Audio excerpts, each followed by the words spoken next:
Hello, hello, hello, hello.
So today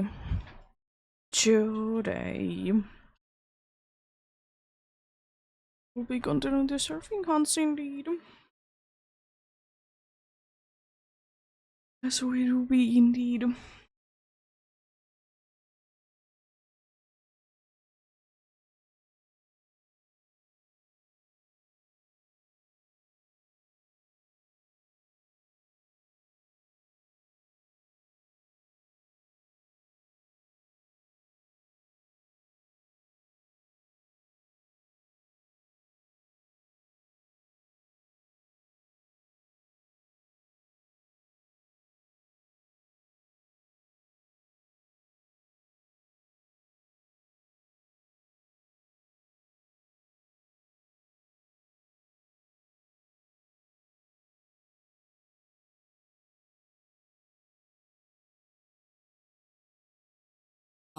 Yeah, indeed, are to be getting some more encounters in those.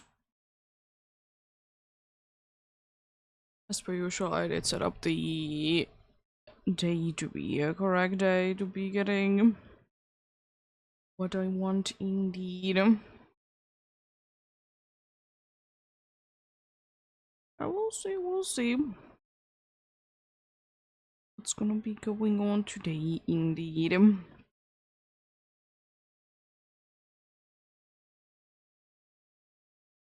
Hopefully something cool indeed.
But yeah,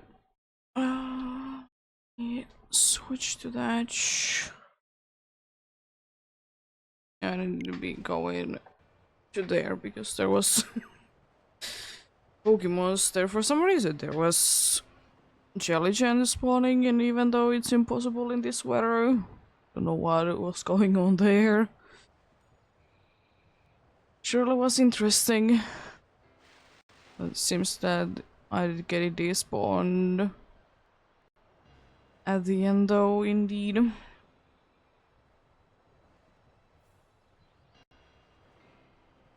So that's nice. I was supposed to be starting a little bit earlier, but for whatever reason, once again, my Joy-Cons decided that they're not gonna be charging.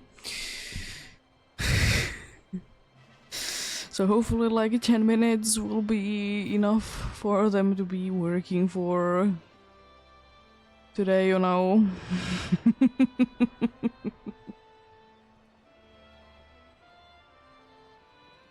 It's annoying, but you know, happens. Happens indeed.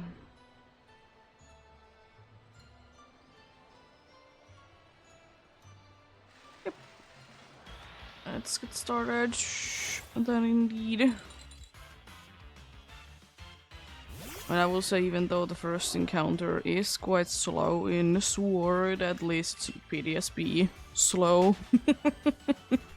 Because Jesus, it takes like a while. And also like it kind of gets stuck into the... Kind of gets stuck into the... What is it, the thing? Like, at least, like, try to be getting into the encounter, you know? Instead of, like, being stuck outside the encounter.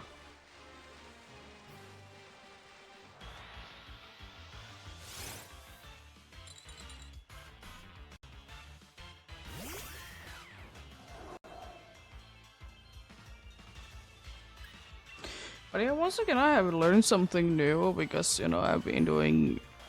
If you are on my Discord, you already know what I did get last night, indeed.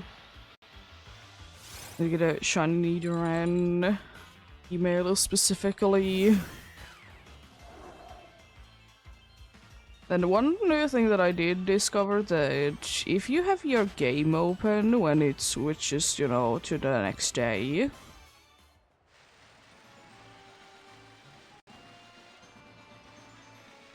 you'll be getting immediately like the daily spawns. But if you like have your game like not like closed down, but you know, in you're in the home menu and have put the system to sleep mode, then it takes a few minutes. Indeed.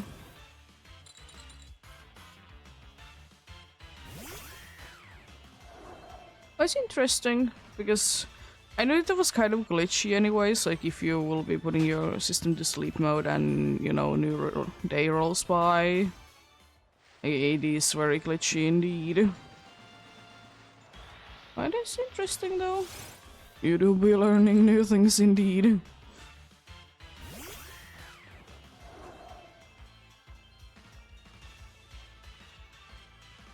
YouTube.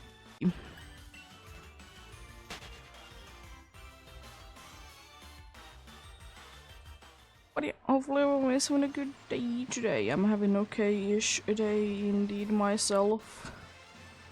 Nothing too bad going on today indeed.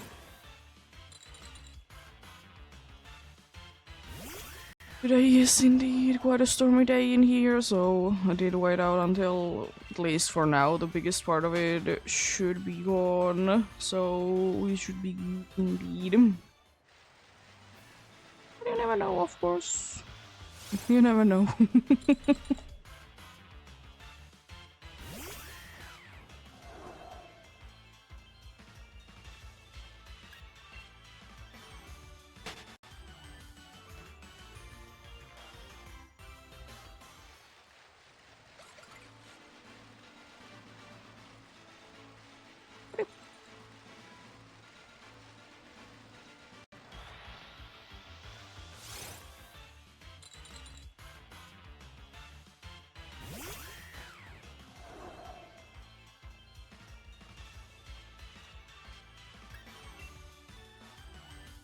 And I also like the quotes of Fossil Week did also get announced in Pokemon Go as well. Which it is and it isn't. Like Fossil Week there. It's in the same-ish time period. And you know, it is the time that there is fossil Pokemons. I think it's actually like an adventure week or something like that, even though it's not even a week, it's more than that. And now, right now there's the steel specific one going on, I think. No Tokidamaru and such.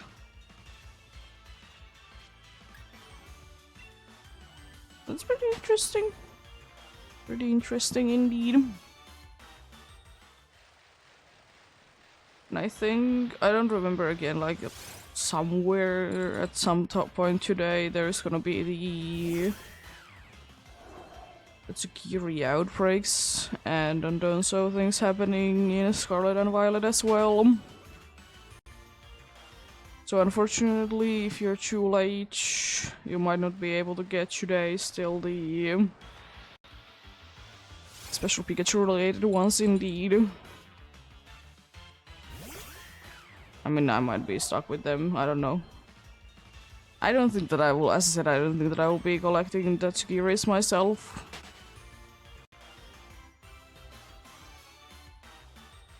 I'm not really too interested in them. Because as I said, even though you can't be easily isolating them, at least you can be, like each of the colors specifically, you can still pretty easily be finding them. I find it kind of odd because usually when there is like Pokemon that has different forms, usually there is like special places for each of them, you know. And it's, you know, not like a gender difference thing, of course. But I would have honestly liked it quite a bit if the Tsukiris would have all be having like their own locations. I think it is the case kind of with squabability that, you know, some forms are more likely in certain areas, you know. Just cool, I like it.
Also, one other thing that I did kind of realize is that in Sword and Shield, you know, you can be, of course, as usual for nowadays games anyways, you can be choosing like your sound settings. I found it quite interesting that it's quite drastic difference in the music if you like turn it down. Like there's such a big difference between like 7 and 6, for example. Like for 7 it's like blasting to your ears, and 6, 6 is kind of like you can barely be hearing it. You can, but it's like it's quite a drastic difference. Considering that there is 10 different options, you know, so I don't feel like that it needs to be that high, because I feel like, and you have like the music setting down to like 4, it's almost like you can, like it's almost like it would be at 0 at that point already. And also because I'm so used to be having the game music on, I did turn it off for a little bit. It was so odd.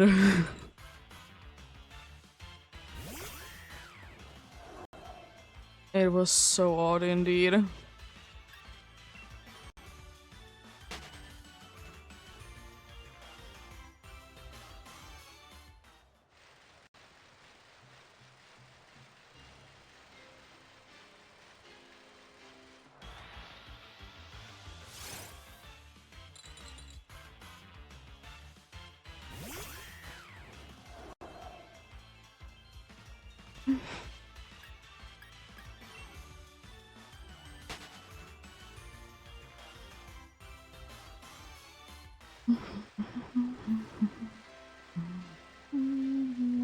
Oh, hello. Boosted Goldine. Also, another thing that I did realize, like, with, like, if you have your music to be, like, wide enough, is that there is, like, like, an odd pause whenever, like, Pokemon is about to be making their cry.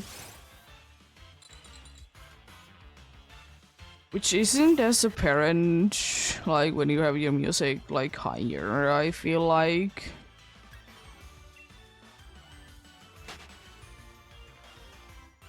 But it do be what it do be indeed.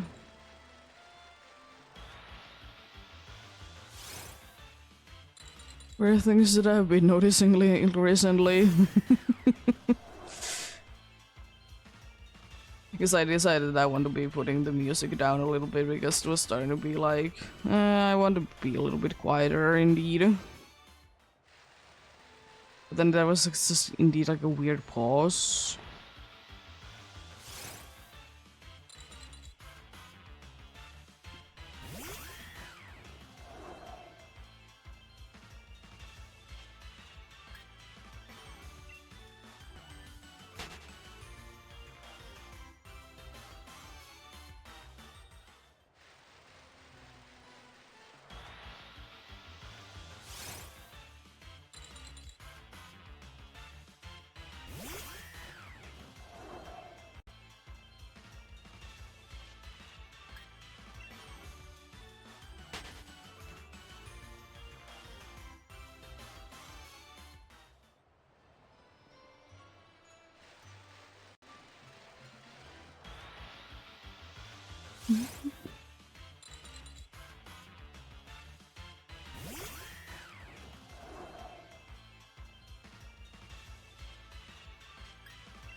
I'm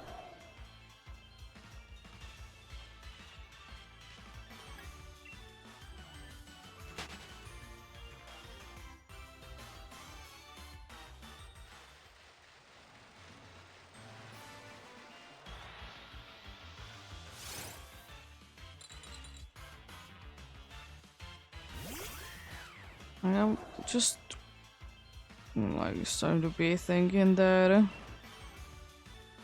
even though I don't think that I need you, but I'm also kind of thinking that should I be preparing like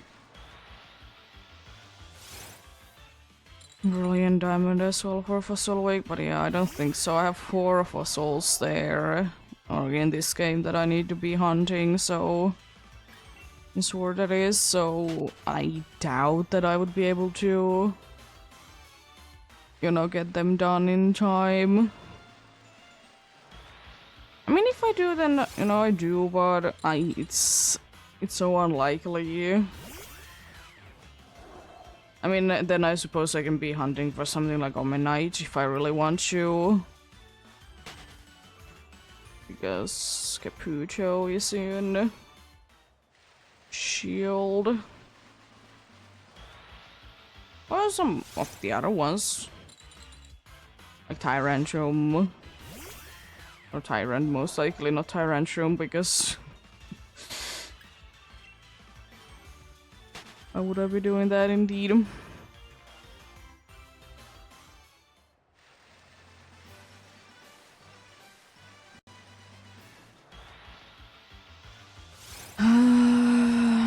I wouldn't be minding to be hunting for more of the fully evolved ones if they wouldn't be requiring, you know, soft resetting.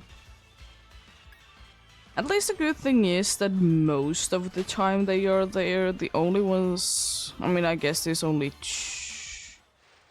2 per game that are like guaranteed to be always there.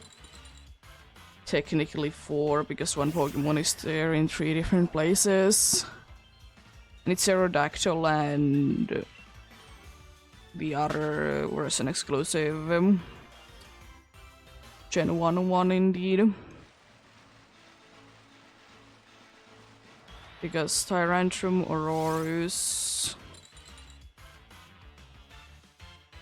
I mean, is Arcan there always? I don't remember, is Arcan there always? But yeah, Carcosa... Armaldo... Like every other like fossil that has a strong spawn, has the fully evolved one specifically.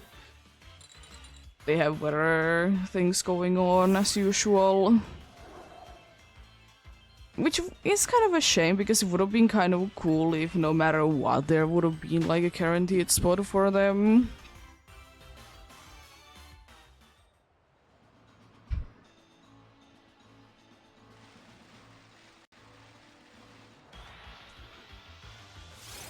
Aerodactyl is definitely the most annoying one of them to be hunting, I will say that much. Because, you know, everything else you can be saving, you know, where the Pokemon is spawning, and then, you know, soft reset it there, but for Aerodactyl you need to be saving far enough away from it so, you know, it doesn't get to spawn in yet. And then you need to, like, bring it down every time. Which is kind of lengthy, honestly.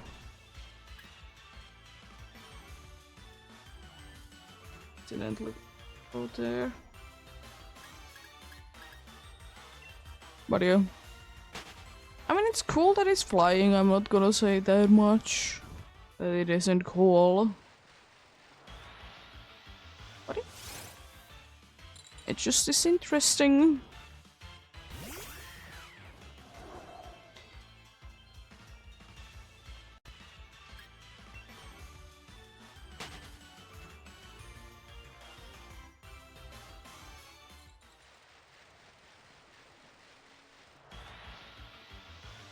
But yeah, indeed, I didn't do too much yesterday, since it was an off day for me, you know. It was quite a nice and chill day. Unfortunately, couldn't really be sleeping that much, even though I would have liked to, because there was indeed a bunch of rain. happening, so kind of caught off guard, you know, and stuff. But overall, it isn't that bad indeed.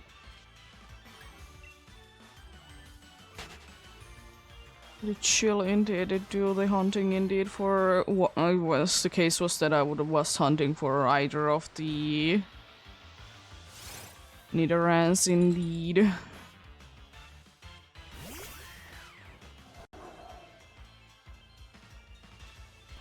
Was doing that indeed, and then you know, chilling indeed. It hold my grandma because her birthday is coming up. And you know, she was doing as she usually does. Nothing too out of the ordinary there.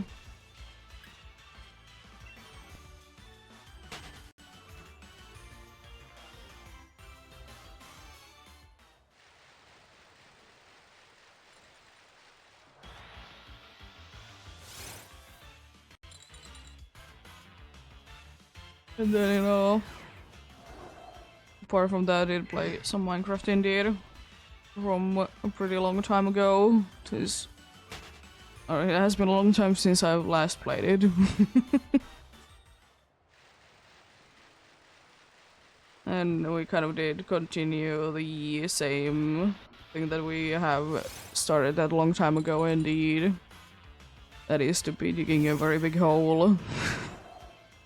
Is it too big? Maybe, but it is kind of the easiest way also to be spawn proofing as well.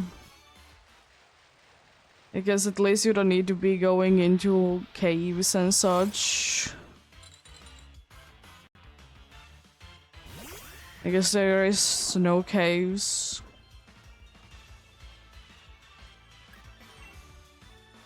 It's gonna be taking forever, absolutely.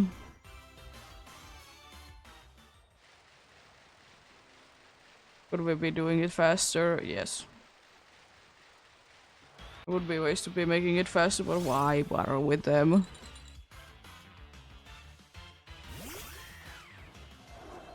Because indeed, it's still like, I've talked about it before, that the goal of that world is to be able to be farming bunch of different things.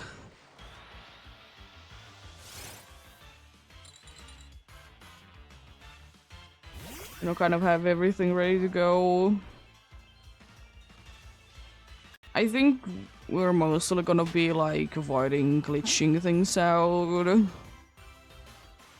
There might be a few things that we might be doing though, because it's just because there is kind of limited amount of things per world for those. It's mainly like sand and gravel. Even though I will say that we probably will be having quite a good amount of gravel after that big hole has been dug. But sand anyways.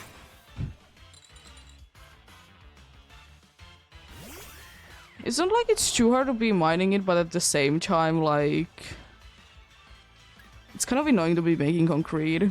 So, you know, that's usually what people are duplicating indeed. I don't know if it still works, but we don't necessarily need it, but I understand why people do it, especially on bigger servers. Because, you know, there is only a limited amount of options. Because, you know, vanilla and everything. If it would be modded, then, you know, there could be ways to be making, you know, things out of nothing. But since it's vanilla, there is limited resources. The only thing that I don't know how we're gonna be dealing with is clay.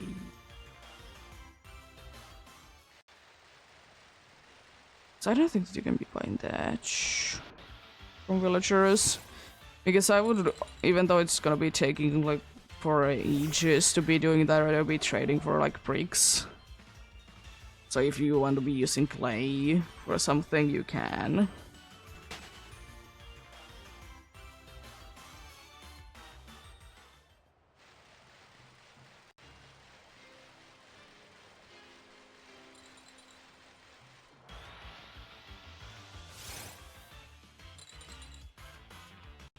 But it's kind of funny that there's only 2 biomes that do be, like, actually be lagging for me in that game anymore.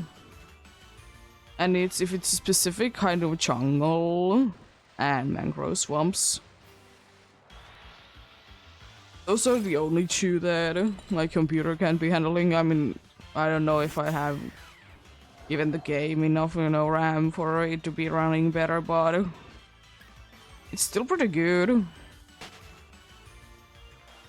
Because I remember back in the days there wasn't really anything that ran that well. Hello. How are you doing?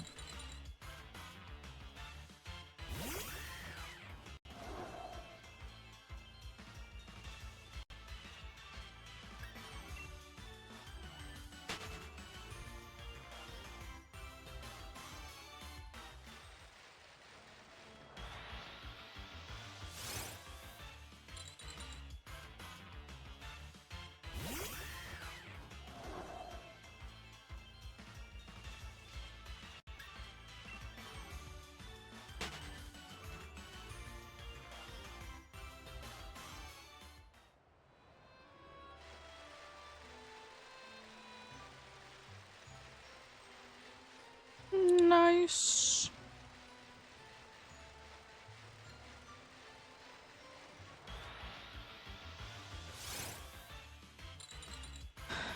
It would be nice to be relaxing, that's for sure.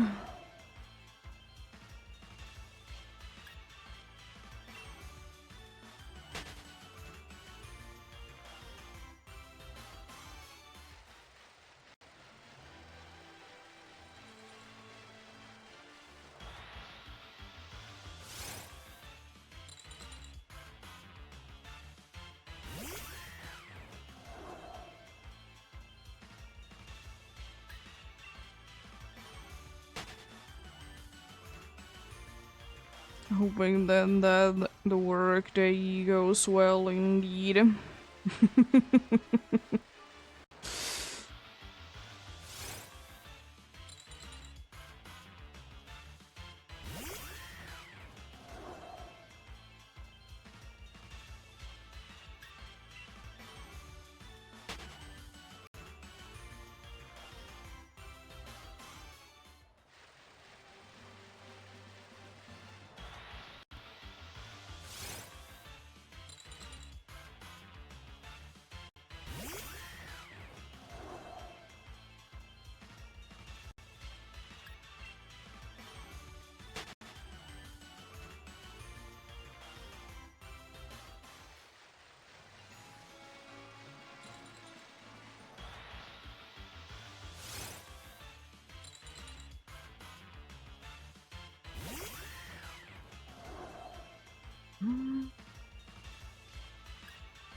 Hope that the puppy isn't too much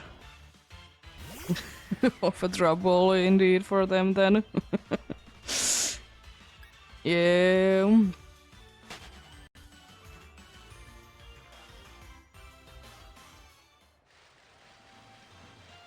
It is kind of weird because at the same time, you know, when you have a puppy or I guess a kitten as well, that you need to be spending quite a bit of time with it.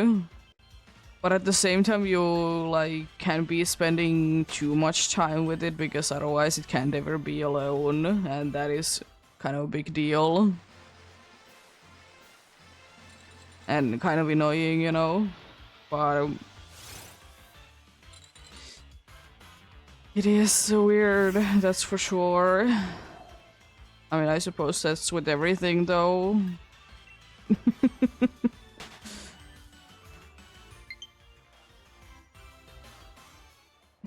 Oh no.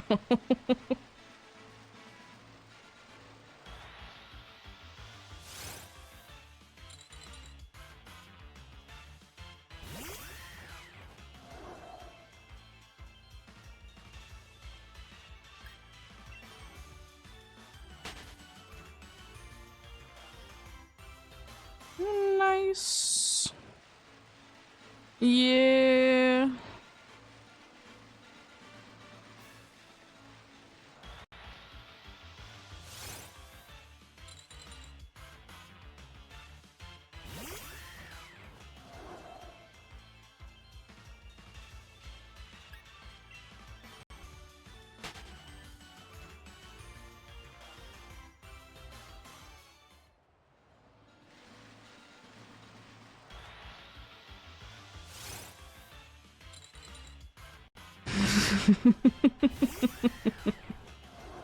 Yeah.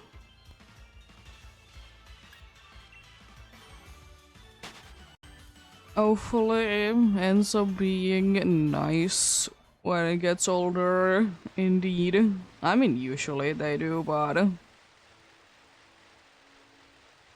at the same time, you never know.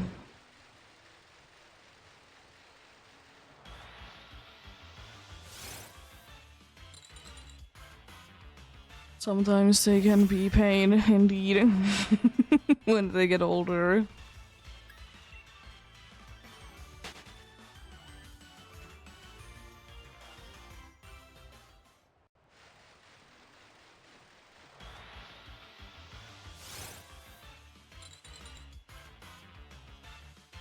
Yeah, because most of the dogs that, like, my dad and his wife are having, they like to bark to basically everyone.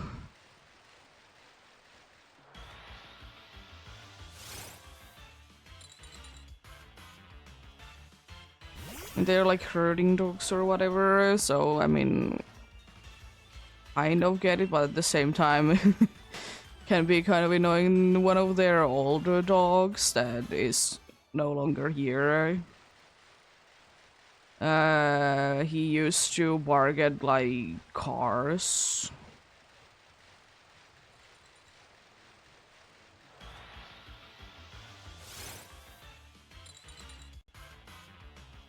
But yeah, it happens.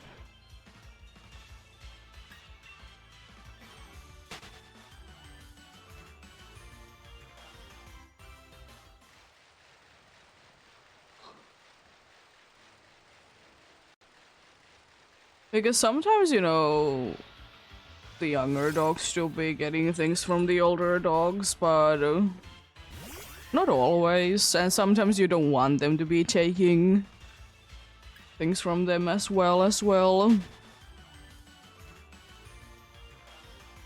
Yeah.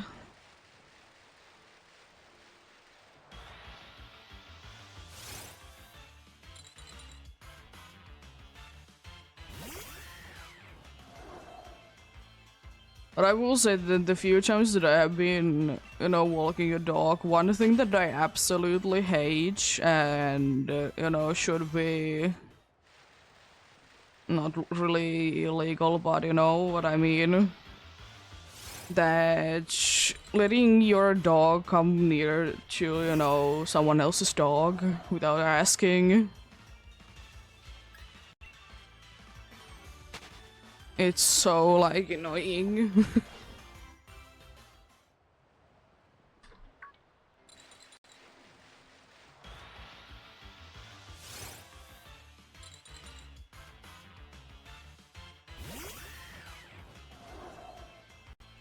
Like, the thing is as well that even if they are like the same breed and everything, what if the other dog just doesn't like our dogs still?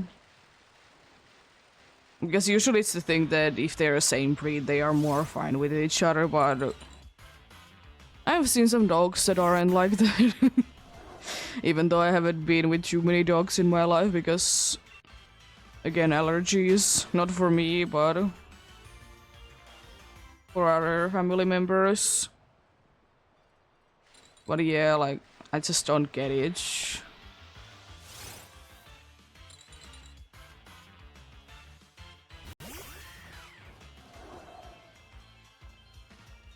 Yeah, exactly.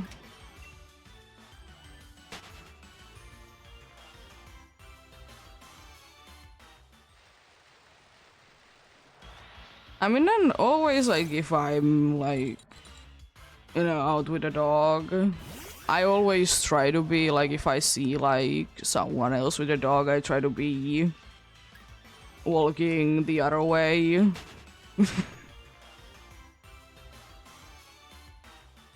Because I just don't want any interactions. Thankfully, it's not that big of a thing in here. I have seen that, you know, people don't randomly be asking that can they pet your dog. Which is nice because that's again like a thing that why? You know?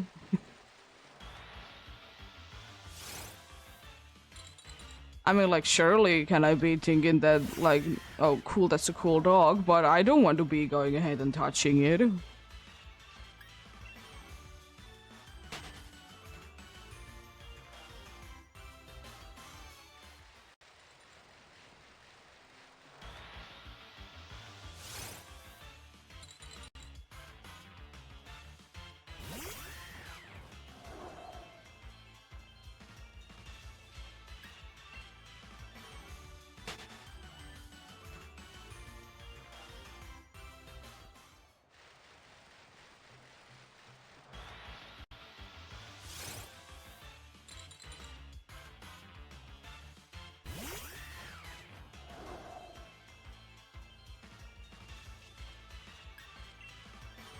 What are you? It happens, of course. What can one do, indeed?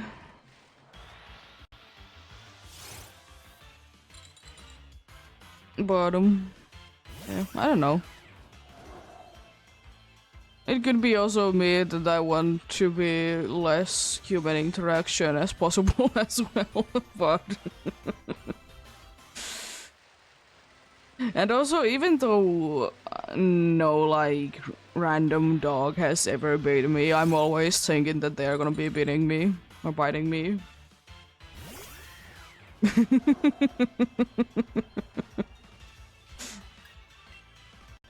Because, like, the few times that I've been interacting with my neighbors as well, it has been like, yeah... They're weirdly chatty, you know, for, like, Finns. It seems like every single time that I've been living in an apartment building.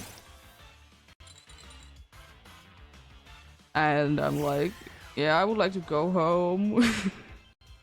That's why I rarely be talking to my neighbors, not to be mean or anything, but, you know, I just want to be going home.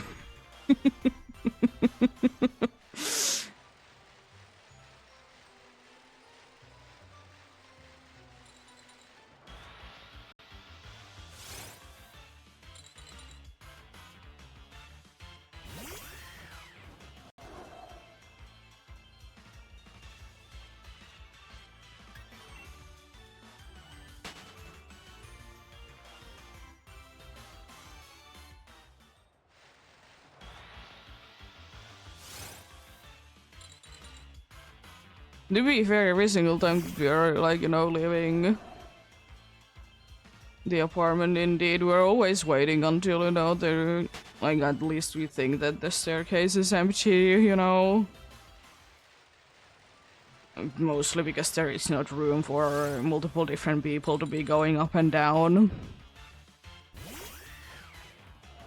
But yeah. That always reminds me, though, the one thing that I always have hated. I don't think that we have too many neighbors like that anymore, but we used to have a neighbor that was talking in the phone in the staircase, and like you can kind of hear what they're talking about. And I don't know, I just don't like to be talking in the staircase at all. So I'm like, why? Like, could you be like outside or wait until you're inside to be doing the call?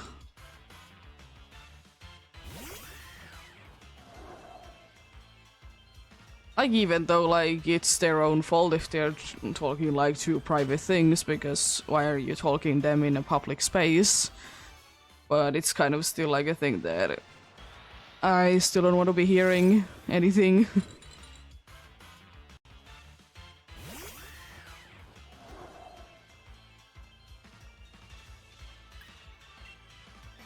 Also, Cheese did one of the old neighbors indeed also have, like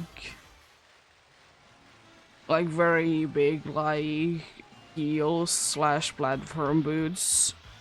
And you can hear, like, the sound. You would be, like, even waking up for it because they were so loud. That was actually a way that I didn't know that one of my teachers did go ahead and come to the class, because you can be hearing her heels from miles away.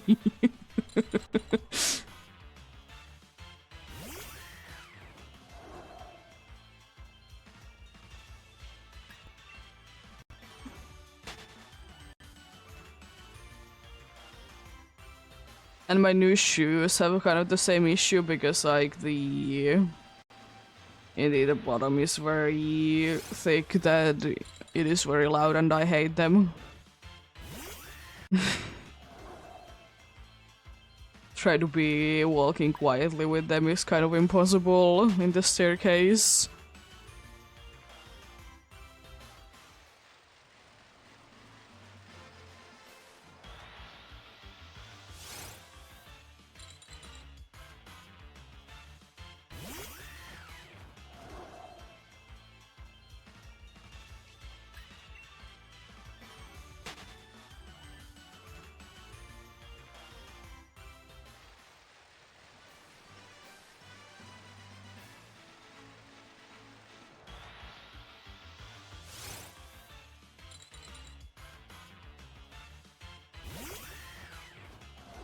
But it's nice though that since the like new shoes are starting to be, you know, taking their shape, that, you know, it's more comfortable walking in them.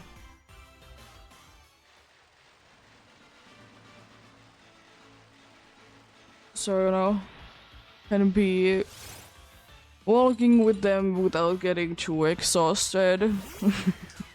Mainly, you know, legs be getting exhausted because the shape is like too stiff and everything. So, you know, now that it's a little bit loosened, then it feels a lot nicer.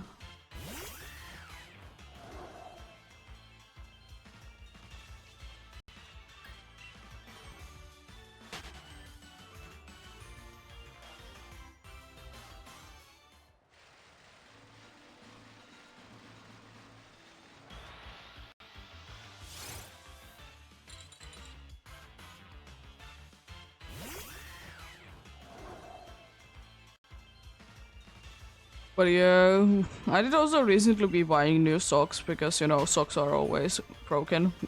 Like, annoyingly often. And that I just hate how, you know, first there is the packaging that, you know, holds however amount you have in there. I did get 5 pairs. Like, there's one that like keeps those all together, that, you know, everyone is getting the right amount. Then like every single one of them is like stick together another time, so, you know, you can't be like just grabbing one pair and, you know, get away with it. But then every single pair is also stuck together. And these are the most annoying things to try to be getting out of without like ripping the like some sort of a hole to the socks.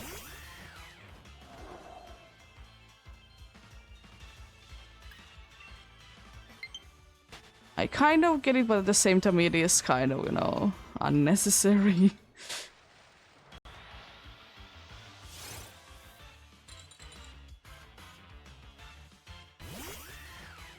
But yeah, it is what it is. Fun fact, I need to be buying actually socks for men because all the women sized socks were too small, because I hate when socks are too tight. Because I know that the numbers are not gonna be making any sense, but my shoe size is 39, 38, and there was for 38 only the socks there for in women's size, but then on, you know, male side there was for 40 and up. Then, you know, I didn't need to be going for those.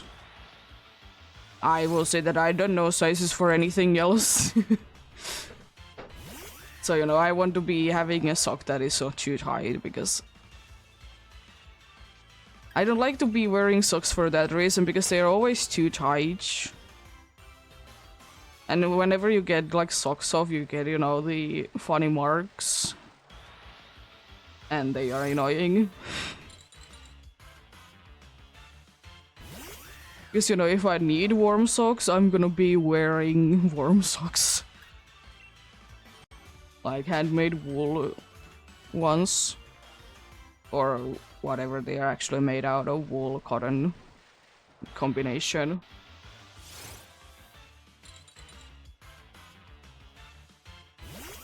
And if I really want to be warm, I wear those.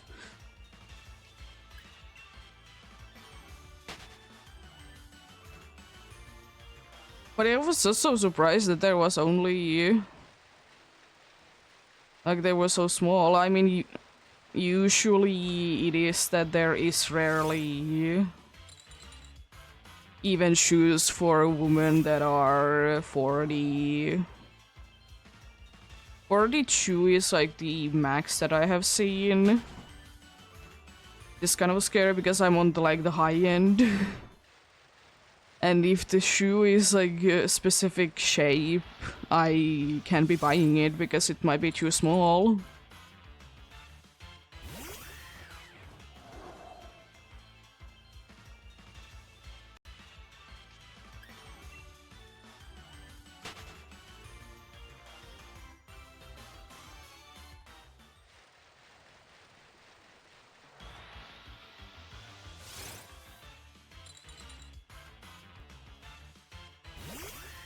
Shoes are, in my opinion, one of the most annoying things to be buying.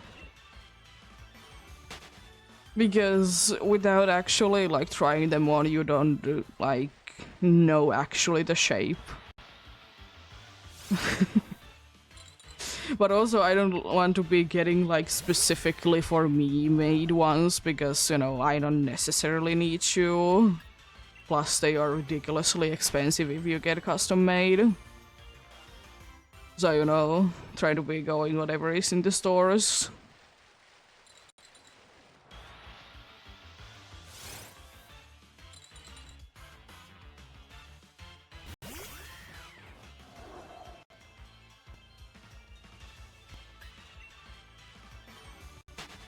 I wouldn't mind to be also going for shoe stores, but the problem is again that they do be going quite quickly, quite expensive. I mean, it's their whole thing that they are selling shoes, so, you know, I get it, but... at the same time, I can be buying pretty much the same thing from, like, literally a grocery store, because we have some grocery stores that, you know, have clothes. And I can be buying it, like, kind of same pair for 30 euros instead of buying it for like 80 euros. I mean, surely, most likely, the 80 euro one is gonna be surviving a little bit longer.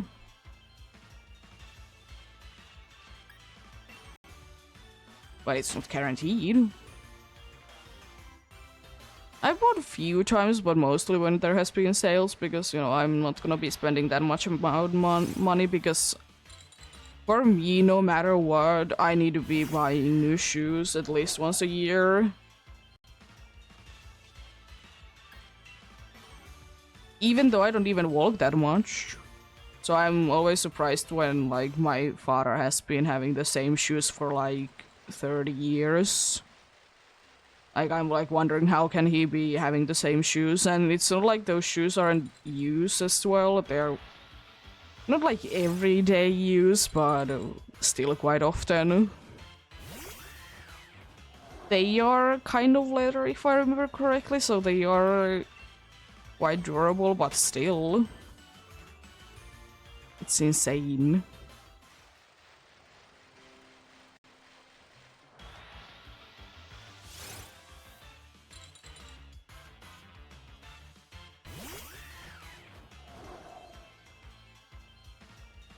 Maybe the shoes would be lasting a little bit better if there wouldn't be, you know, small rocks every single winter that, you know, are kind of destroying the bottom.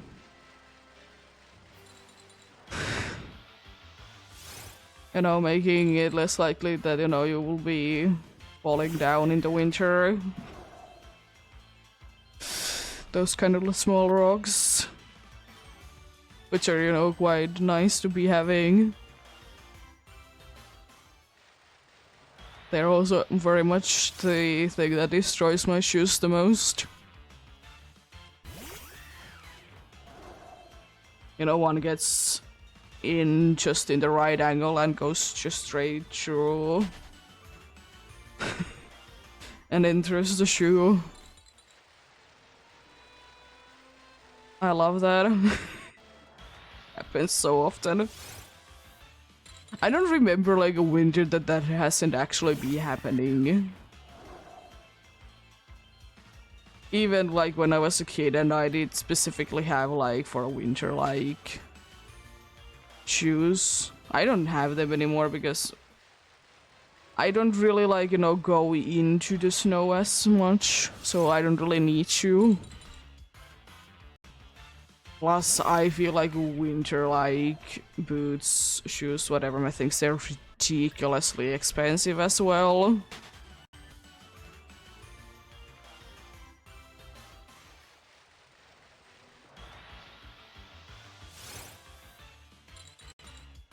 I mean, I get it that they are warmer and everything, but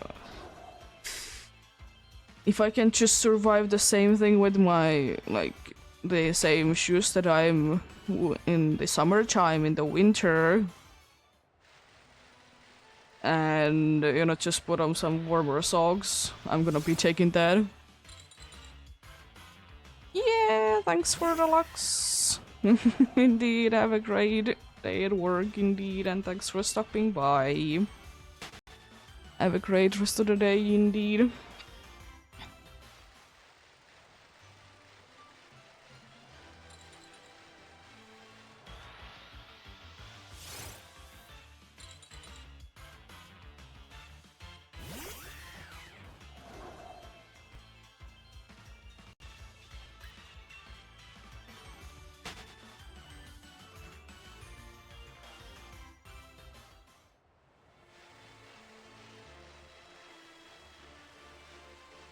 But yeah, anyways, the first hour has soon gone by, so we're gonna be having soon-ish a break indeed.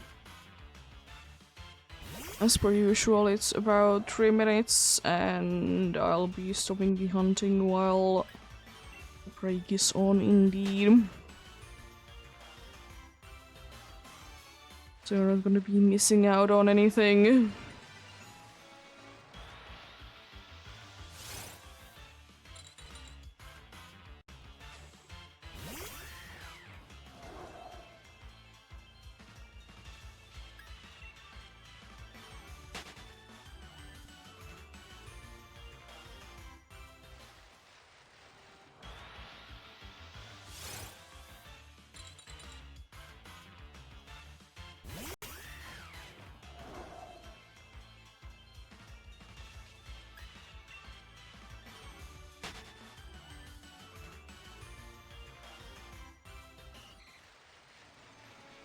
I did hear the golden spawned in behind me.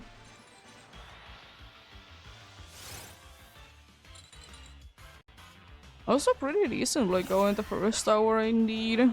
I mean, it's on the bar that it has been going so far anyways. Per day indeed, but still pretty happy. Good amount of progress indeed. Also seems like today the games are nicely synced as well. They're not like perfect, of course, you know. Like, pretty nicely though.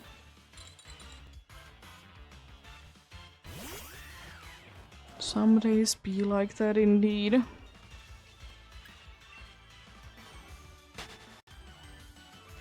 Let's try to do one more encounter, then I leave that there indeed.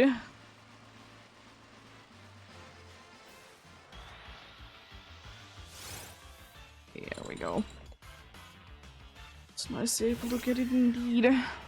I'll continue after the ads are over indeed.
Cat just all of a sudden decided that she needs to be going.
It'll be getting going soon then, indeed.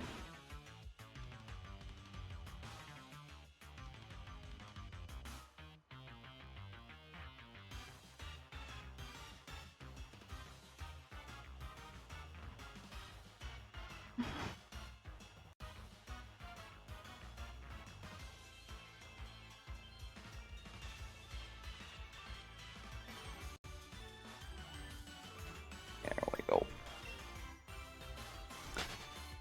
Going. Yeah, decent amount to start off today, indeed. The first hour, almost 115 one game, and it was, I mean, it's only 15 away, so it's not that far off from hitting 100 in the other game, so that's not too bad at all. It's not too bad at all, indeed. Take those for sure.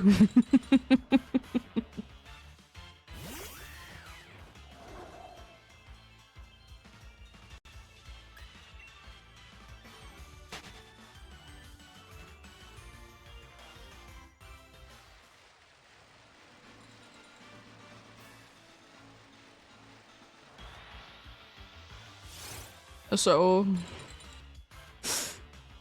since, you know, Olympics has more or less started, kind of.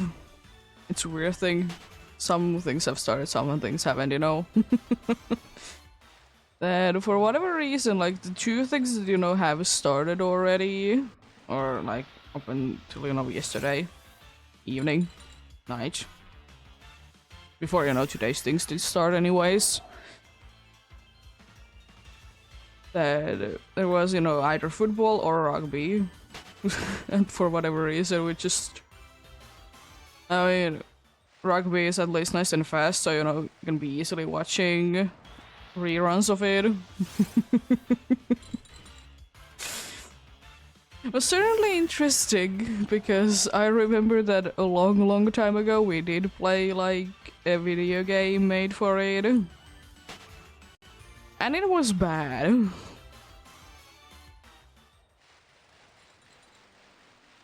That video game was so bad, like, no matter what we tried to be doing, nothing worked. I mean, definitely would be helping if you would be at least understanding a little bit what's going on there.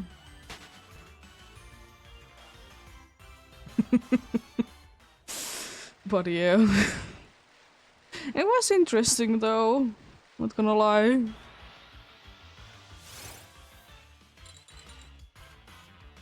Do I still understand fully what's going on there? Absolutely not, but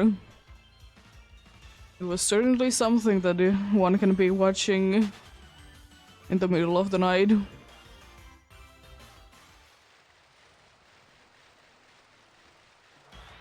Because surprise, surprise, the place that is this year having pretty much every single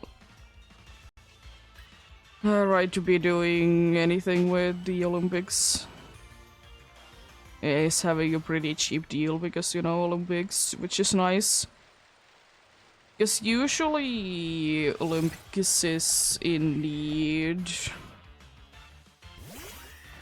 in like one of our free channels. It's usually hosted there. Like, you can be hearing Finnish and everything.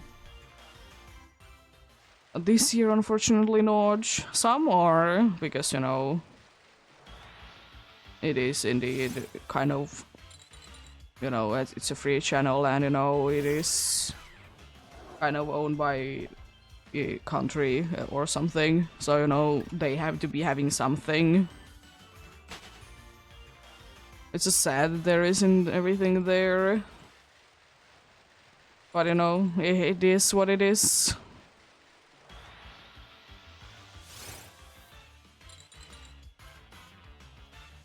Will I be watching it too much? I don't think so, but as I said, at least it's something, you know, if, you know, there is something interesting going on. And it's one from like the like more recent ones, like the ones that have been and ones that will be for us in, you know, smart chimes. It's not like everything is happening in the middle of the night, you know. Since, you know, to be living close by, there's only 1 hour difference.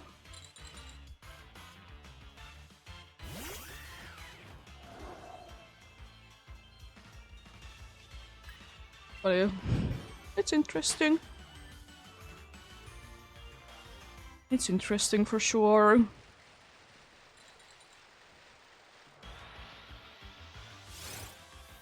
Will be more interesting when there is like more things there to be watching. You know, when it actually is gonna be starting. It's just this for me so stupid that like some things need to be started so soon. It's like a few days, but still. It is what it is indeed. Not my choice, but find it odd.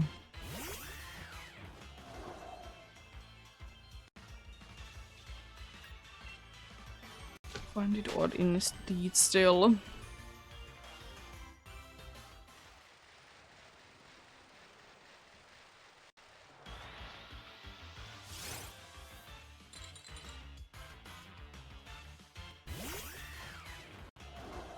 It was fun to be, by the way, hearing like what were people's predictions, then, you know, what country will be winning what things. And like, people were saying that Finland is not gonna be winning anything, basically. Which is quite interesting, but I mean, I suppose we're a little bit better at the winter ones anyways.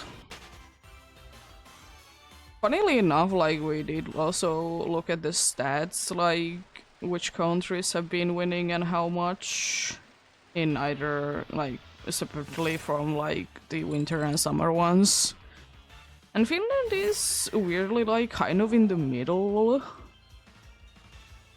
which is interesting. And, like, we're kind of in the middle indeed there. I mean, you know, are they accurate is always a different question, of course, but it was interesting. I guess it's quite a good amount of the bigger countries that is surprising that aren't, you know, as high up there. But it is what it is.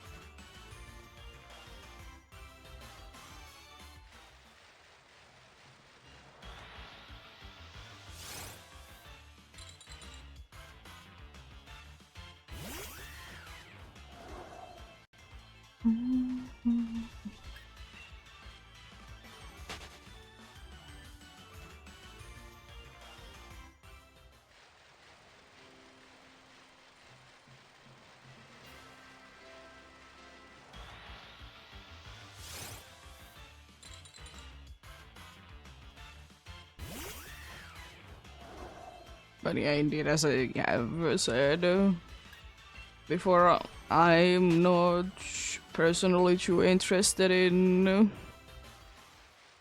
that many sports, indeed.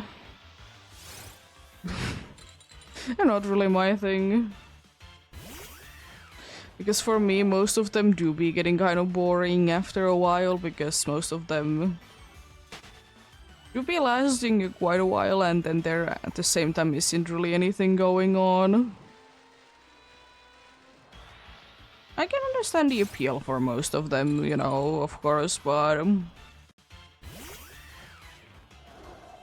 it's just not really my thing. Could be, of course, a different story if I would actually, like, be in one, you know. like in person, but eh,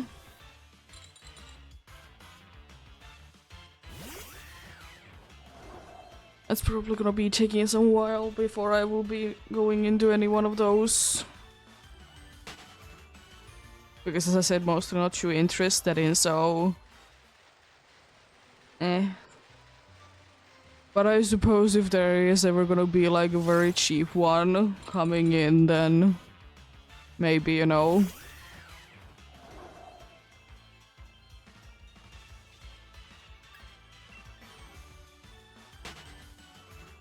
And I don't know, I'm not just the biggest fan of the idea of being in the middle of fans for something. Going back to, you know, I don't really like to be that social, you know, with random people.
And also it's the case as well that at least from what I have understood that most of the sports that you would be going ahead and seeing in person anyways, it's kind of hard to be seeing, like either you're like that far away that you can't be seeing anything, Or that you can be just seeing a small bit of things, you know?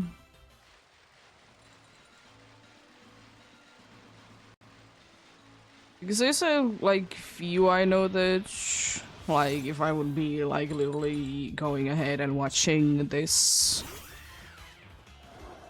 cities, like,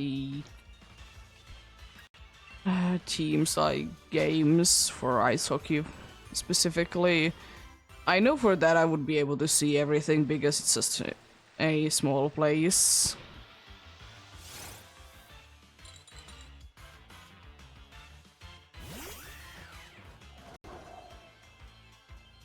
But for most things you're gonna be getting quite high up and can't be really seeing anything.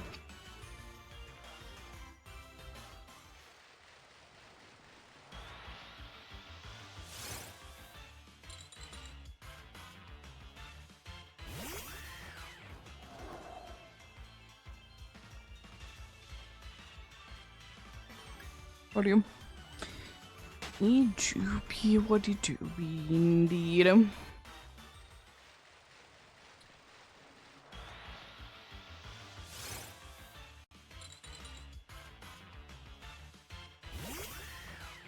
And also,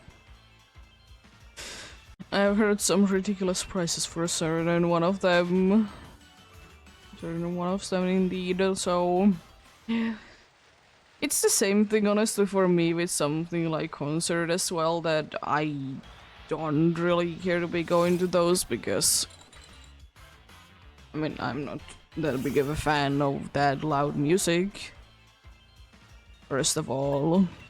Which there almost always is. Again, you know, there's a bunch of people there and... Usually, you know...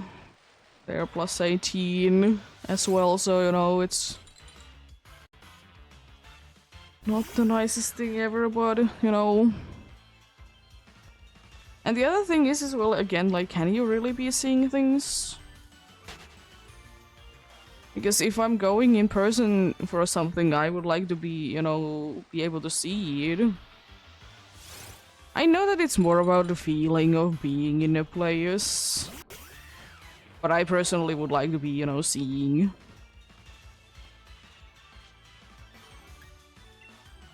Because honestly, I personally don't really care to be hearing the same song that much to be hearing in a concert or like hearing it from like YouTube. I honestly couldn't really be caring that much.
There's literally bird outside the window and cat doesn't care. She's too sleepy.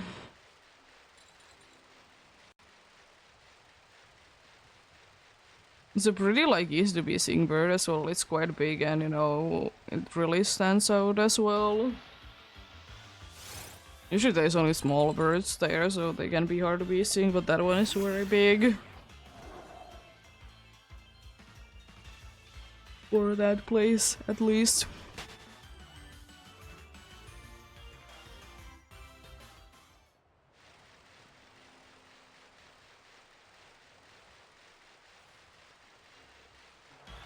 Because most of the small birds that are in here, they're like brown, like not really brown, but I guess like brown slash beige, and they, even though no grass is green and everything, it still like blends in quite well. That one was mainly black and white, so would be easy to be seeing.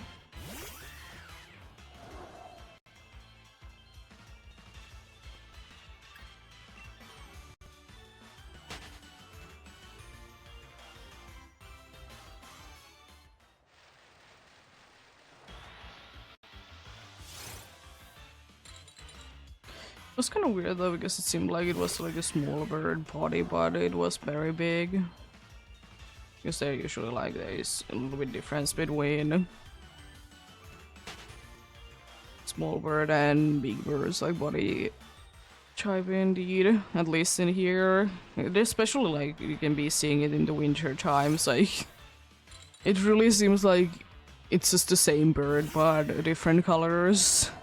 Because the body shape is very similar between them at first glance, and you know, if you would actually be looking at them, then you know, they would be quite a bit different indeed. But at first glance, quite similar.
I was thinking, I think I can barely be hitting the odds in Sword before the fossil week starts, because if I, do this, today and then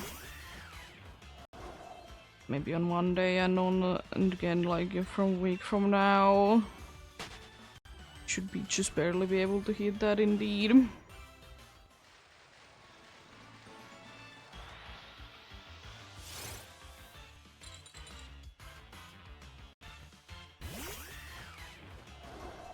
See if I would be able to do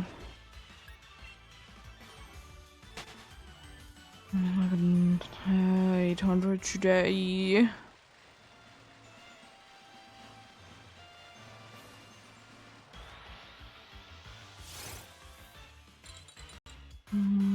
Yeah. I can do that indeed. Can just barely be hitting,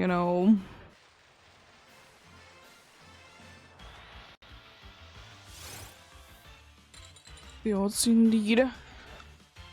I should be able to also be hitting the halfway odds, I think, in Little indeed as well.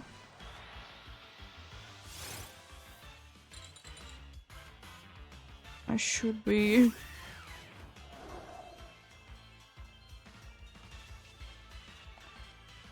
And we'll of course be seeing when we get there indeed.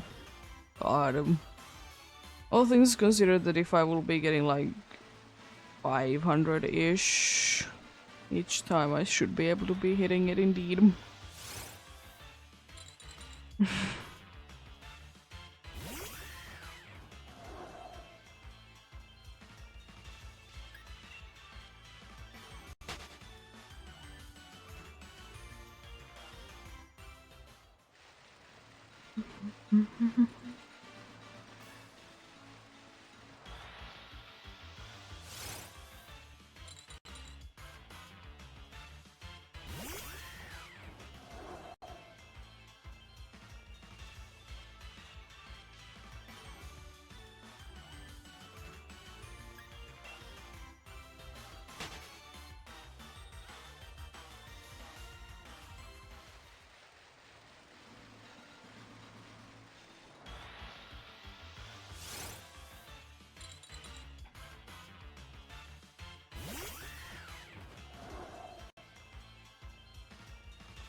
Still, one of the kind of weirder things that did get me off guard was that in Sword and Shield, if you will be indeed be throwing out a flying Pokemon, it makes whatever is that sound that Halucha is making. And this kind of odd and doesn't definitely need to be there, I get it that it's supposed to be like, wind sounds. But I feel like it doesn't need to be there by any mean.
But still probably, in my opinion, one of the coolest little details. I don't know in what games it was in, but in Sword and Shield you can definitely be hearing again it a lot more than others, especially because, you know, you can be changing, you know, sound settings and everything. I was talking about it before that, you know, you can be really hearing when, you know, the Pokemon are hitting the ground. Like, it's so cool. I love it. Should it be a thing more often? Maybe. It could be. It could be for sure. Is it unnecessary? Kind of, but I don't know, it kind of also gives Pokemons more character that, you know, they are actually there. I know it was a thing in, at least in the Unova games, that, you know, depending on the weight of the Pokemon, it will be making like a bigger sound. Or like the bigger like effect, you know. I know it's a thing in there, but also I feel like it could be more of a thing as well.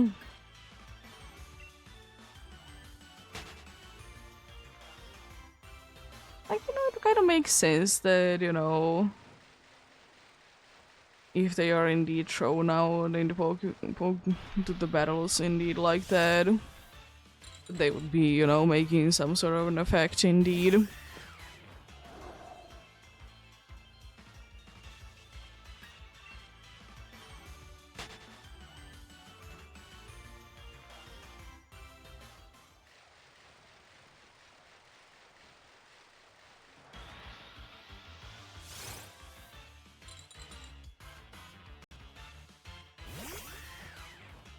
Also, in my opinion, still, one thing should be a thing that if a flying type is touching the ground, it shouldn't be immune to the ground. Like, at least for the, like, the attack, it should be, you know, raising up. It just doesn't make any sense. Why is it like that indeed?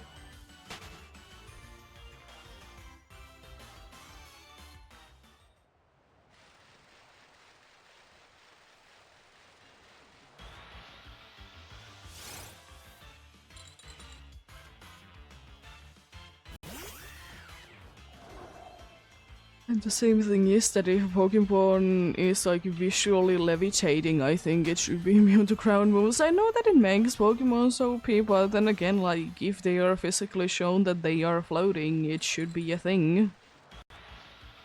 In my opinion.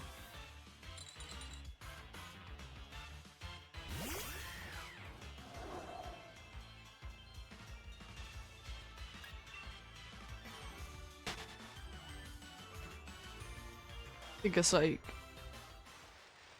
I think it would be kind of cooler if Pokemon would be working more in, like, what you can see, you know.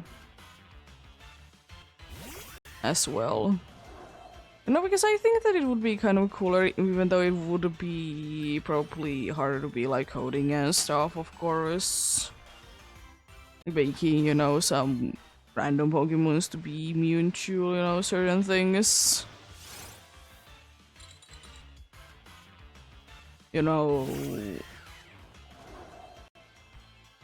just why not? Because it would be kind of cool, like, I mean, sure, would it be making Levitate to be a little less special, maybe?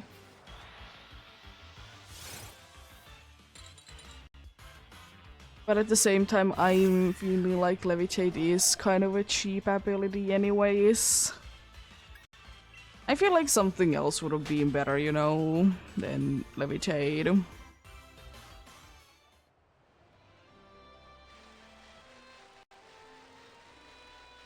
Like, let it be having, I don't know, something else. Because especially there is one Pokemon that is very much of a disappointment that has Levitate. Actually a few, but anyways. But one in particular to me. And it's Cresselia. It's so disappointing that its ability is Levitate. At least I'm pretty sure.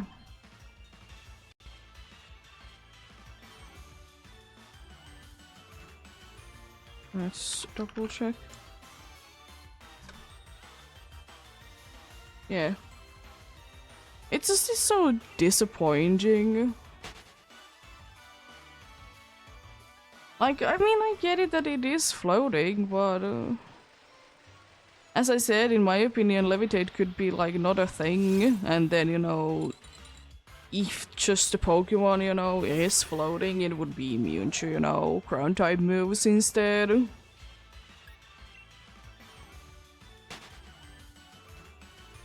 It's just this, you know, indeed disappointing. Like, there definitely could have been a cooler ability for Cresselia, you know. There definitely could have been. I know.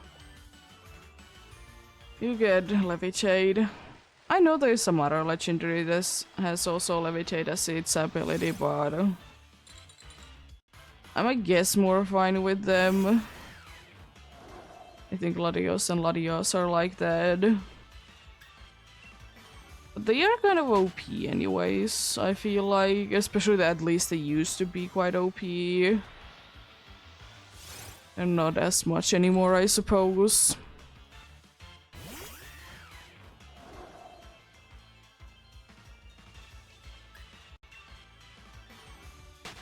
I don't know. Even though, you know, it would definitely be making legendaries to be more annoying to be, you know, defeating, yes. It would be, but I don't know, I kind of would be taking it. Like, even if it would be, you know, just a remade version of like an ability that already exists. You know.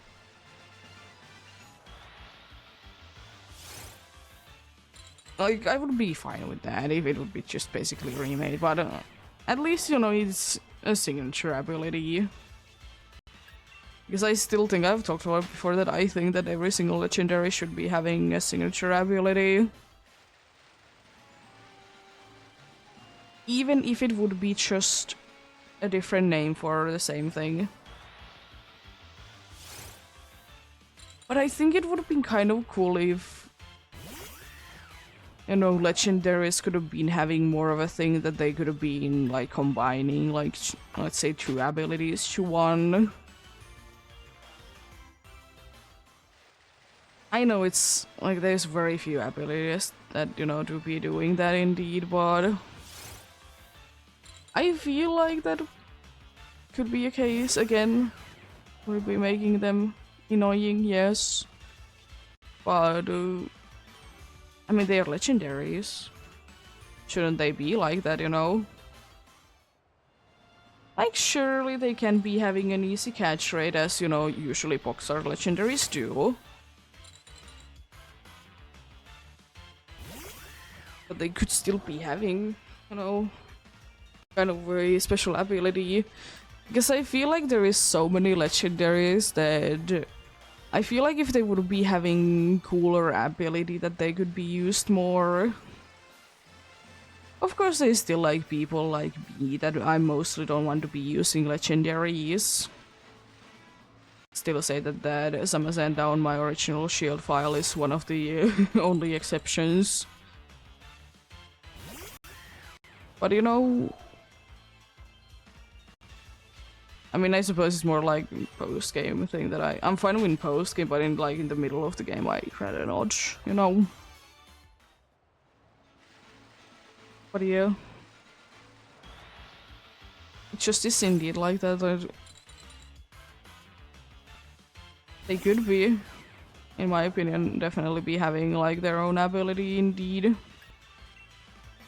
As I said, like not that long time ago, that most of the like Gen 1, Gen 2 legendary Pokemon, they do be having pressure as their ability. Makes sense, but it's kind of boring. Like instead of, let's say, Raikou having pressure, it would be having pressure plus an increased chance of paralyzing. I don't think that that would be too OP, you know? It could be something like that. Or just like the increased chance of paralyzing. You know?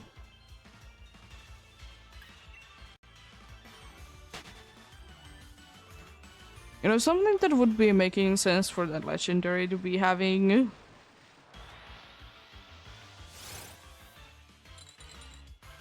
Because I feel like so many times, like, legendaries, like, their dex entries are cool and everything, but then, like, actually in battle they are kind of you know?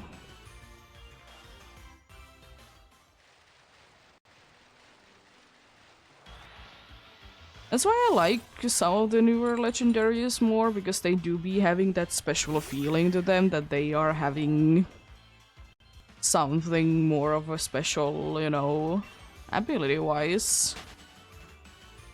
It would be like a lot nicer.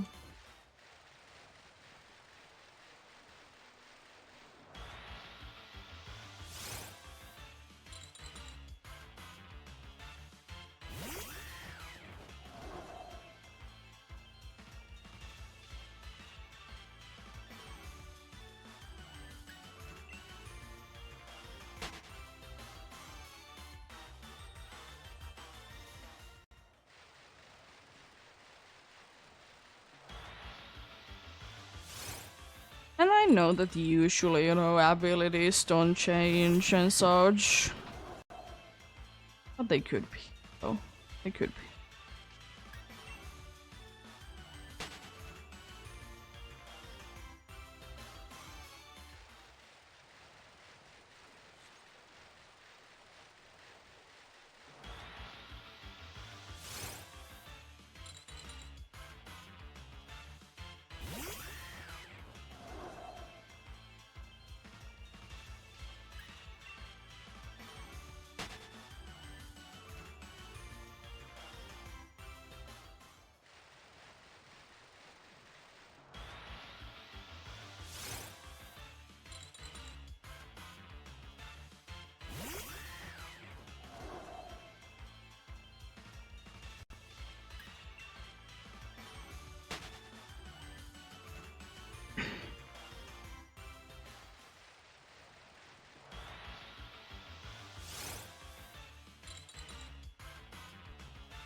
But yeah, indeed. To be fair, there isn't too many signature abilities, and I feel like most things like most Pokemon, they don't need to be having their signature abilities, or some things don't need to be their signature abilities, you know. There's of course, you know, quite a good amount of them that, you know, make sense that they are, because otherwise we would need to be getting quite a similar Pokemon to an existing one to be making an ability be making sense. I feel like Mimikyu's disguise is one of the most perfect examples, and I always like to be dragging it up. That, you know, it's kind of hard to be just slapping it into a random Pokemon, because it's just kind of unique to them.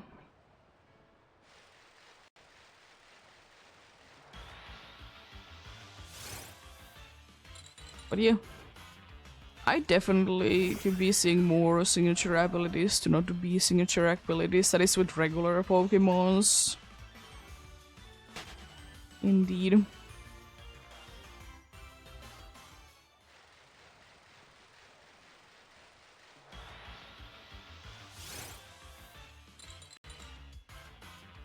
Yeah, I don't know. Chapters are one of the things that I'm kind of in a two minds for, indeed.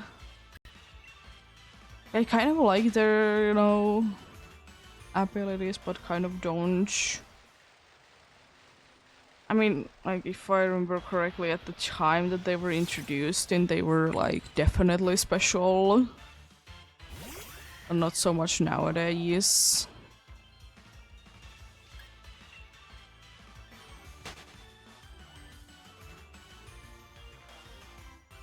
I mean, at least they were designed to be having a special ability indeed.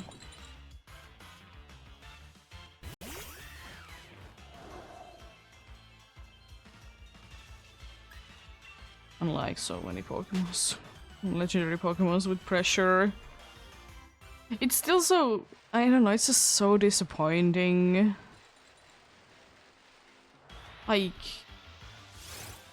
It doesn't really do anything that, that your moves are gonna be going twice as fast. And it's with regular Pokemons the ability as well, indeed. But yeah. I can hope that maybe one day we'll be getting for every single legendary their own ability, even though if it would be just renaming an existing one. Because, there is anyways like quite a good amount of those kinds of abilities anyways that are basically just maybe just instead of being a physical side, it's special side of the same thing, but with just a different name. There is abilities like that. And then there's literally the abilities that do be doing the exact same thing.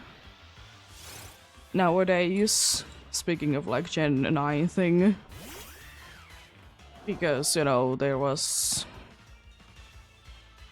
two abilities that Brent, to be going to sleep.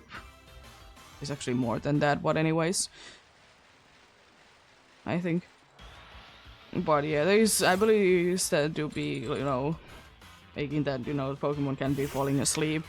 Back in the day, one of them was that you'll be getting more encounters if it's, the first slot in the party, but unfortunately nowadays it doesn't really do anything.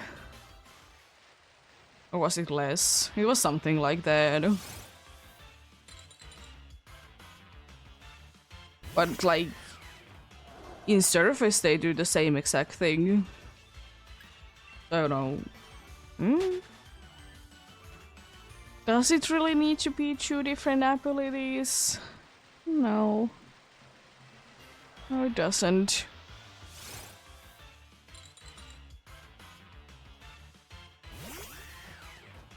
It doesn't need to be two different abilities, but it is anyways.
But I will be still standing by one thing. That in my opinion, legendaries, they don't feel as special anymore. Like surely in bunch of games before before actually some of the Gen 6 games even, but on Alola it was even more that, you know, there has been usually a way to be getting most of the legendaries in every game. But since, you know, Alola games, it has been quite easy to be accessing it. The only game that I feel like recently that isn't that as easy is... well, PTSD, I suppose, but mainly... mainly the Scarlet and Violet ones, indeed. Because most of the time, like, the legendaries are in the same spot, and, you know, you can be finding mostly every one of them anyway, so... doesn't feel as special, you know? Does it necessarily need to be? No. But at the same time, you know... that's why I would be kind of appreciating a game more that either, like, every single legendary, like in Legends Arceus for example, was that they made sense for the story and they kind of felt special.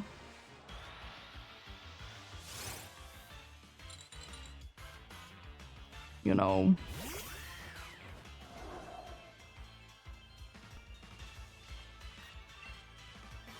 Because, like, that's kind of why I like them in Scarlet and Violet as well, that they weren't, like, all in the same spot.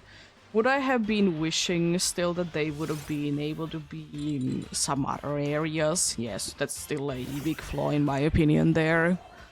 That they could have been in somewhere rather than all be just in Paldea, you know? That's gonna be my complaint forever about it anyways. What do you?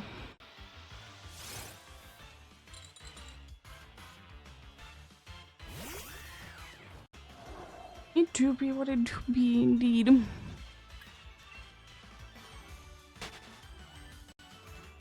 But yeah, in my opinion, as cool as it would be to be having every single legendary in every game, I would be more fine with just transfers than, you know, be able to capture in the wild. As I said, in my opinion, it just makes the Pokemons to non-legendaries in this case to be feeling less special.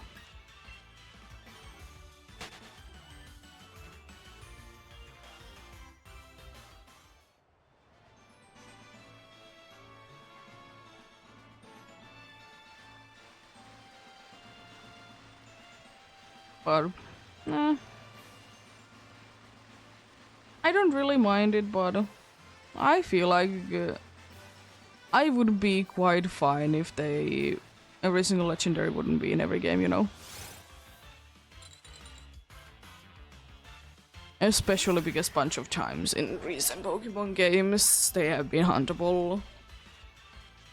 At least most of them.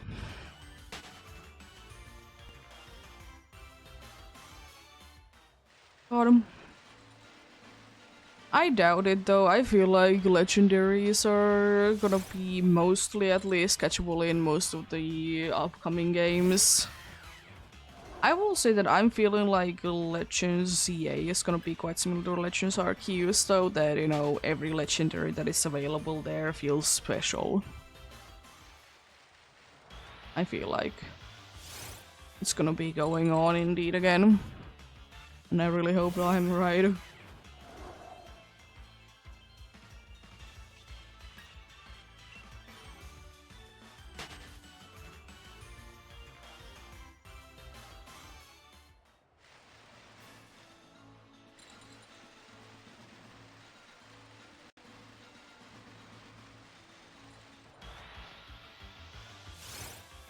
But yeah, indeed, yet another hour has passed soon indeed, so it means that we're gonna be having yet another break soon indeed. And as per usual, you know, breaks are of course a good place to be getting something to drink, something to eat. Your little break any shape or form, because breaks is important indeed. And, you know, still do be pausing the hunting for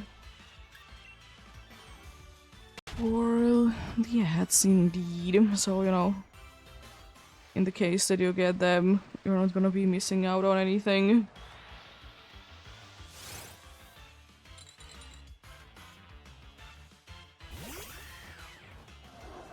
I'll try to be squishing in 2 more encounters before that in Rooklet Hail Bottle, we'll see. Being strong because I already did get one there.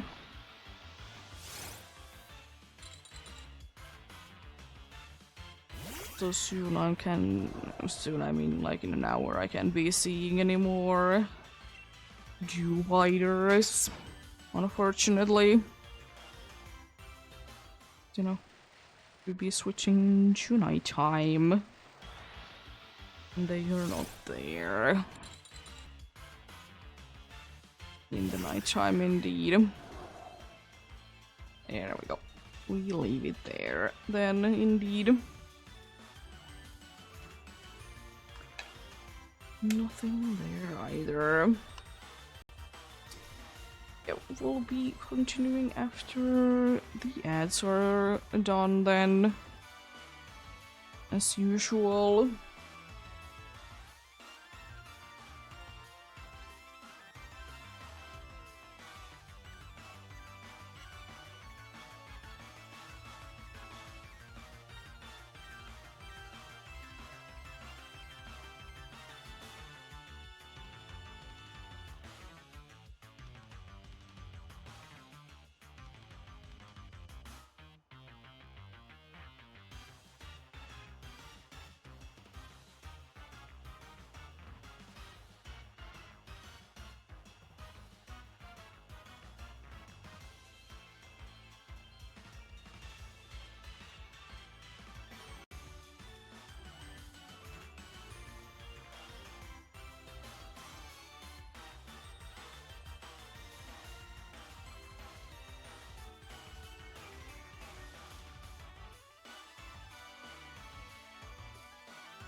I think Ultrasound did already switch into more sunsetty look indeed, because it do be doing it in the battle if you're in one indeed. This looks a little sunsetty to me. Has a little orange feeling there indeed.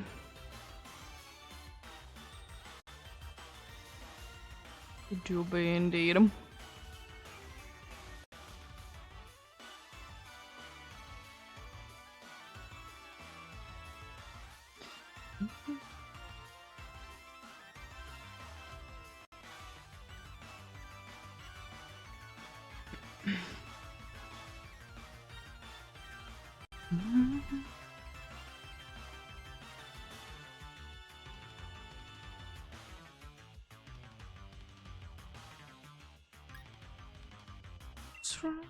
Then indeed already.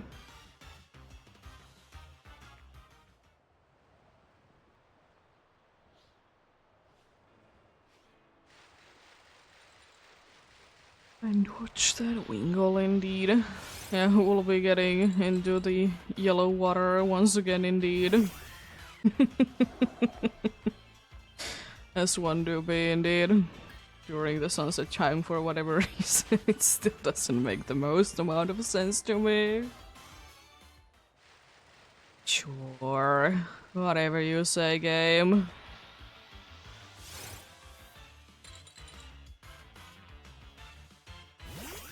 Whatever you say, game, indeed.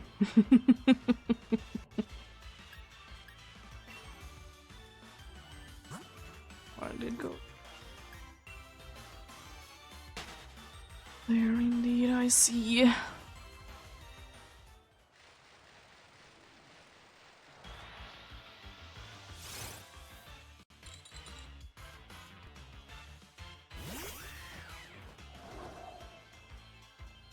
I wonder if Pokemon games would still be going off by the real time. Like, you know, Scarlet and Violet and Legends Arceus don't really be doing that. I wonder if they still would be going by like the real life time. Would there still be like special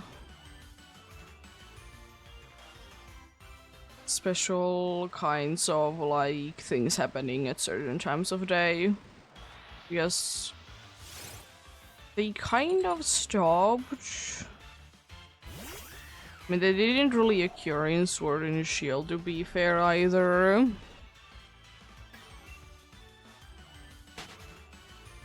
But they did do kind of a thing in EDSP, indeed. I know this Fateful Remix and everything, but still.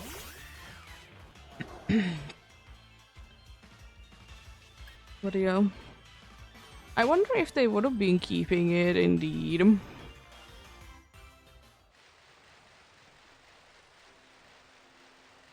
Like that would have been going on, indeed.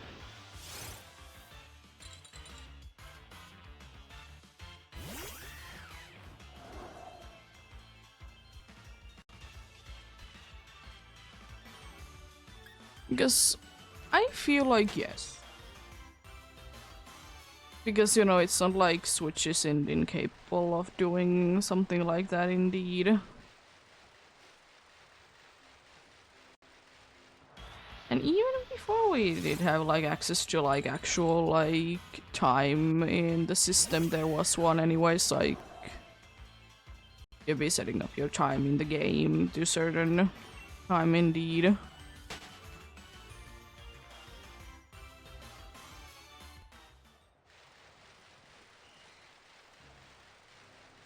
Which I don't know, it still feels like it's like such a cool thing. Even though, you know, like in actuality, like it's not that complicated, even like back in the day. But, you know, having something that, you know, knows how time goes and in itself doesn't know how time actually works, you know?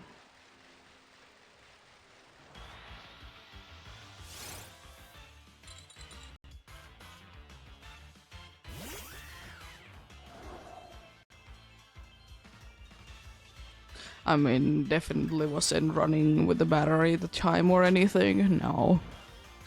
I mean, surely they didn't have, like, the day that you did capture them, that info wasn't there.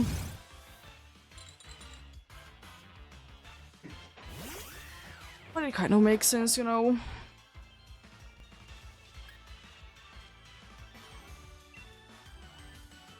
But it makes sense indeed.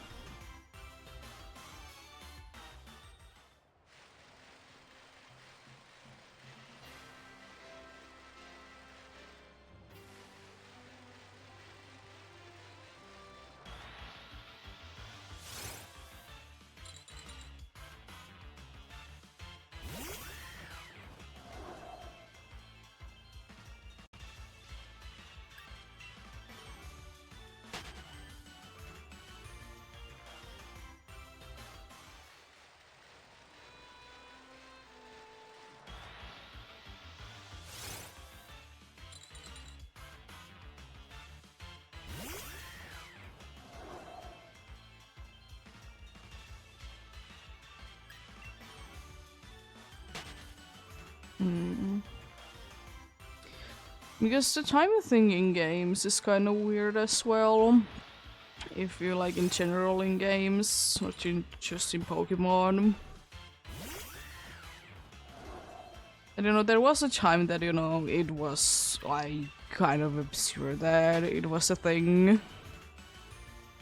And nowadays you can be expecting that basically any game will be having some sort of like time-based things. Is it related to real life time or in the game time?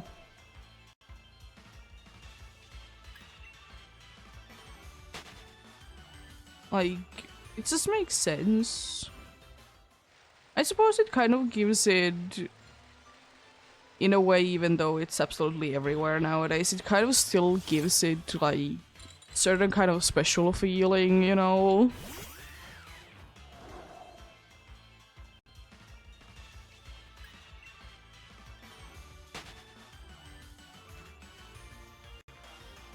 That they do be having it there indeed.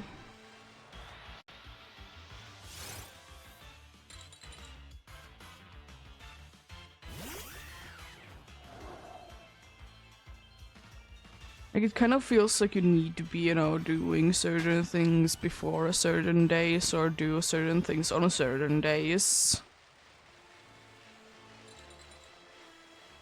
Because mostly in video games that I have been playing, like, most of them, like, things are in open on the weekends.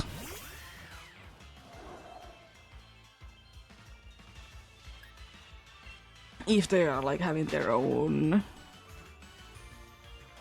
like time schedule, like that isn't based on real life time. Usually the real life time ones, they are mostly having same things happening, like, you know, shops are open the same amount of time every day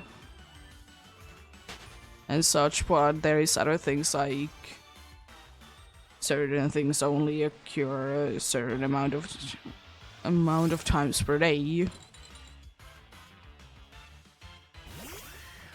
And then you need to be waiting either like the next day or a few more days until they have like regrown or something. I like it. Surely sometimes I would be wishing that there would be a game that would be based on real life time, but I would be able to do things infinitely. But I get it that, you know, most of the games, they are meant to be, you know, especially if they work with real life time, they are meant to be chill games. You know, they're meant to be chill games. You're not supposed to be doing anything with them indeed.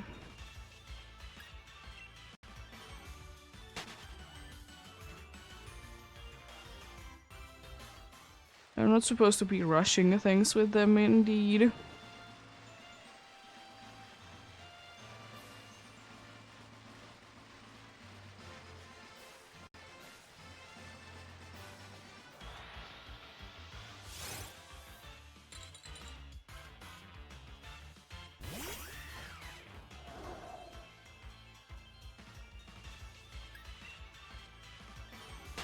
What do you...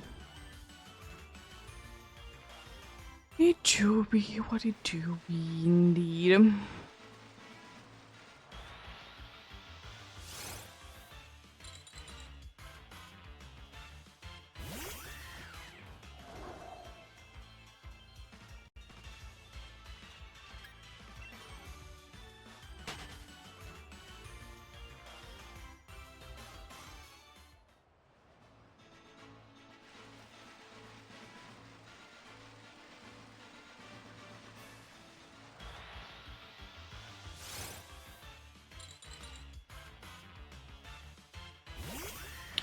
Yeah, I feel like if a game is having, you know, some sort of like day and night cycle happening, I feel like there should always be even if it would be a little thing, there should be something that, you know, happens like either daily or like in certain days of the week.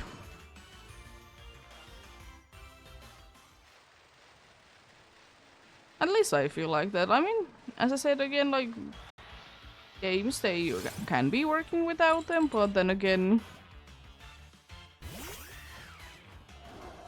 I'd rather be having something there indeed.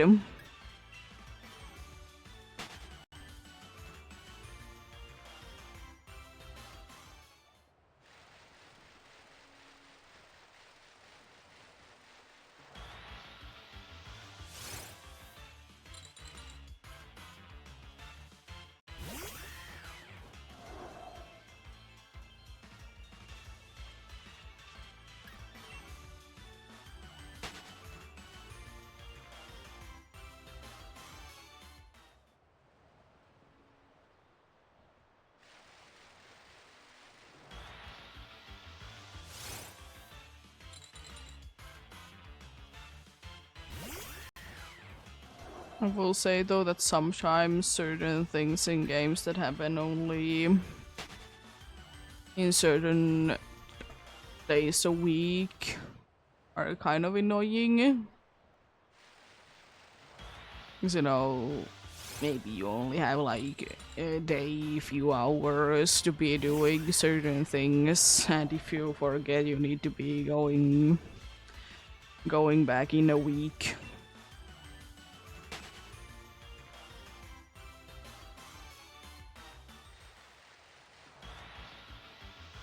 There isn't too many things, thankfully, that I have been having be a situation like that, indeed. And I'm hoping that it stays that way, indeed.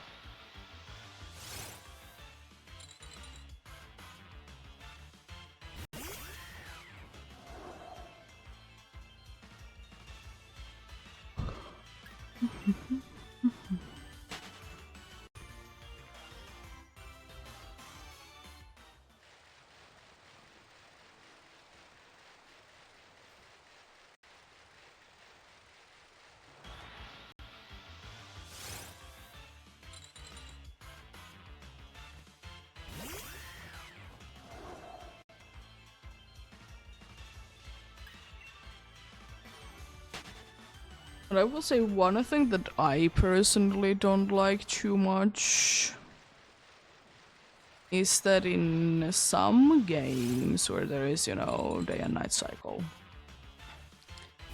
and then there is the energy system that, you know, usually actually is like not like actually energy system, but it's a system that, you know, when you should be going to sleep. I hate when that thing isn't tied to like certain time of day and instead is working in the like some sort of water meter. Like I sure understand that you get exhausted in different rates by doing different things, but it's at the same time like for me a lot nicer to be like knowing that at 2 a.m. I'm gonna be passing out because it's too late. Instead of like, yeah, you run with this timer, you can kind of see it, but at the same time it goes in a little bit of a different speeds.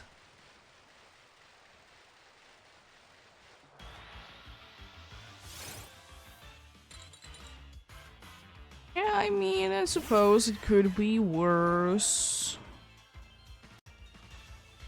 Could be worse indeed, but eh, I don't know.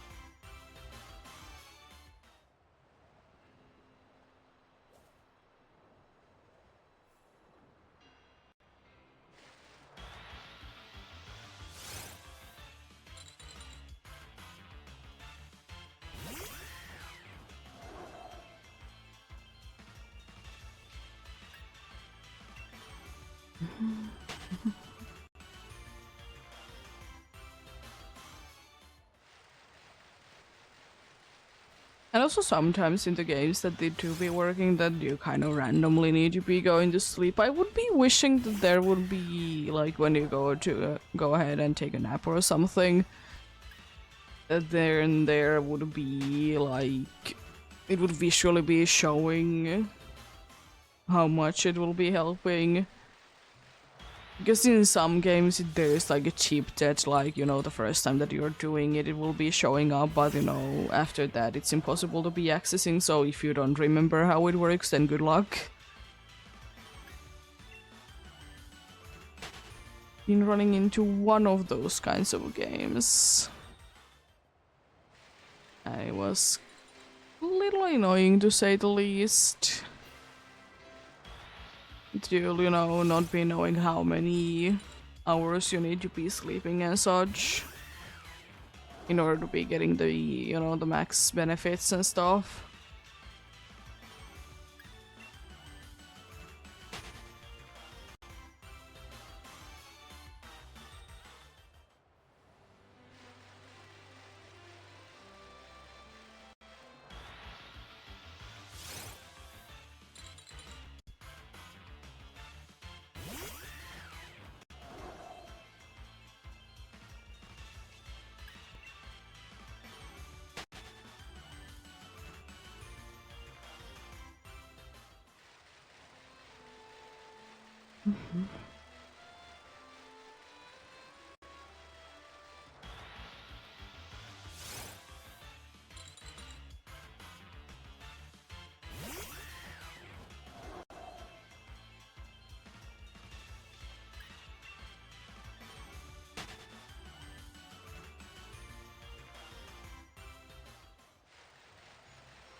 Also, one thing I'm kind of curious about as well, that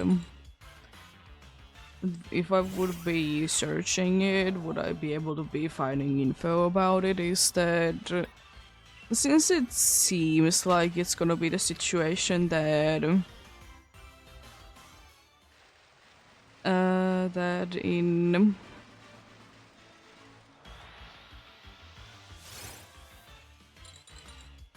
indeed in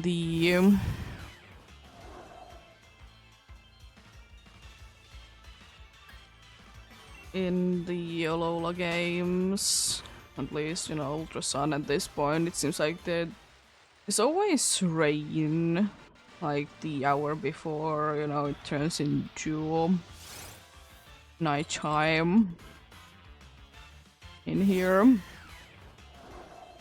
I wonder, could I be able to be finding, like, concrete, like a list that at what point during the day a certain thing will be happening, you know? Like certain weather in this case.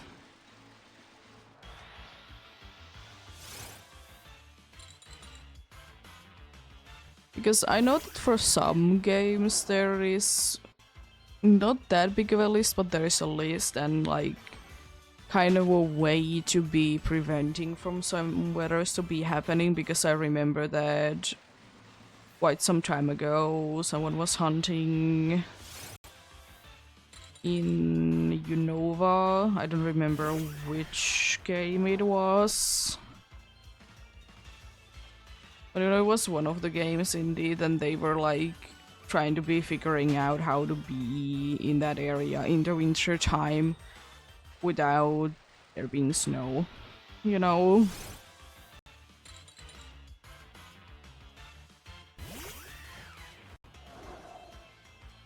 And like there is a ways around it, and it's quite interesting, honestly. There is certain like tricks that you can be doing that, you know, there is not gonna be a weather. I was just wondering that if I would be interested enough, that would I be able to find like a list of a weather indeed in the or for the Alola games. I feel like yes, because you know there's only a certain amount of days in a week and there's only a certain amount of hours in a day. I feel like it wouldn't be too bad, because I'm assuming that, you know, most of the older games, at least, they are working kind of the same. Like, they are doing the same things every week. Which makes sense, you know, less things to be going for, of course, and less like unique things that to be added. There is in some games, for sure, there is a situation that there is special cases that, you know, certain weather happens in certain days. I feel like it has been talked about a bunch, but like in, at least in the original Shino games, it was the case that in certain days, on certain routes, there is guaranteed weathers. You know? Which is pretty cool touch. It's so not so much of a thing nowadays. There is in Sword and Shield, for example, there is certain days in a year that if you go to that day, any year works. But if you go into that specific day, it's specific weathers, always. I talked about it before, like in the first day of the month. In like... It's not Poly, it's Galar. And Galar, like the mainland Galar, is having certain weathers based on the month. In the middle of the month, usually 15th. It's the Isle of Armor, and on the last day of the month, I think it's the... I don't remember, it's 30th or it's the last day of the month always. It's the Ground Tundra that has like specific weathers. Which is still probably one of the coolest things because, you know, if you need to be going for a specific weather, you can. But, you know, they can of course always be found randomly, but it's an easy way to be guaranteeing a certain weather in certain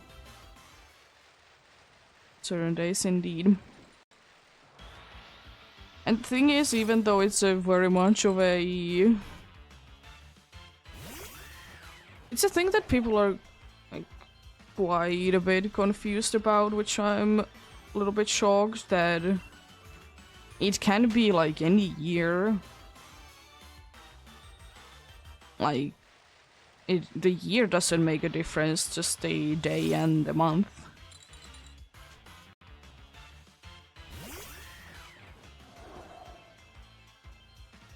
It was quite funny because I was indeed running in the Ground Tundra while I was hunting for the either of the Nidorans.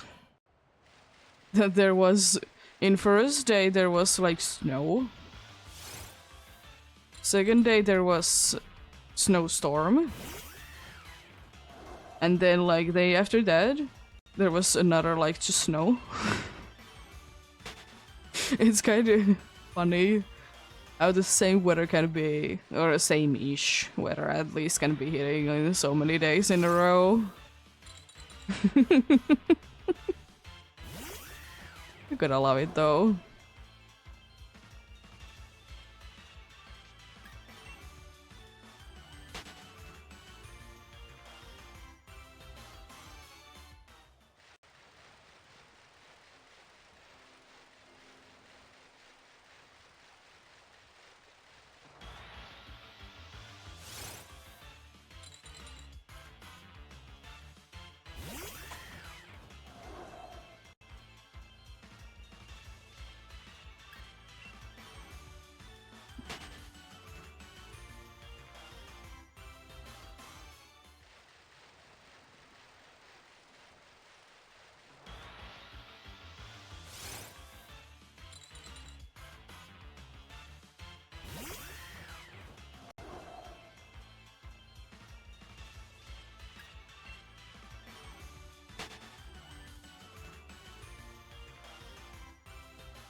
But yeah, I do indeed once again be hoping the best of luck to anyone else that do be hunting indeed. Hopefully you can be finding whatever you're looking for or get something indeed.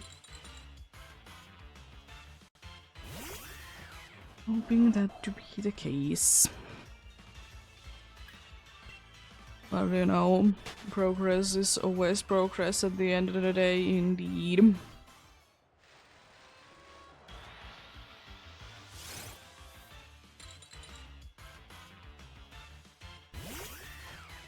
Even though, you know, not always be able to be getting the one that you want, but yeah. Oh yeah, by the way, the Nidoran female that I did get indeed last night, it always reminds me that I feel like that I'm kind of weird. Because I've talked about before that I always have liked Nidoran female line more than the male one. I don't know what it is. It's just this.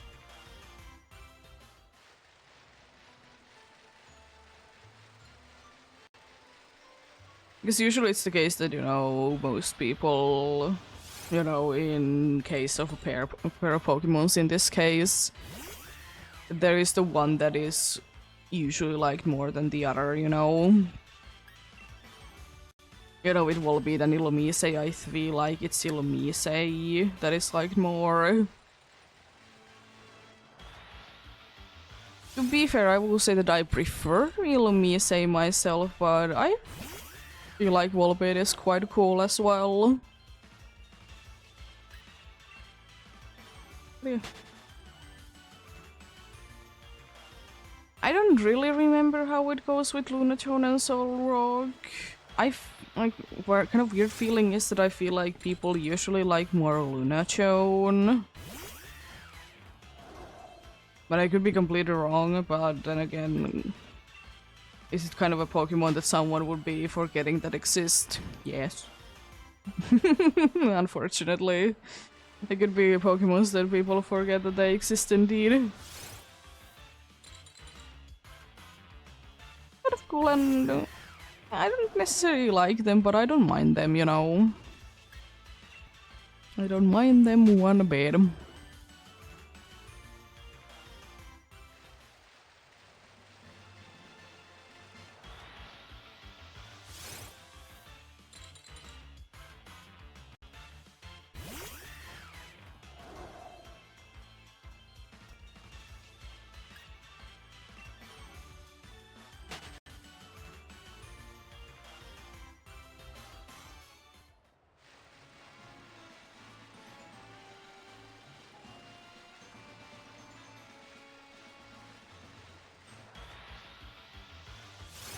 I was about to say I think that's boosted, but I haven't caught one of these, so it can't be.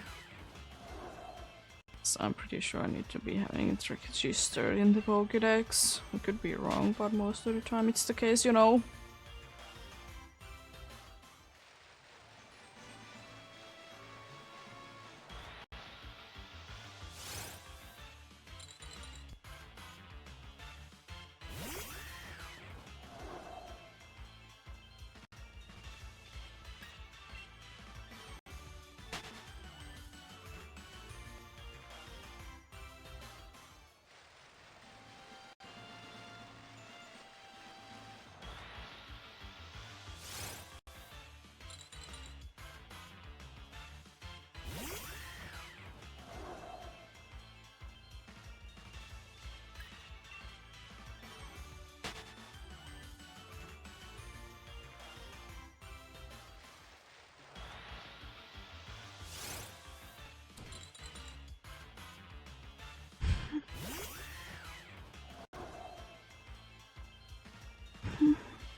don't remember have I talked about this before or not, but I find it so funny that it's always complained that, you know, Slowpoke shiny doesn't change too much, which is, you know, true and everything. But it wasn't really said that much about Poliwag, which I feel like is kind of in the same situation. Up until, like, Scarlet and Violet. Because I can see the difference in both, in my opinion, but they're also, like, on the harder side for sure. You know? So I feel like it's kind of odd that, you know, Poliwag isn't as much talk about indeed. Compared to the Slowpoke indeed. Because in my opinion they both are kind of hard. Says the person that can be seeing them quite easily, but anyways. Haven't noticed the Poliwag yet in Scarlet and Violet, but Slowpoke, yes. Poliwhirl is like surprisingly easy to tell. Honestly, which is kind of surprising because I don't feel like it changes that much from Poliwag on the regular and the shiny version.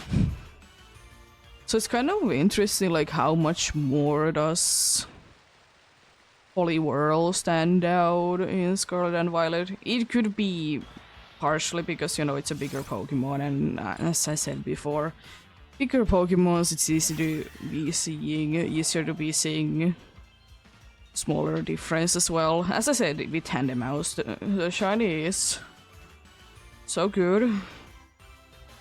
But if it would be bigger, I feel like it wouldn't be as bad.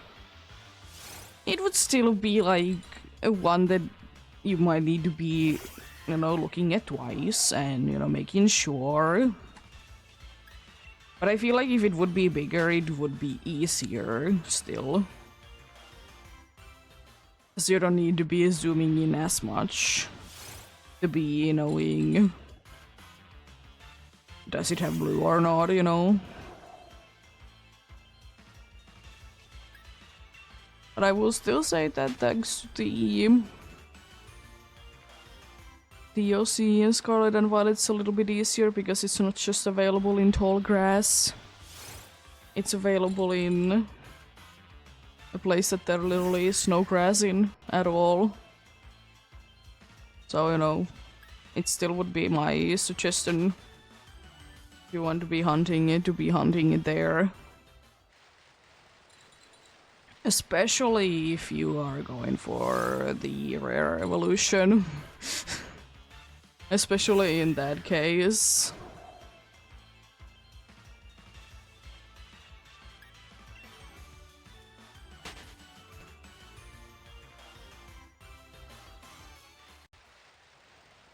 But I would be going there anyways, myself.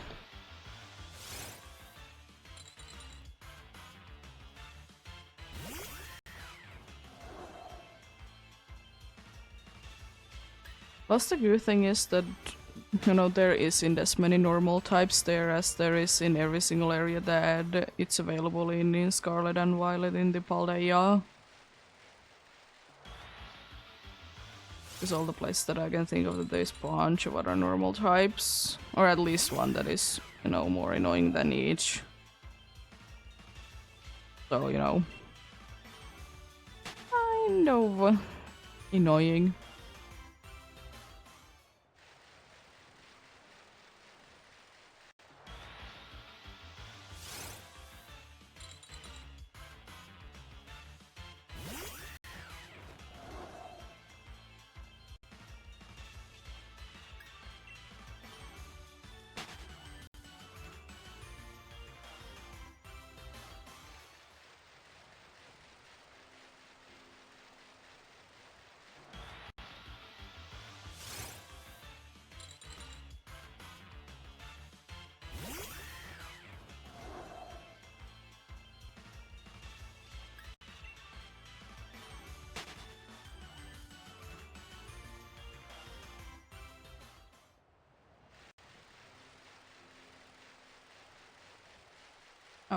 Twinkle. Sure.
It's already 400 checks for vanilla today, and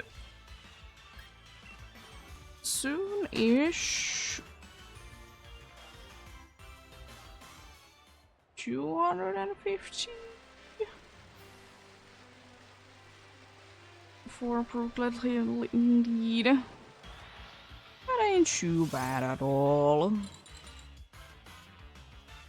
That ain't too bad at all indeed. It's quite nice for, you know, soon 3 hours in indeed. That ain't too bad by one bit. I think I can be hitting, you know, the 250. Indeed. Before the hour is up. But I'll be a little tight, that's for sure, but I could see that. And also it kind of is on the side that, you know, what my usual average is anyways, you know, 500 and 800-ish. So, you know, they are both like in the amounts that I was thinking they would be in. So, nice. Very nice indeed.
Will still say that the one thing that I'll be very excited for indeed is it is indeed the thing that I've been talking about a bunch, is how many in average I can be getting and how fast I can be getting them in during Fossil Week. I still do be knowing like how many per game I'll be doing, like per reset. It's 25 in Sword, even though I don't think it makes a difference, just in case I will be turning the autosave off.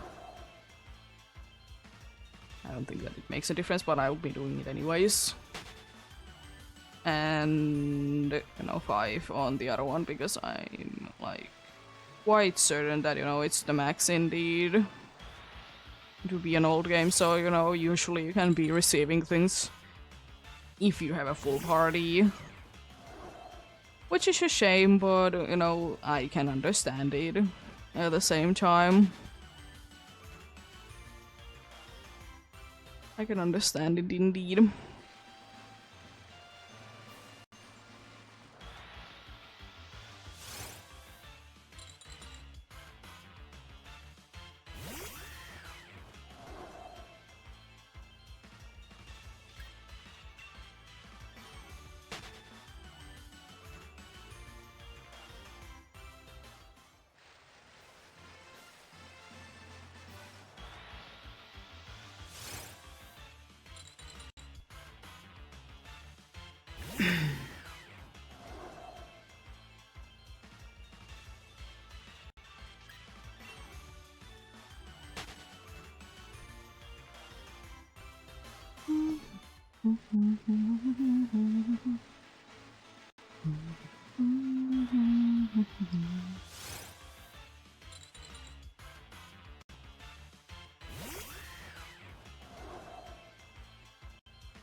Indeed.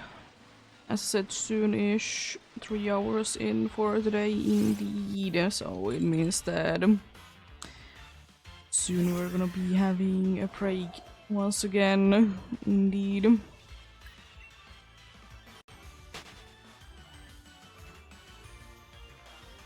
Would be, of course, be suggesting, especially, you know, warmer days, be in quite a good amount of places that if you haven't, you know, hydrate during it or something.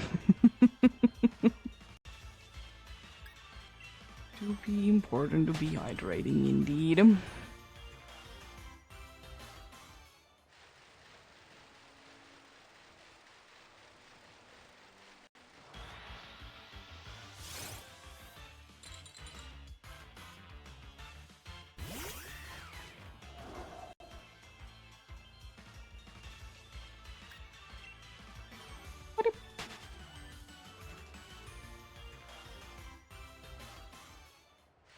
I'm gonna be getting, after the break is over, a few more two-blighter checks, at least potential for them, and then, as I said, because, you know, as usual, to be switching to night chime, that there will be no more of them, because they do be, as I said, be switching to Surskit during the night time, indeed. As I said a bunch of times before, I just don't see the reasoning behind it, but it's what it is, you know. There has been weirder things in the past in Pokemon games, if you ask me. There has been.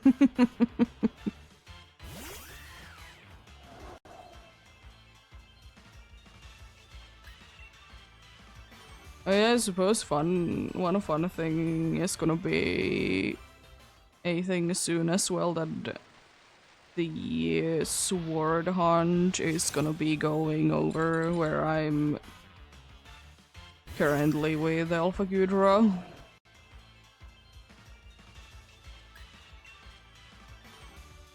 I mean, is it that surprising? Not really. But it's fresh in the mind indeed as well.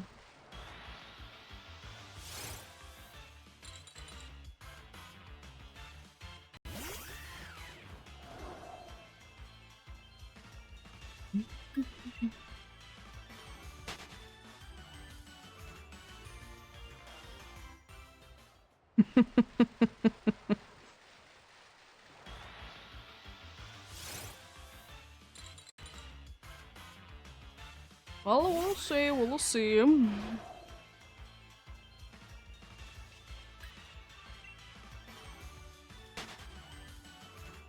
Could be that it happened, could be that it doesn't indeed.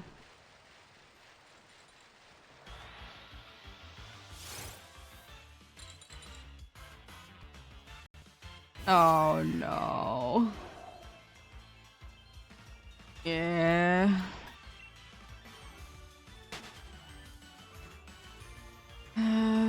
It is definitely an annoyance. Haven't thankfully been getting too much of that myself, but you know. Yeah, I know it is annoying. Yeah, it is. Fair enough.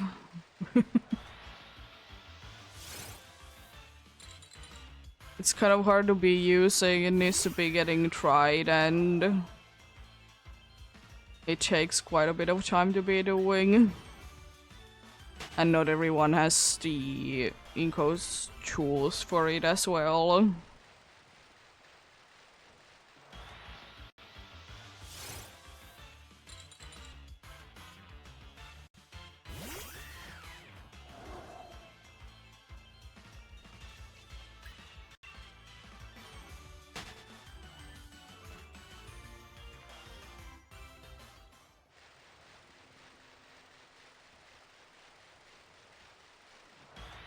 Leave both of these games in here and continue after the break is over.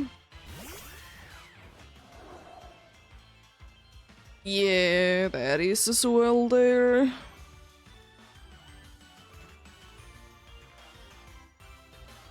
It's annoying that most of the time they need to be indeed very dry wood for you to be able to do anything with them.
Yeah.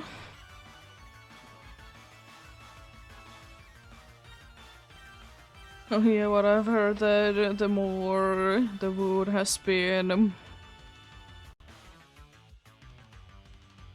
more the wood has been indeed refined, the more costly it is.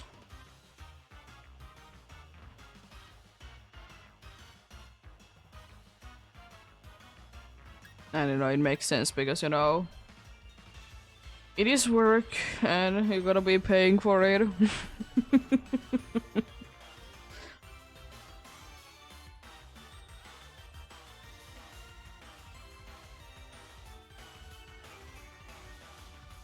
That's why in here, at least, it's ridiculously cheap to be buying something that has been, like, it's like literally a plank that has been already used for something, and there is nails and stuff in there. They are, like, quite cheap.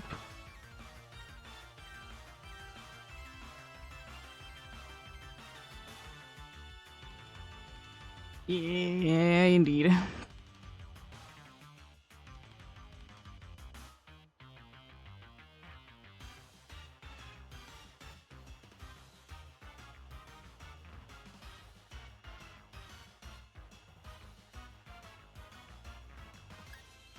But yeah, indeed. It's one of those things that, you know, people, they do be really be needing it, of course, but you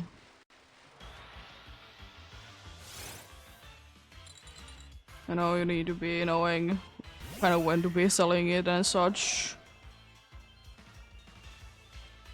Of course, you know, as usual, some times per year are better than others. But I would like to say that in here, even, like, you know, living in a city, that sometimes in here, you know, fireplaces, they do be needing that, because we don't really have, like, electric fireplaces or anything like that. It's usually, you know, wood. Because, I mean, I don't honestly understand the electric or, like, gas ones myself at all. To be fair, I have never understood, because it has never been a thing for me to be using anything that works with gas.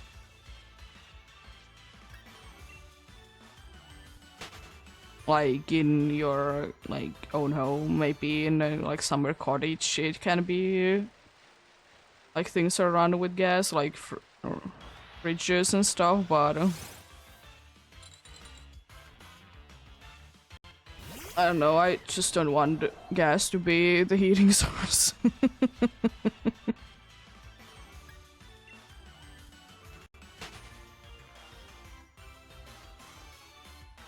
Yeah, they would definitely be appreciating it.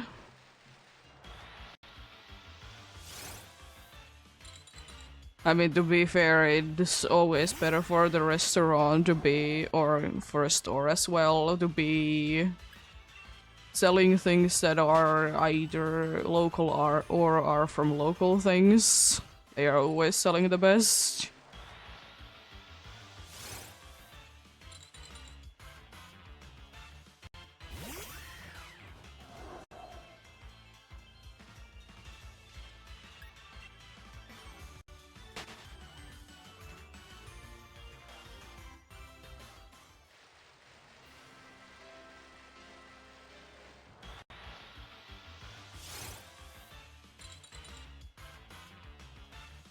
Ah, yeah.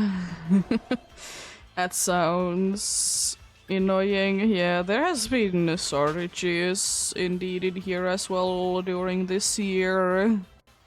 They were mostly at the beginning of the summer, because the weather wasn't the best. But there is still, like, now as well, problems there.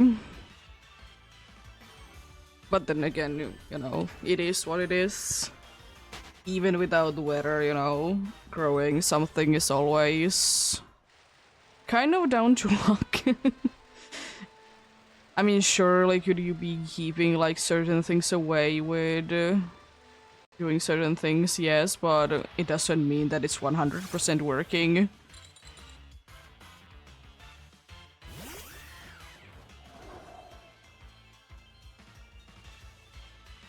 Because sometimes they just don't grow.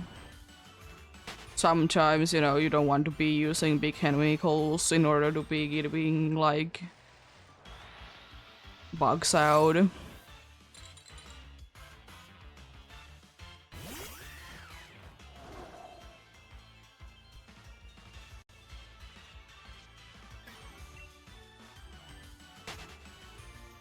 Because in here, they use, like, bug sprays and whatnots, but it needs to be very specific ones. usually, so they can be selling them under certain things. Because, you know, using certain things is, you know, bad for the environment and not really bad for humans, because anything and everything that you will be putting onto, like, you know, whatever you're growing, it needs to be, you know, safe for to be consumed.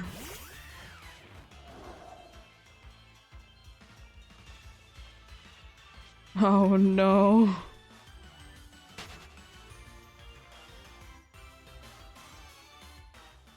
Yeah.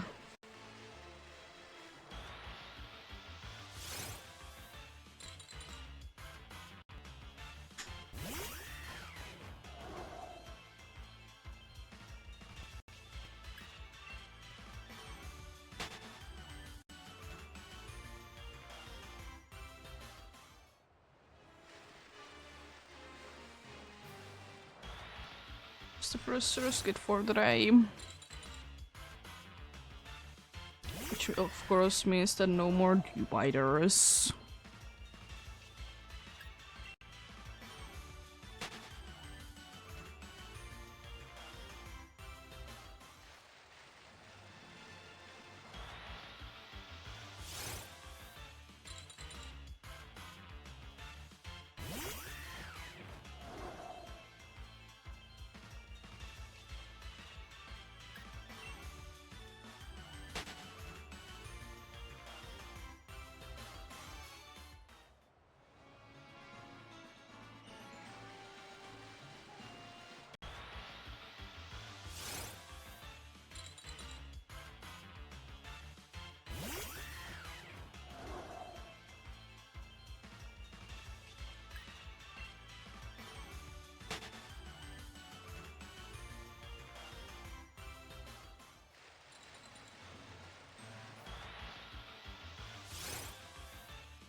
One interesting thing that I have like noticed this year is that, I mean, I don't know if it has been a thing before, but like this year I've like really noticed it at least, is that during summer times we have like kind of special potatoes that are only sold during summer times because they don't really last winter that well, and they are also a lot smaller than regular potatoes.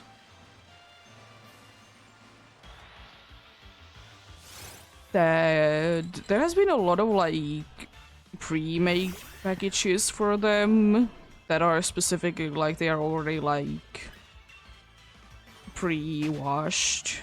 Oh, it says new potatoes literally in English as well. Nice.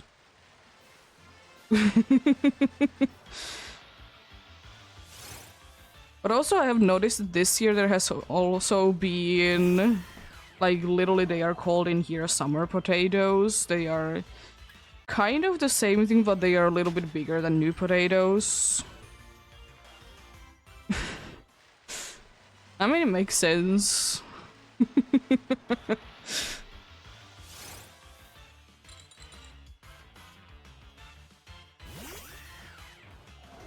makes sense indeed, but there has been indeed like pre-made packages that are like washed and everything, and they are relatively cheap compared to like the ones that you could be like picking the amount yourself and then, you know,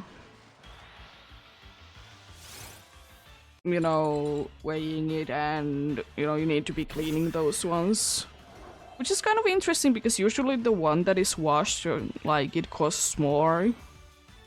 And the thing is as well that I'm comparing both of them to, like, how much it costs per kilo, because, easy way to be comparing, because the one that you need to be weighing, it always says how much per kilo it is. And then, like, the one that we did pod, it was literally like 1 kilo. So, like, it's interesting. And they are literally the same price. or actually a little bit cheaper sometimes. And they are pre-washed.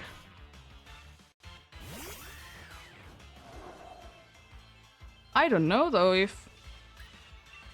Like, what is it then? I mean, I don't mind it, you know, no need to be washing them. I don't mind washing them, but you know... I'd rather be having them pre-washed if it doesn't cost that much more. I don't think that I have bought too many times like regular potatoes. Though... Like, that they wouldn't be pre-washed. I mean, you should still be washing them, you know, there's always the thing, but you don't need to that much.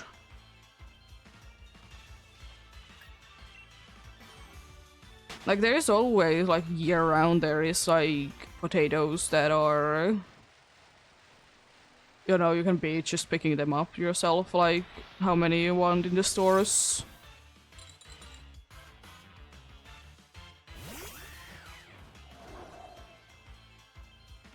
Yeah.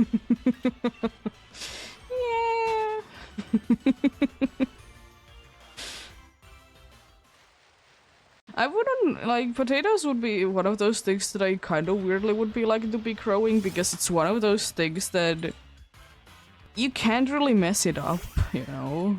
You can, of course, you can mess up anything, but it's harder, definitely.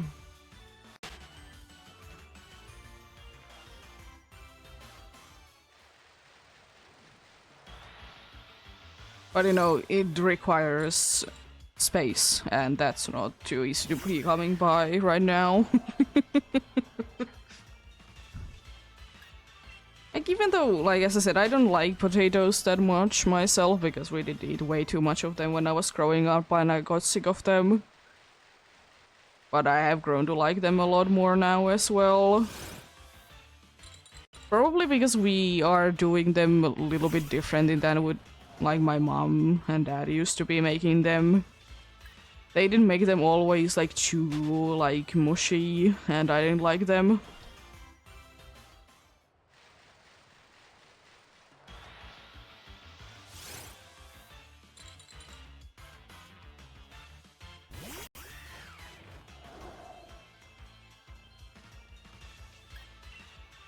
Mushrooms are one of the things that...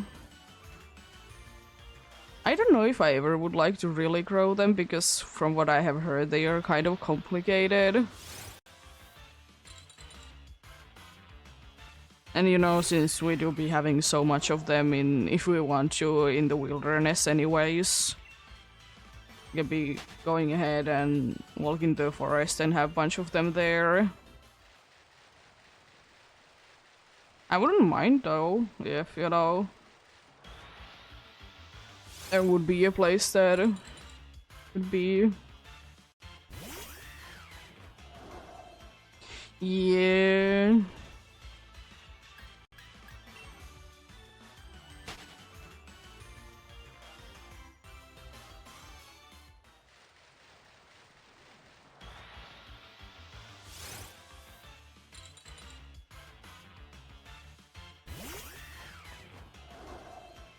Yeah...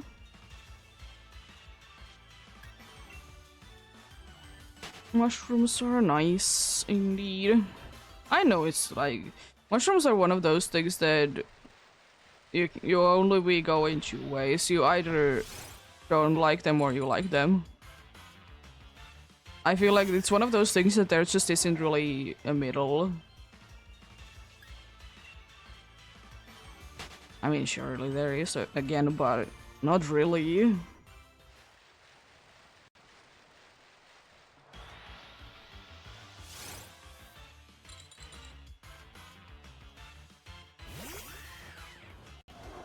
Nice, sounds interesting. We have a lot of different mushrooms in here, and quite a good amount of them are edible, but you know, always good thing to be remembering in these kinds of situations. If you don't know what it is, don't pick it up. Because there is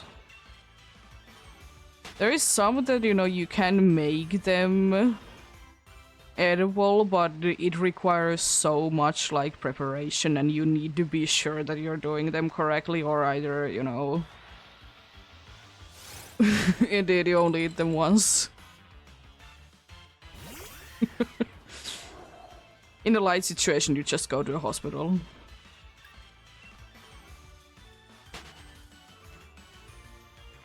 Why do they give them such funny names if they're not even edible?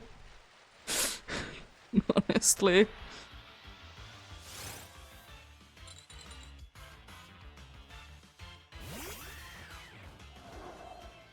Probably one of it's indeed one of the ones that you can be making it edible, but it's like, you know, you really need to be knowing how you're doing things.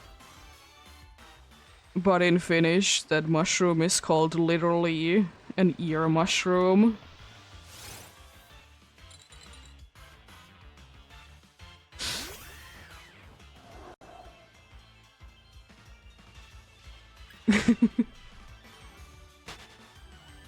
It kind of makes sense when you look at it, but it's interesting name still. It's like brown and it has like bunch of like swirls around it. If I remember correctly, of course there can be different kinds, but it's usually like that. But you can make it indeed edible, you just need to be doing, like, as I said, very specific things. So, you know. I'd rather be staying in the ones that, you know, you only need to be... There's like specific term, at least in Finnish, but basically you need to be boiling them in certain ways. And then they are, like, good to go. Kills all the bad things.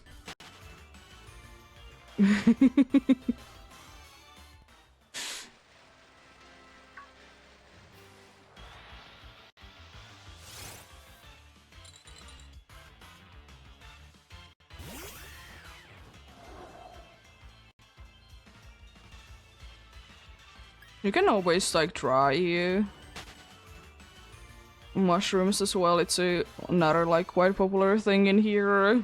Like, you literally just go ahead and pick them up, wash them a little bit, and then, you know, put them into, you know, dryer that, you know, is meant for foods.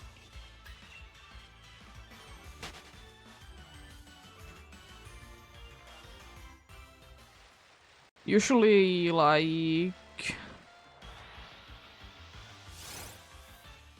Usually, like, like what we call in here, like, salt mushrooms, they are usually indeed boiled, and more of sweet ones are either eaten in quotes raw, or they are gonna be getting dehydrated indeed. Or dried. Whatever. And then they can basically be good forever, but you know. It's not always. And be sure that they are actually very dry, because if there's a little bit of moisture there, the entire bottle is bad. Or container, whatever you're using. We usually use like glass, like... that could be considered bottles. They're actually containers.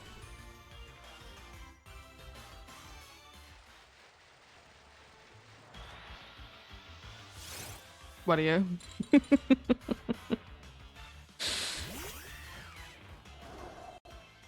Onions are nice indeed. The problem is really that I really like indeed the ones that you find in the wild. But also I can't be bothered to be going ahead and picking them up. And if you want to be buying them, they are expensive.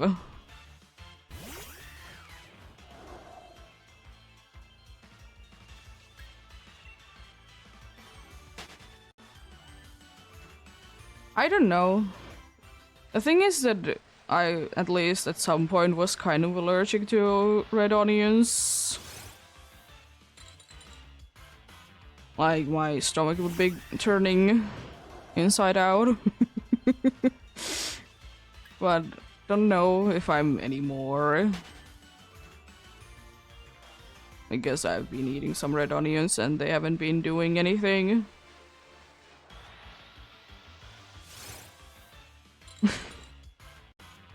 I mean, it was a thing for a few years, so...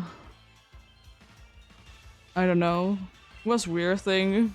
And it was specifically red onions and nothing else, like garlic, yellow onions or regular onions, they were fine.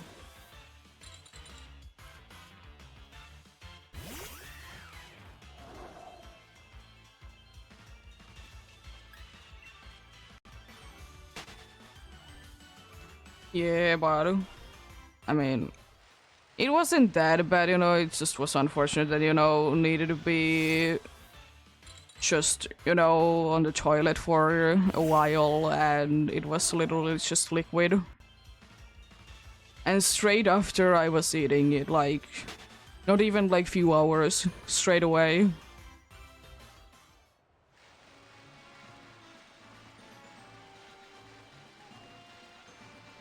But yeah, I don't think that my stomach cares that much about it anymore. But, you know, if I want to be safe, I don't get them. And honestly, I will say that I don't like onions in hamburgers myself. Especially if it's from a restaurant, because usually they are raw. And I'd rather be having it a little bit, you know, be toasty, but usually raw and...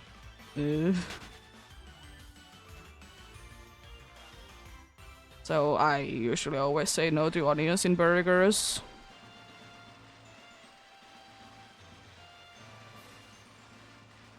It's just because it's the only thing that I can be tasting then. Yeah. I'm fine with, like, if we're like grilling like burgers and then there is onion in them, because I know that they are not like literally raw onion, they're at least a little bit, you know, kind of lost their flavoring quotes. A nicer that way.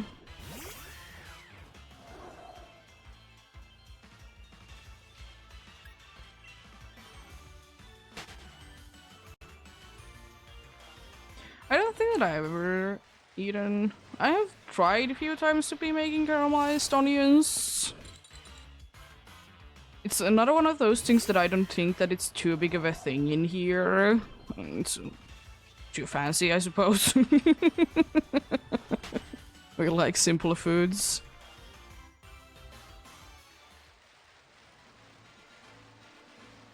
And I haven't been like into an actual like burger place in a long time.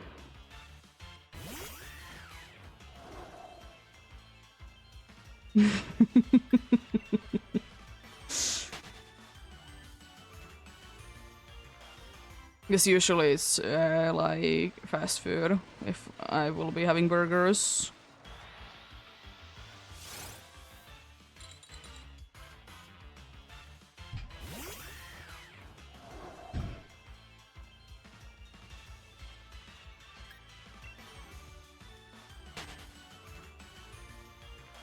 Speaking of fast food burgers, I'm talking about that we have, you know, McDonald's, but it's basically a finished version of it. We have also McDonald's, of course.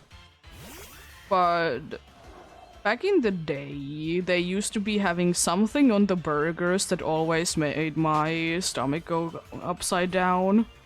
I don't know what it was.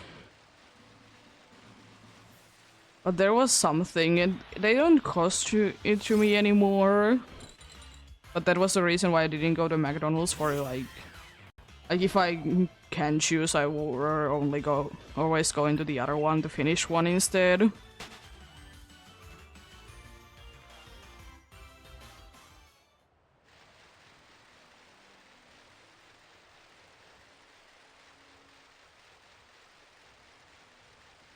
They're both fast food though, so it was kind of weird as well.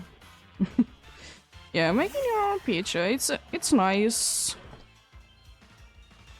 we kind of do that. We nowadays usually be buying like a package that has like 3 pre-made like, you know, bottoms. So, you know, you can be just slapping whatever you want on top of them. Because I don't know, we haven't really been getting like a good recipe. Be making like our own dough, do it indeed. And it's relatively cheap to be buying them anyways.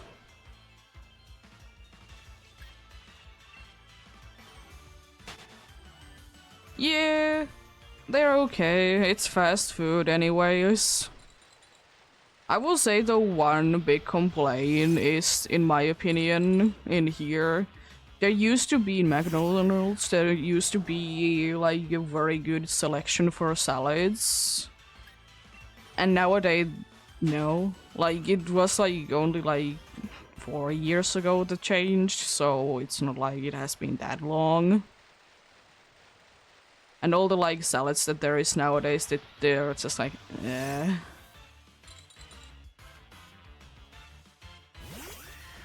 It sounds too nice, you know?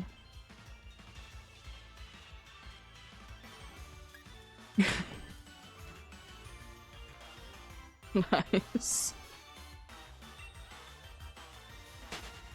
Yeah, they're definitely not as colorful as they used to be. They're more like kind of feeling like more like a business. Like you'll be going ahead and doing like business dinner there. Because the most, you know, the place that you want to be doing it in. Yeah, it's mostly like in the like grays and blacks in here, a little bit of white here and there. But then there is like everywhere, in every single place, there is like an accent color though. So, you know, it's at least nice.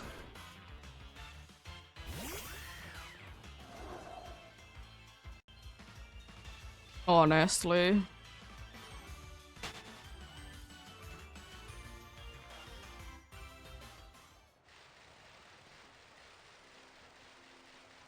Well, maybe one day. I doubt that at any point in here though, because we're gonna be getting our taxes getting higher for things, so that's fun. That also, by the way, backfired on them. They were thinking that they're gonna be saving money by raising taxes, but they do an oopsie, and now it's gonna be costing them a lot more next year.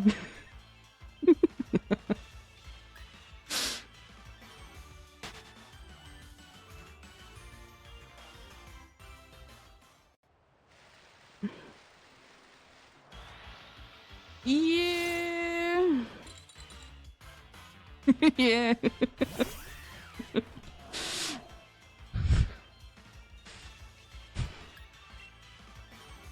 It's like basically anything that you buy from the stores are gonna be getting like a tax increase.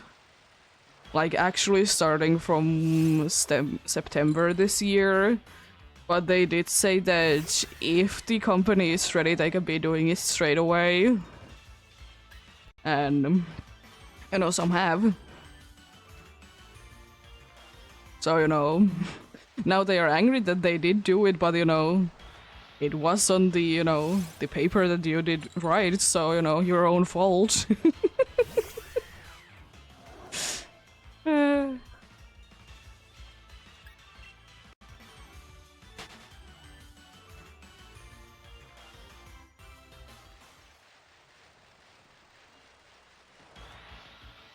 I mean, not every store is gonna be making them, of course, but like some like that are more unique can be definitely doing it.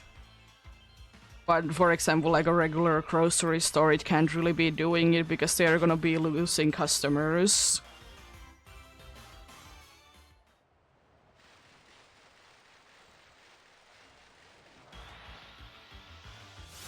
Then the customers are gonna be going to another store, so they can't really be doing it, but some other ones can, and they have indeed.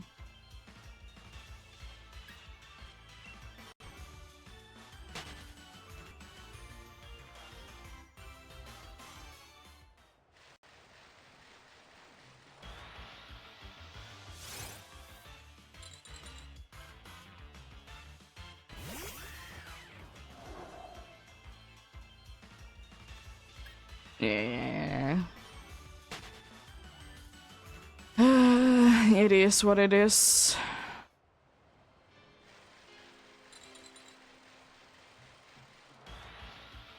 That do be one of those things that it's unfortunate that we are gonna be recovering for years still. It's not really seen in every place, but in some places it's still really seen how big of an impact it was.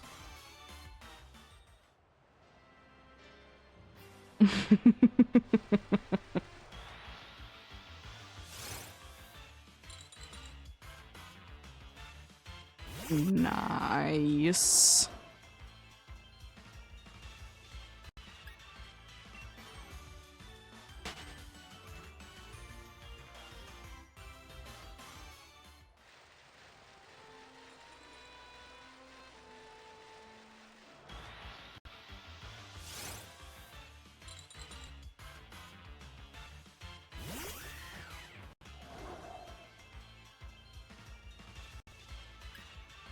Hopefully the fight goes well then indeed.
Sounds interesting.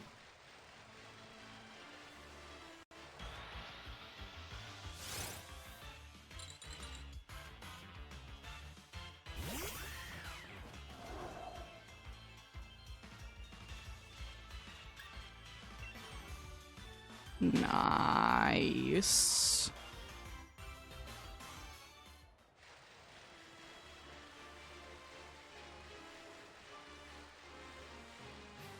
All good that it's doing nicely then indeed.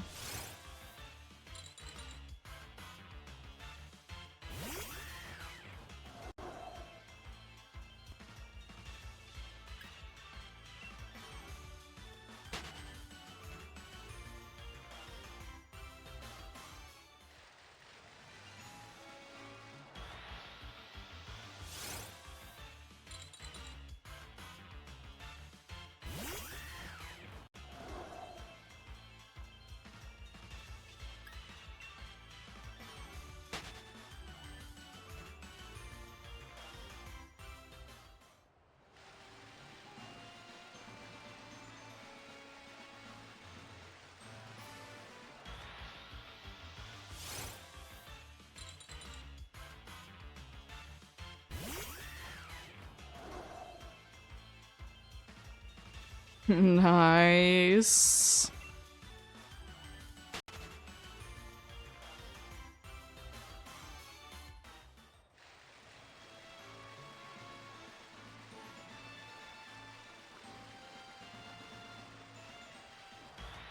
And there is sometimes very interesting claws that you can definitely be getting, around with indeed and use for your own good indeed.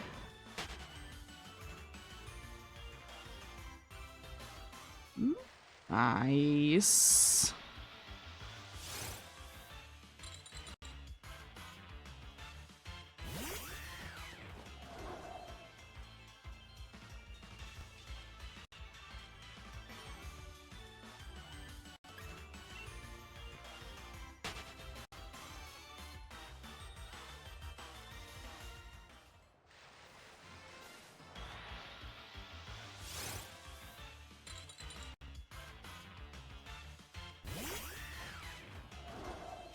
How dare you be planting out Professor Willow?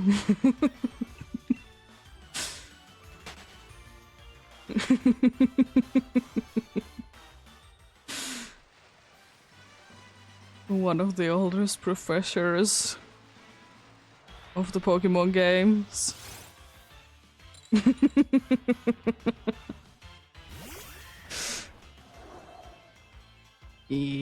Fair enough, fair enough.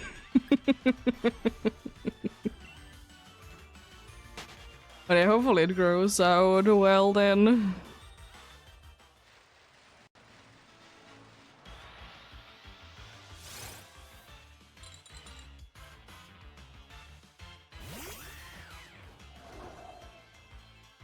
I know that we have tried, like, when I was a lot younger, you know, when my parents were together and everything, that they were trying to be growing a tree and it was a pain.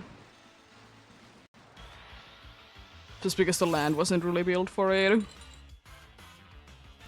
So it didn't really go too well indeed.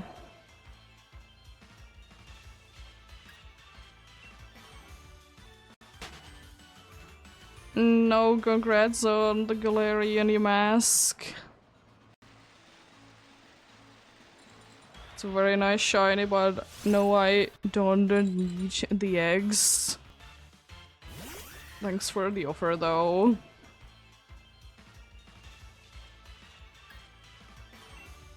Yeah.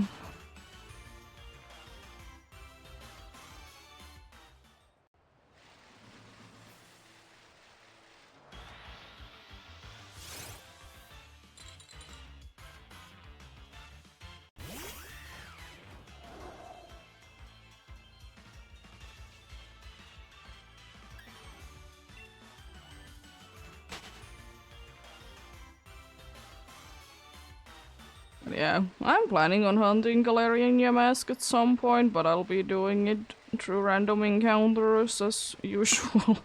Everything that I can will be done through those. And it's a very nice shiny.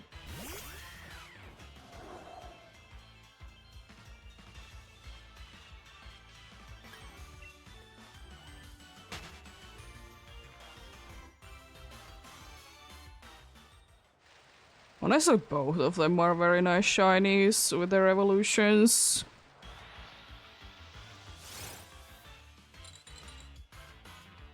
It's just, I will still say that it's so annoying to be evolving Galarian Mask though. Why?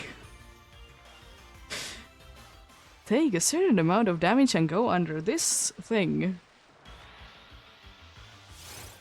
You're not the first thing that comes to my mind to be doing with a random Pokemon. And you know, certainly one that you can accidentally be doing as well, because as I said, Galarian Farfetch'd, even though it is, you know, hard to be doing, you can kind of accidentally be getting it, you know. Because 3 crits in one battle, yeah, sure it's hard, but I mean, it's not impossible. By any means.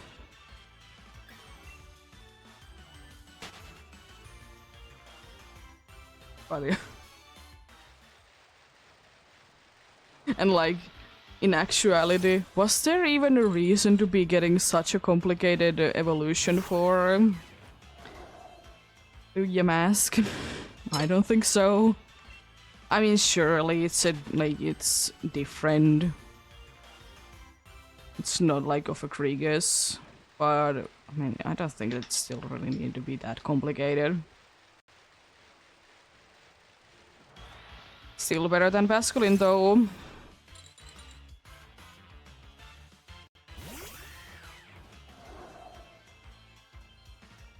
I don't know, because only I have been evolving them when they have been like just caught.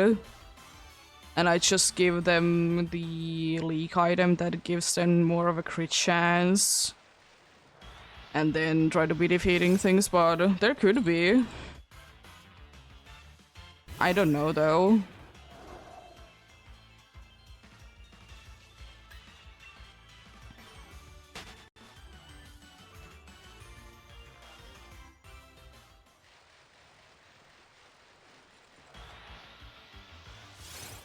And I don't know if multi-attack would be working for it anyways.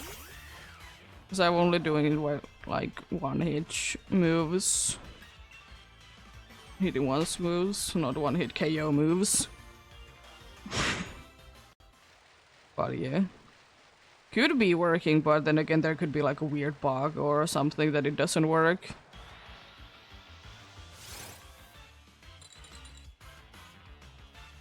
But it is still kind of hard though, because you need to be getting it in one battle, and you know, if you have fought all the trainers, then you know...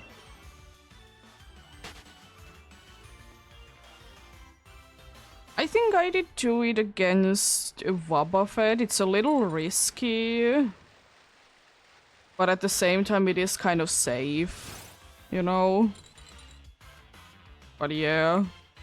There's a bunch of different ways to be getting around it. The only thing is that you need to be able to survive whatever it's gonna be hitting your way, of course. Shuckle is another one that I have heard that is quite nice to be doing it with as well, because Shuckle do be bulky.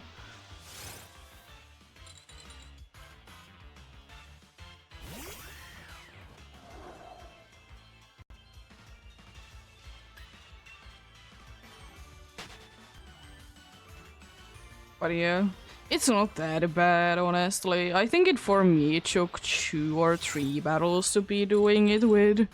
Just because on the first time around I did get a crit.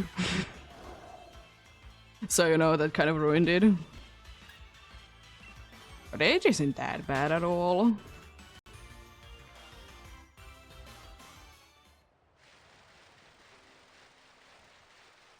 And like, if you are using like Farfetch'd in your, like, you're playing through the game, if you're using it and then, you know, defeat random trainers, it's not that bad. Like, if you're battling against a dude that has like 6 Pokemons, it's quite likely, if you really want to be making it work, that you can be getting 3 crits.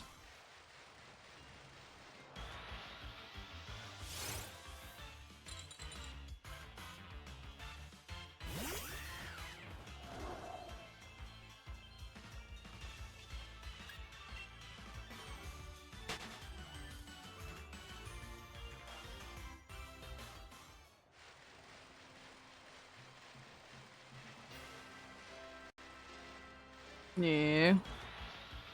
I mean, I will still say that I wouldn't be too surprised if someone was confused how to be evolving it, though. But I will still say that, in my opinion, if it has a regional form, does it really need to be having such a complicated way to be evolving?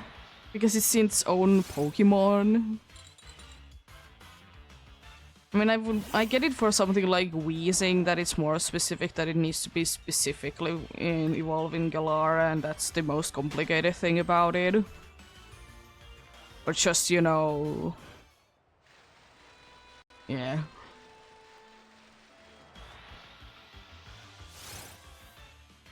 Indeed, thanks to the internets.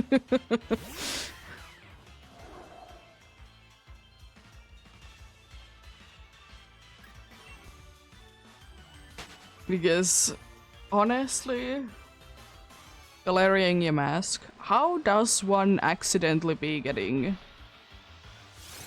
it? Because I remember, I've talked about it before, that I don't remember who it was, but it was a long time ago, you know, once like Scarlet and Violet did come out, kind of old, that someone did try to be completing the Pokédex without the help of the internet. And they could be doing everything but Finison. Because... how? I mean, it kind of makes sense with Palafin, you know, you need to be with friends, but... it would be a different story if it would be just that you need to be in a Union Circle. But you need to be in Union Circle and it needs to be quite high in levels. So... easy thing to, you know, figure out. Everyone can do it. Yeah, I get it, but, you know, they need to be putting some annoying evolution, you know?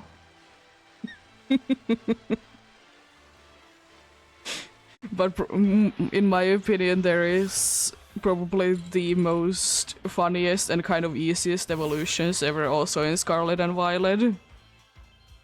And its name is... oh god, I'm not remember. Annihilate. Because you can just literally go ahead and spam the move that you need to be evolving to a normal type Pokemon. It doesn't need to land, you just need to use the move. It's so hilarious, I love it. So that's what I did. I did go ahead and I go into a battle with like an Igglybuff. And then I just spammed, you know, the ghost move on it.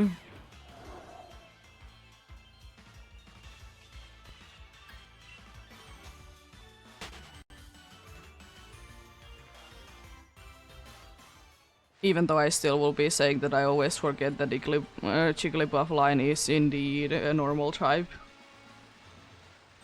I know it, but at the same time I always forget that it is. Yeah. And the thing is as well, like, some people have been complaining about it. That... like, it's one of those things that you can kind of figure it out on your own, but at the same time, why would you be using, in most situations, not a stab move, you know? And it's 20 times as well. Because usually it's that, apart from Legends Arceus, of course, it's the case that you just need to learn the move, and then, like, the next level up you evolve.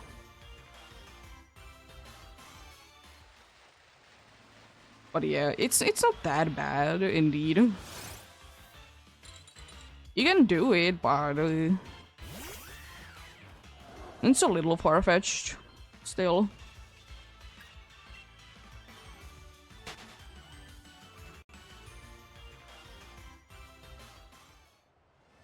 It is.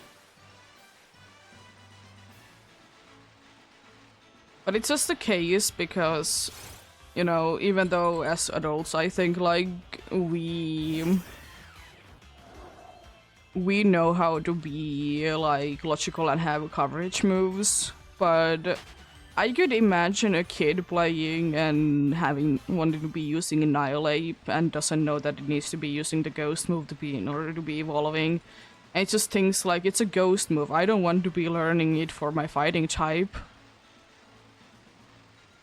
I could totally be seeing that to be a thing. But yeah, it's a very nice move though.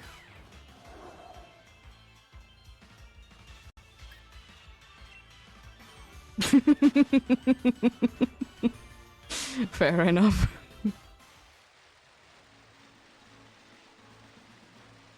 I mean, I will say that it's always been the case and always will be the case that there is...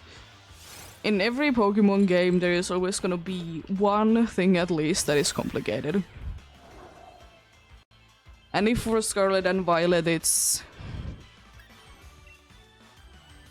like using a Rage Fist on a Primeape, then, you know, it's that. To be fair, I will say that Gimmighoul is kind of close as well. Even though, you know, for me it kind of makes sense and I could have probably be figuring out without an internet. Because, you know, Pokemon is always about 999. Like, everything is max is 999. So I could have been technically figuring out myself, but at the same time, like... jeez. Is it annoying, you know?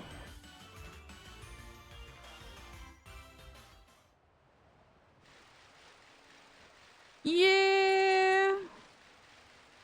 I mean, sure, there is like some kids, of course, that want to be getting coverage, but not everyone. And I will say that there is probably still like adults that only want to be using stab moves as well.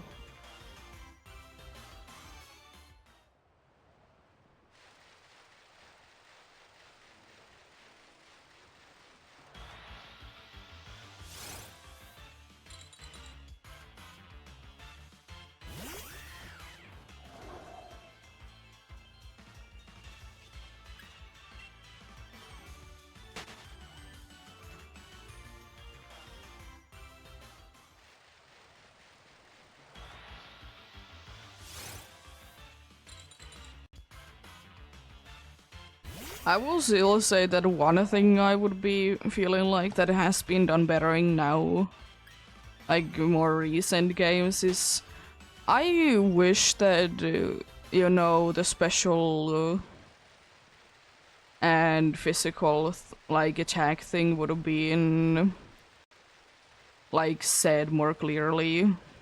Because it took me for like quite some time to be understanding the difference between the two. Like, which is physical, which is special. Especially in the days that, you know, there was types that were either special or physical. It was so fun. It was insane how fun it was.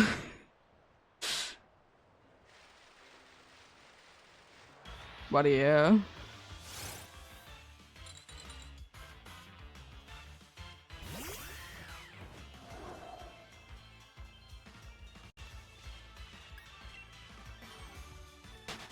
I will say that even though I know how, like, now, like, how, like, what the natures and stuff work, I don't honestly care about natures because, you know, I'll go with the idea that my team doesn't need to be perfect.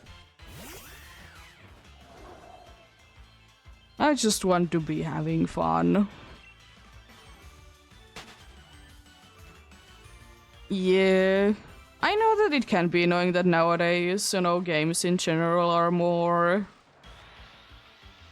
holding hands indeed, but honestly, it makes it so much nicer for either a new player or more of a casual player that I would consider myself to be.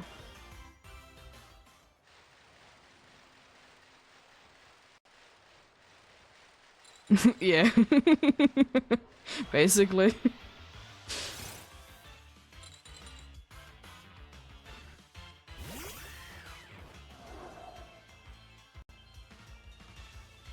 But yeah, I know things change. I mean, would I be wishing that some of the tutorials would be more of like optional? Yes. I will say that much. I would be wishing that some of the tutorial things could be like you can be skipping it if you want to, but I think it's a good thing that they are there. Yeah, that's fair enough. Indeed.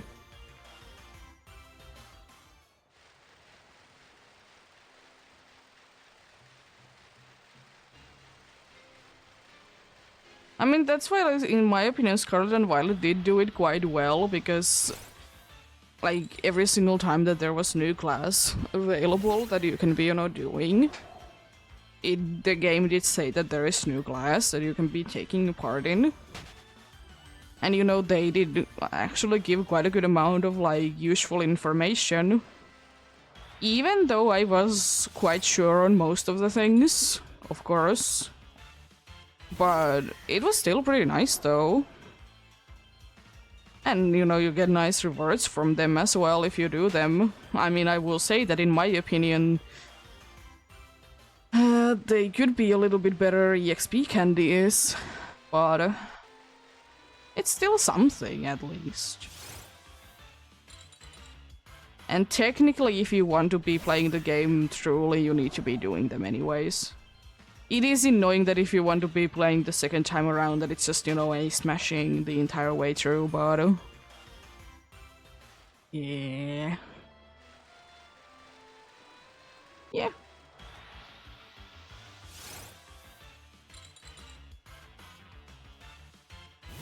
And, you know, again, like, it wasn't like you have to do these, but if you want to, you can.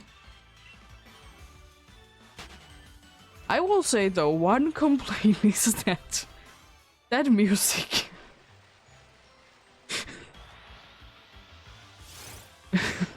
It got old. And that's what I'm kind of disappointed about as well, that there wasn't like a special music to the classes as like... But yeah.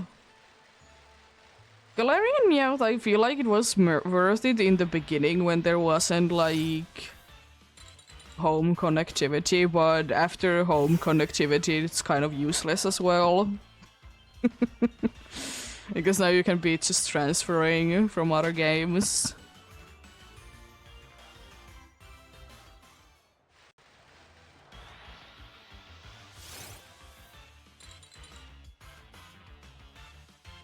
But yeah, it was pretty cool though. I will say though that I don't really understand the language class and how like you are supposed to be knowing how the Pikachu is feeling from them. It was so confusing to me, but sure.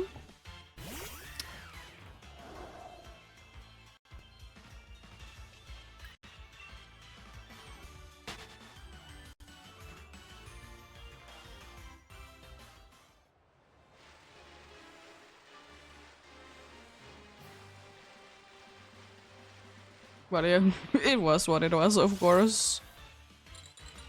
Or was it language class? I don't remember. One of the classes anyways. I remember that it was that dude anyways. Honestly. To be fair for me, they were quite easy even though they were talking about like different language, because I either knew what was one of the languages or I already knew what the answer was. But yeah.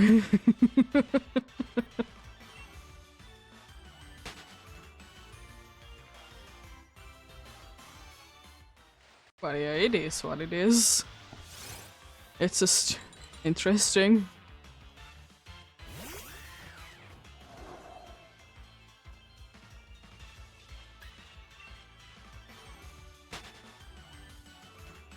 Yeah.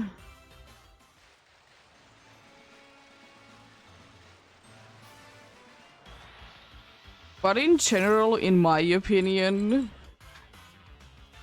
the most useless class is the battle one. That were literally just telling us about different kinds of battles. In my opinion, that was one of the most useless ones.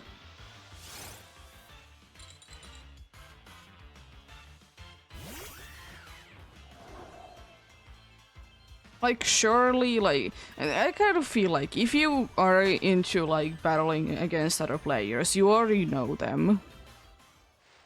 And if you don't know about it, you're gonna be going ahead and figuring out on your own. And I was in the boat that I just couldn't care at all about it.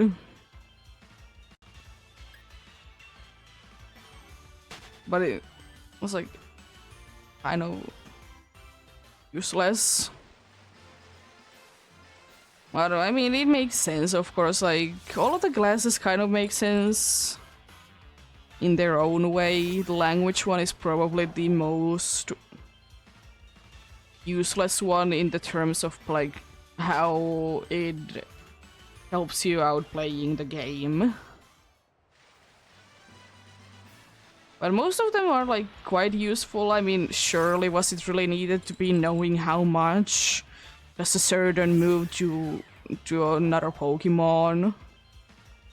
No, but I suppose if you're really into that, then, you know, it's helpful.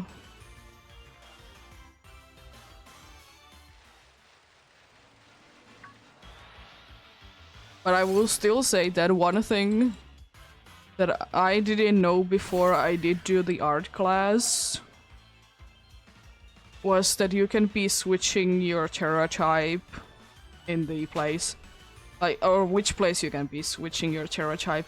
I knew that you can be changing your Terra type, I just didn't know where. Like, that was probably one of the only things that I actually learned that was kind of useful, even though I haven't not used it. I don't think.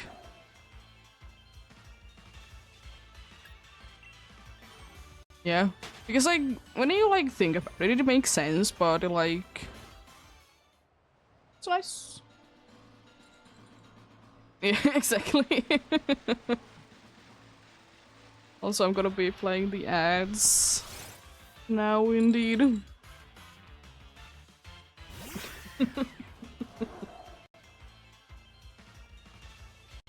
Yeah, it is nice and helpful, definitely. Maybe not as helpful if you're like playing through the story, but if you're doing like raid things or dance anyways, or you're doing online battling, then I can definitely see how it can be very useful, but for like just playing through the story, it's not that much.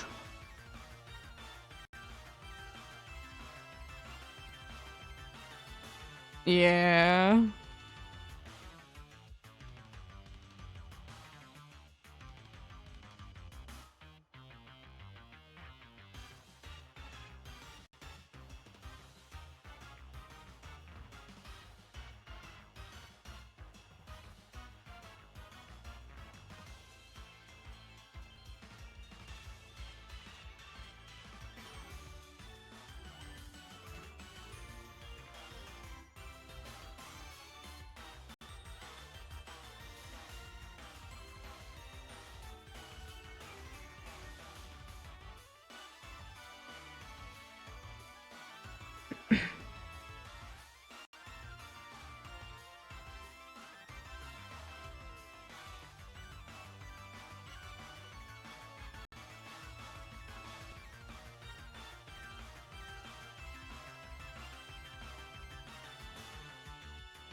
Yeah.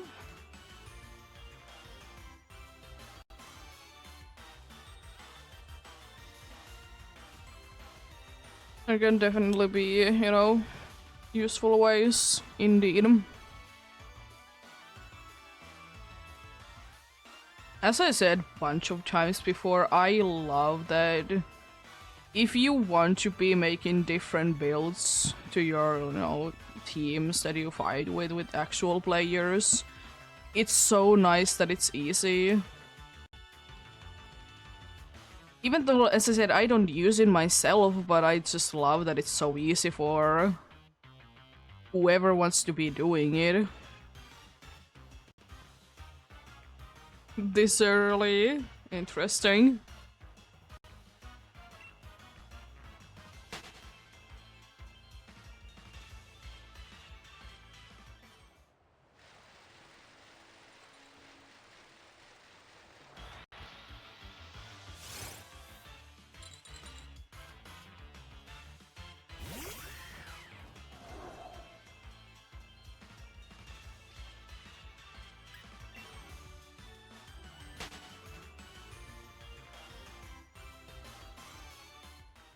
Ooh, that's... sounds interesting.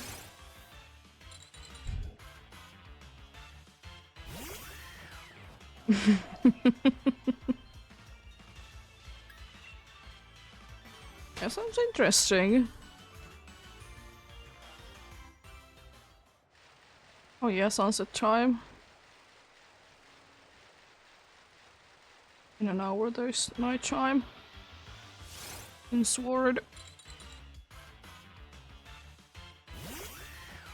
Yeah, fair enough, fair enough.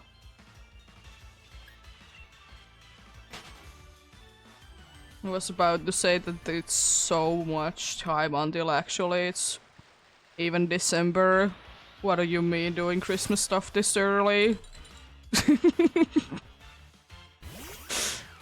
I don't like people that do too early Christmas stuffs for no reason.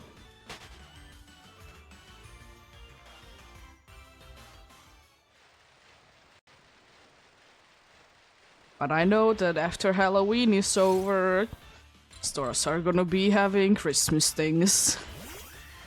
Because it's technically the next big thing that is going about, apart from our Independence Day.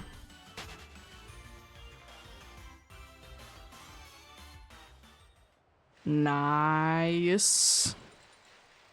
Yeah, I don't like Christmas too much myself.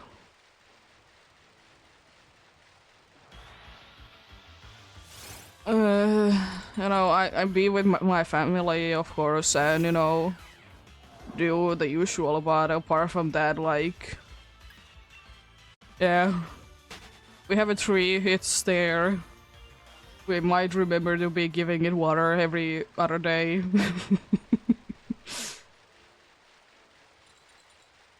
You know, don't care.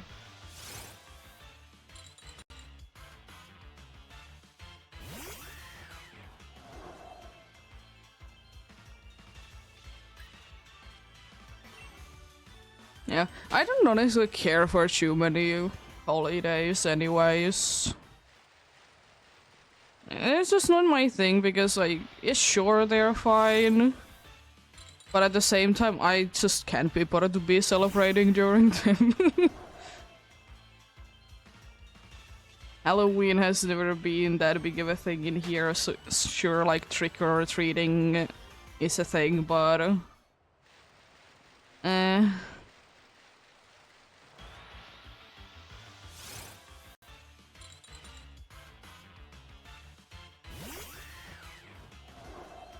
I don't even remember still, like, when was actually the last time that I have dressed up for Halloween.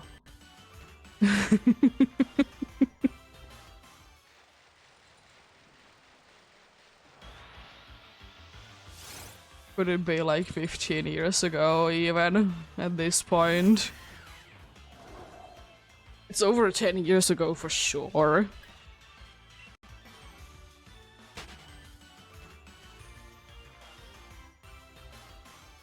Yeah, I don't mind it. Like, it's nice, but I just don't personally be celebrating it too much. I mean, I do be, you know, the most celebration, I guess. What I do is that I'll be hunting pumpkaboo until I have all the sizes for it and its evolutions during October.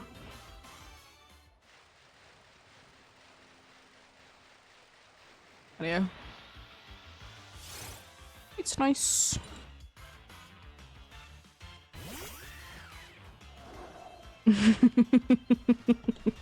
Of course, of course. Why wouldn't you be doing that?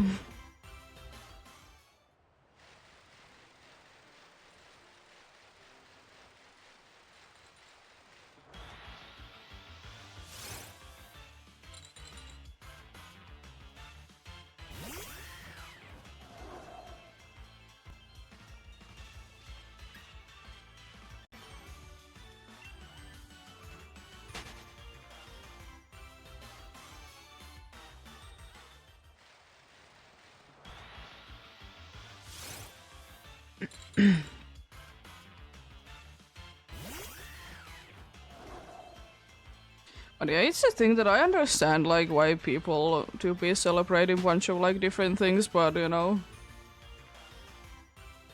Yeah, it's just not my thing. You know, it is what it is.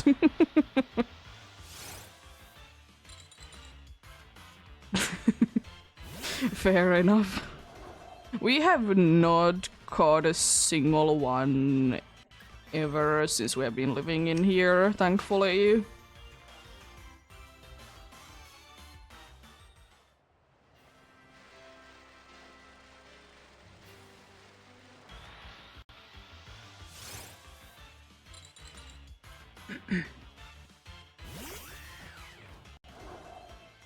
But then again, it's not that big of a thing that in apartment buildings, at least in here, that there is, you know, trick-or-treaters, really.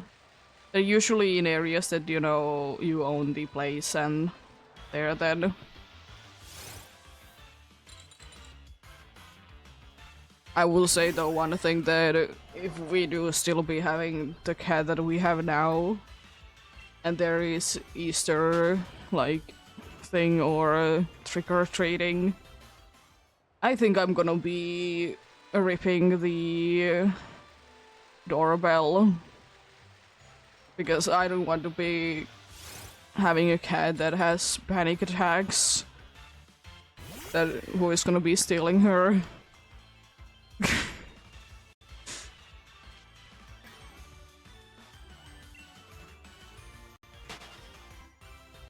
Yeah, fair enough.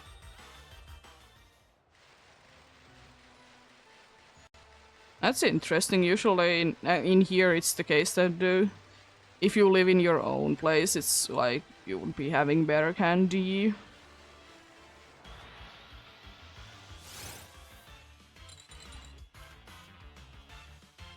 And I honestly think that if I will ever be having like something like that, that I can be, or I can be expecting that there would be trick or treaters indeed. I would rather be having bowl outside. I don't know how well it would be working, but you know.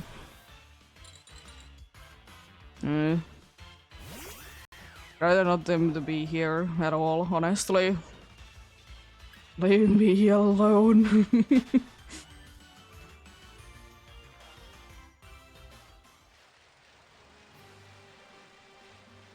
But yeah, in here it's quite usual that, you know, apartment buildings are quite well, like, locked, even during the daytimes, because, you know, there is homeless people and people don't want them to be sleeping in there, but yeah.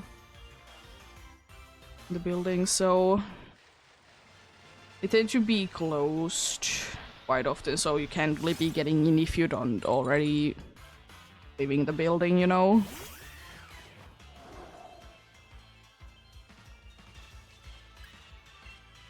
Yeah.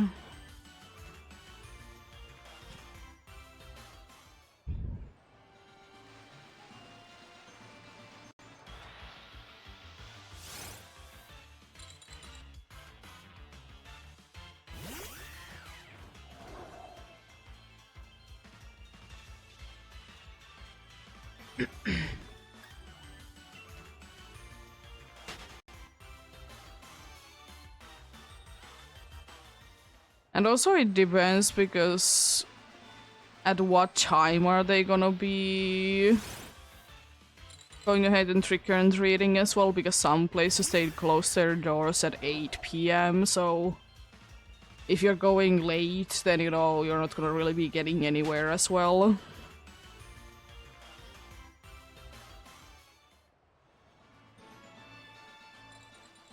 Jeez.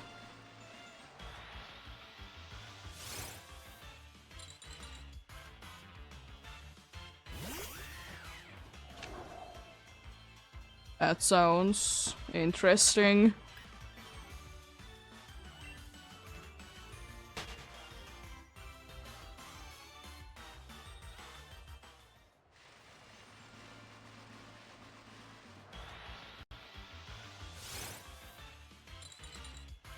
I mean, I will say that surely would I like to be always be living in an apartment building where I know that I don't need a key if I'm like moving during normal people hours. That,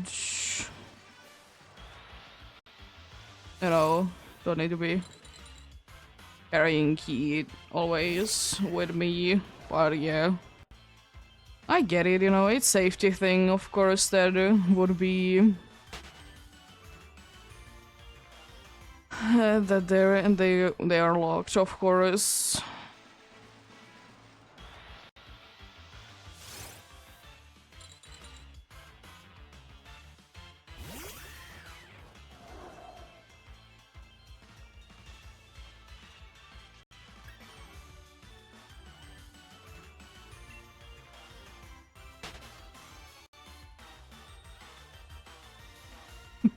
Fair enough. I suppose that those don't come around too often. But yeah, I get it, of course.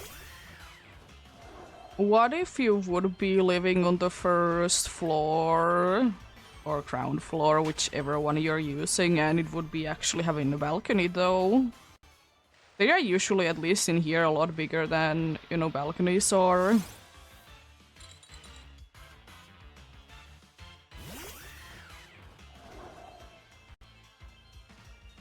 Because, you know, it's touching the ground, you know.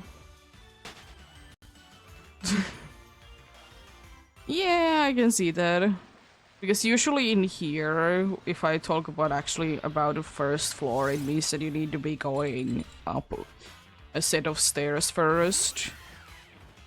Ground floor usually doesn't have any, like, apartments. It usually has, like, storage areas and whatever's. But yeah. But if there is the case that there actually is something on the ground floor, then they are usually quite expensive. Indeed.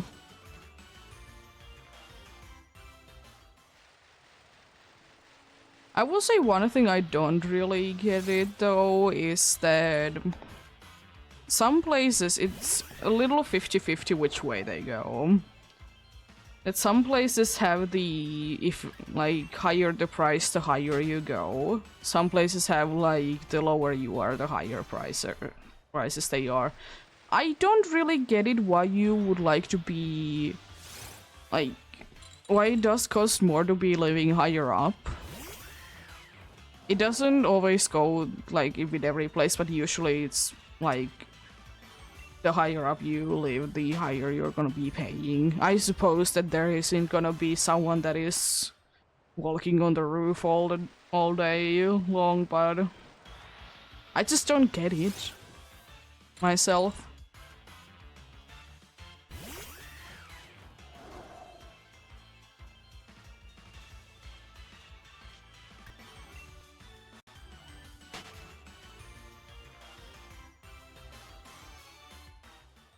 Honestly, I'd rather be... Mostly because I can be bothered with stairs. I'd rather be living lower. The only problem with like living like someone is indeed above you is that they can be very noisy walkers, but I don't know, I don't really care if they are not literally like jumping on the floor. Then they deserve a complaint.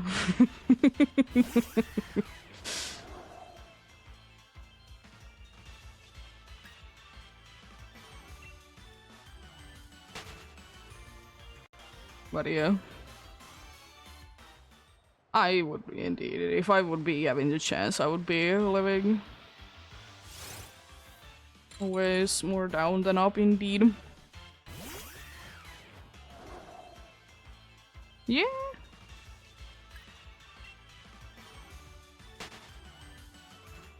Due to how this place has been built, there is actually no basement in here. All like storage places are the floor, like quite literally right underneath me. And I live in the second floor, so you know, as I said, 2 sets of stairs for me.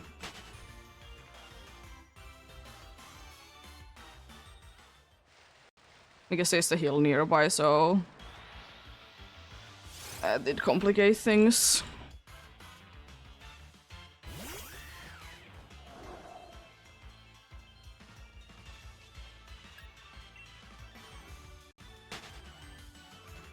But yeah.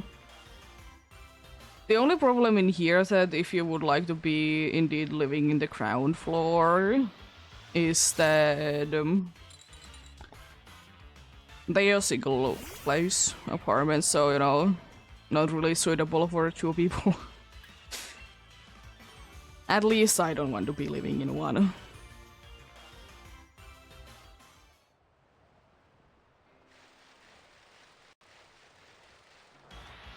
I can definitely understand that.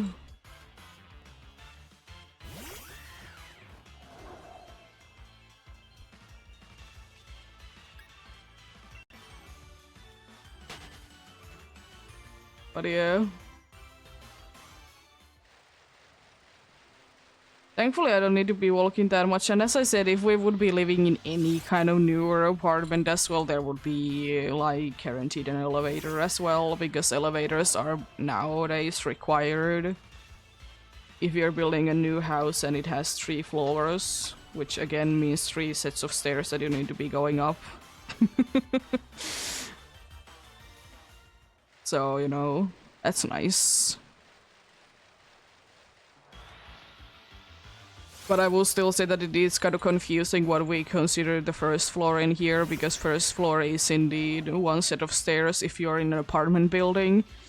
But if you live in the 2-story building, then the first floor is actually the first floor and the second floor is, you know, 1 set of stairs. Confusing, indeed. Really depends on what you're doing. Yeah. I know. It is pretty lucky. But yeah, if it's like indeed, if you're like right now want to be building an apartment building and it's, you know, 3 floors or higher, it needs to be having an elevator for accessibility reasons. And also, you know, makes things to be a little less risky in certain situations as well. Yeah.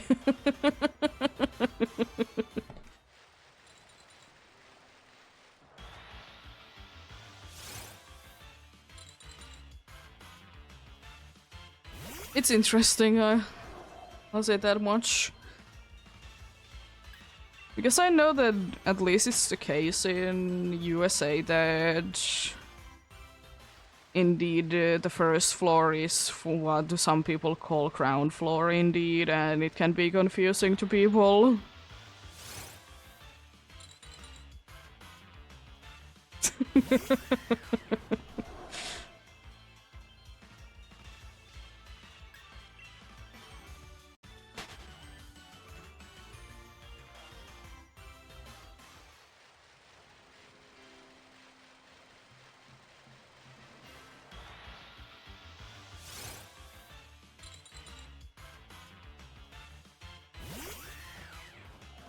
But I kind of get it why the first floor for us is 1 set of stairs though, because usually in apartment buildings, the ground floor is, you know, when you get in to, you know, your stairs. And usually where like where every single garage is, so, you know, there is not really room for apartments on the first floor.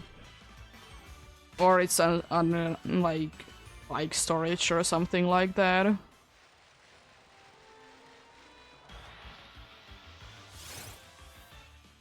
I guess that's quite normal in here, indeed. That we'll be having, indeed, garages in apartment buildings. Which usually means that there isn't room for everyone because it's literally inside the same building. But it is what it is. I don't know how things are in newer places, but surely a little bit better than in here.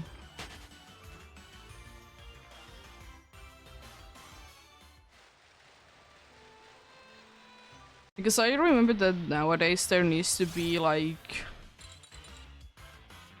depending on how many apartments there is, there needs to be a certain amount of like parking spaces for them. Because, you know, they don't need to exactly be giving everyone a 1. It would be like, the place will be selling best if there is like 1 parking lot per like apartment, of course. But it doesn't need to be, because rarely is there a case that, you know, everyone is having a car. But no. It's like a certain amount of, for like, the amount of apartments you do, that you need to be from that, you need to be doing a certain amount of parking lots and or garages, depending on what you want to be doing.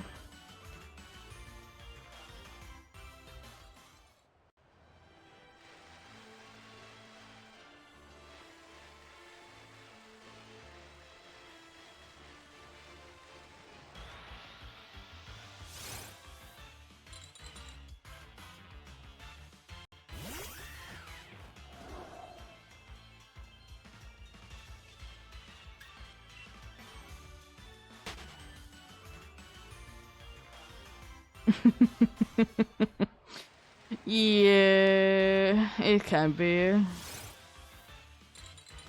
The owner can be a pain, and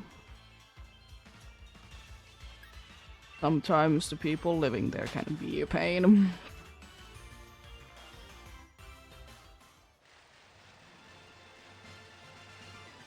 But yeah, in here you can definitely be, of course, seeing like a, you know, one person to be owning an apartment building, but most of the time it's a company that owns it.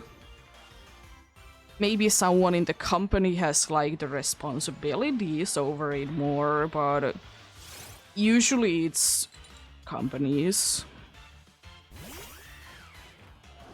Because in here it's like we trust more if it's a company run things than like a single person or individual whatever thing.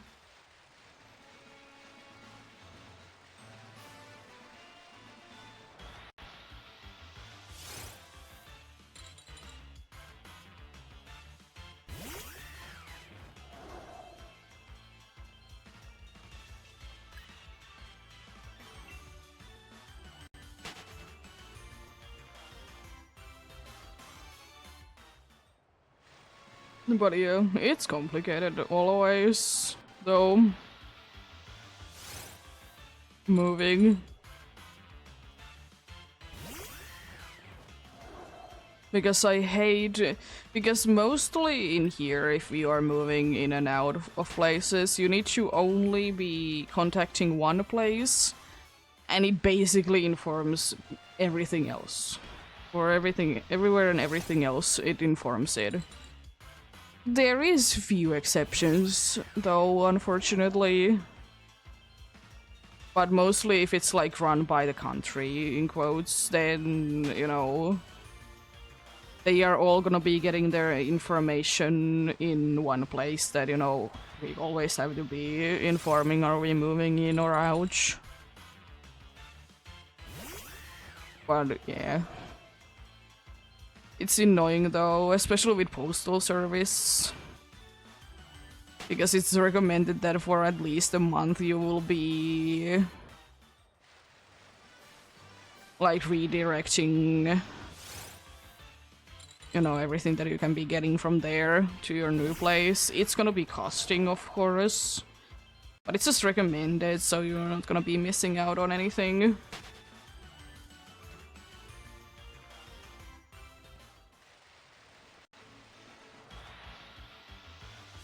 Thankfully, I don't have my address in too many places, so it's not that big of a deal.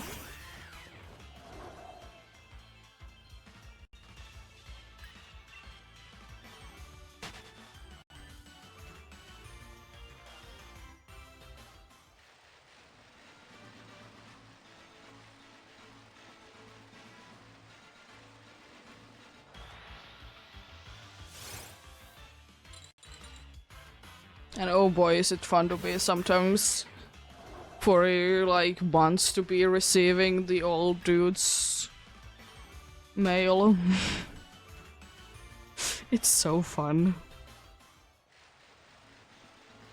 And then you're like, sometimes if it's like that important, you can't be bothered to be, you know, I mean, you should be for everything, of course, be bringing it somewhere and say that the dude no longer lives here and whatever is.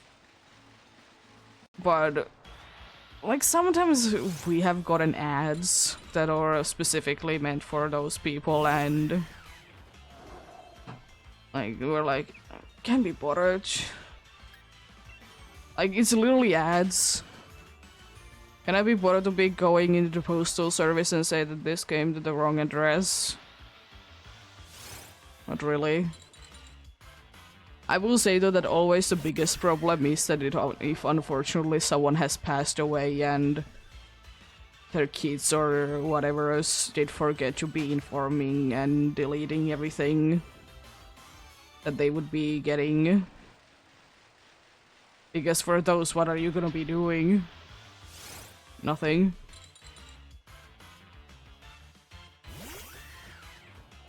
And apparently it can be a pain to be getting it away as well. If someone has passed indeed, like try to be getting rid of them. It's annoying. Like, you would think that it should be simple, and it honestly should be. Like, actually, like how hard it is, like, to understand that, you know, this person isn't no longer here. It literally can't be getting any mail. I mean, surely, you know, some hospital bills and those kinds of things need to be still be paid, but usually they are redirected to the kids. Or something like that, but, you know. Like, how hard can one be?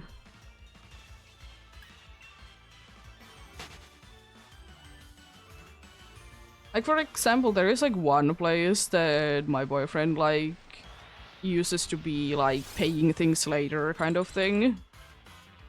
And they are still sending the mail, like in the first class, to his parents' place. But there is also the redirect thing always there as well. So, what's wrong? He has informed that he has moved, he no longer lives there. So why are they putting, you know, that wrong address there still? I have no idea. And it doesn't make any sense.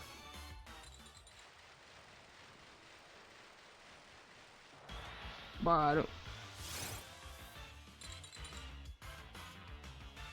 yeah. Like, everything has been changed. Like, in the websites and everything, but they're still sending it to the wrong address, and it's kind of crazy. Even though they straight away the redirect address as well. So, you know, why are they printing it with the wrong address, you know? And wasting ink.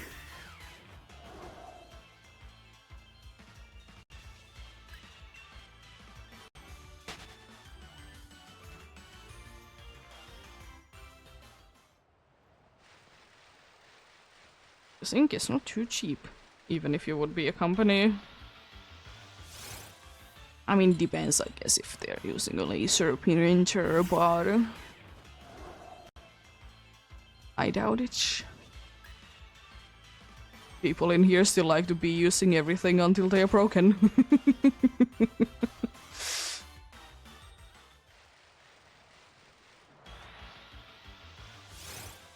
I will say though that if we would ever be getting a printer, I think I would be going for like a laser printer or something else that doesn't really care if it's not used like in forever. Because that's the reason, like, we don't use printer basically never. So, you know, like an ink-based one, it's just gonna be like, in quotes, breaking because we're not using it often enough.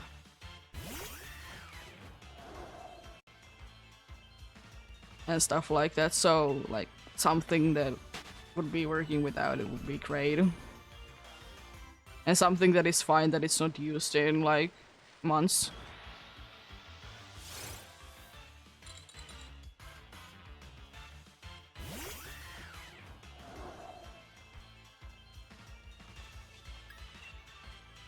But yeah, it is what it is. I know the printer for me, even though I know that it's used a lot still, I still feel like printer is such an old thing. I mean, it is an old thing. But it just feels like a thing that, you know, we would be kind of getting rid of nowadays.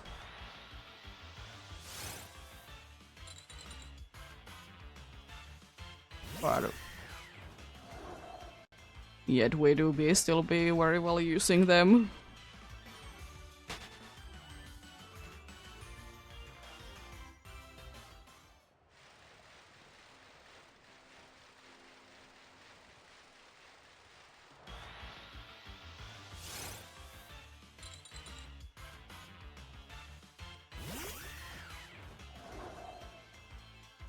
I will say that personally, I'm like one thing that I'm kind of surprised that I have like never seen, considering that you know, I was born in a time that they were still quite well used. Is a fax machine. I'm surprised that I haven't seen a fax machine. It's another one of those things that is pretty dead nowadays, but still. Only way that I've been seeing it is in games. I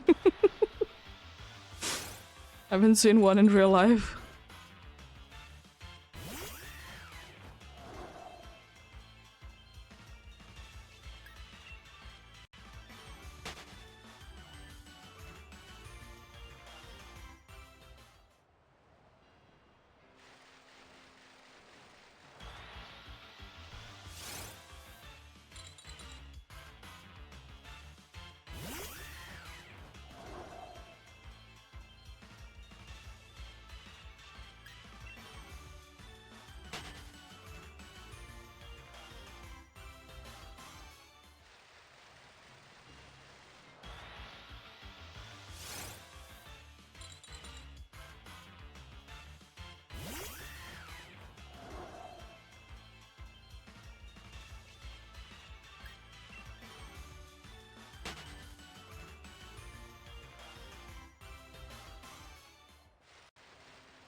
But probably for me, one of the strangest things is, even though I understand why they don't do it, is why companies are running so well things.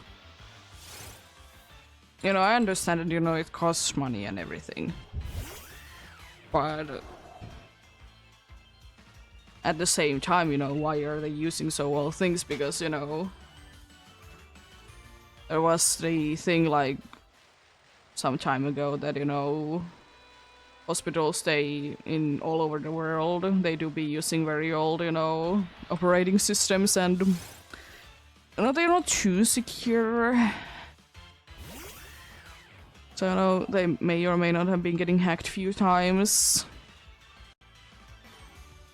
So, like, I just don't understand why for such an important thing they are not updating them. Especially in here, because mostly in hospitals, computers, for example, they are like kind of rented things. So, you know, they are paying a certain amount of money, and, you know, if they break, someone else is gonna be fixing them for no cost. And if, you know, if they need to be updated, they are gonna be getting them in codes for free. And just, you know, maybe it's gonna be costing more per month. So, you know, honestly. And the thing is as well, like, all the, like, from what I have heard, all the, like, hospital software, it's just so old. Because it was a big, like, problem in here that when we need to be making one place to be storing or, like, all of, like, important patient information, because bunch of small areas did become one big one not too long time ago, and I don't think that it has still been fixed. It's still a mess.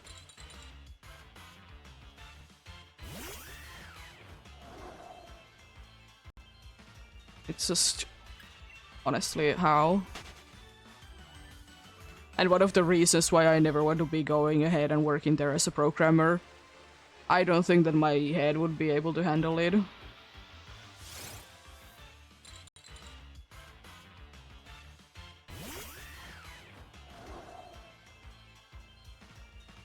Because they are always looking for new ones.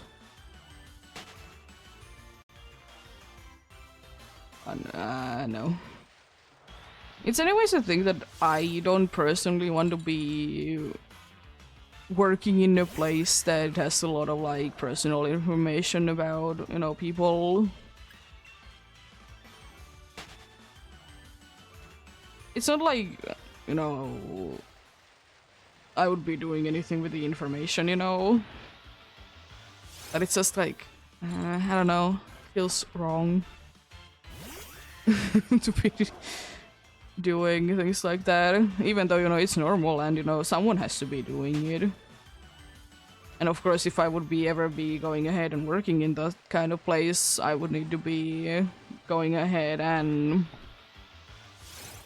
writing good amount of documents that I agree to these kinds of things, that I'm not gonna be ever talking about this and such. But also it's such a big responsibility as well to be keeping everything there, you know? And not gonna be getting leaked as easily.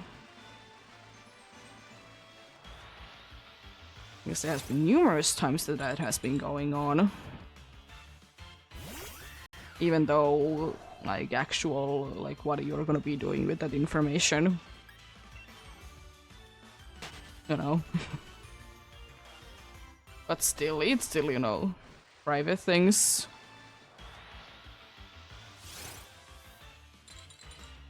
So, no thank you for me.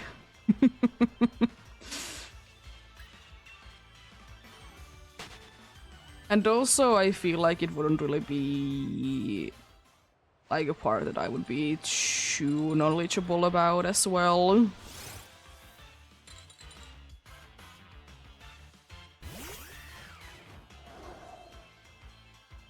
Like, I know how to do, like, secure things. I know I have been taught that, but I feel like that needs something else of knowledge. I mean, sure, you know, internet is a good place, it's full of information, but yeah, no, still. Thankfully, you know, there is options that can be done first.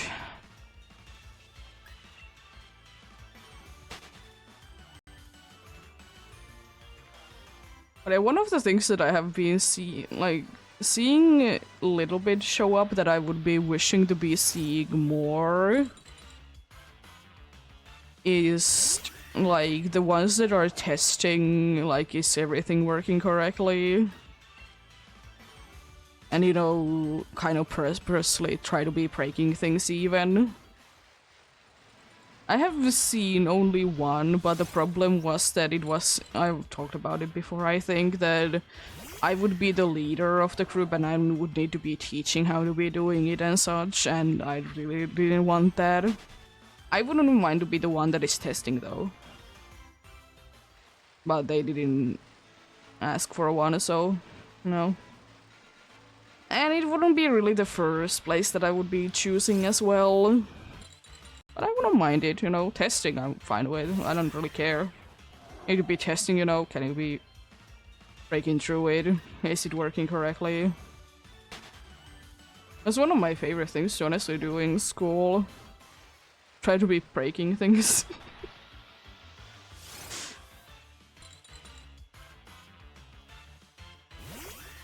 Best way to be knowing that is your code working correctly is try to be breaking it. It's hard to be doing to your own code, I will say that much, because you kind of know how things are supposed to be working and such and stuff, so it's better to be, of course, try to be breaking someone else's.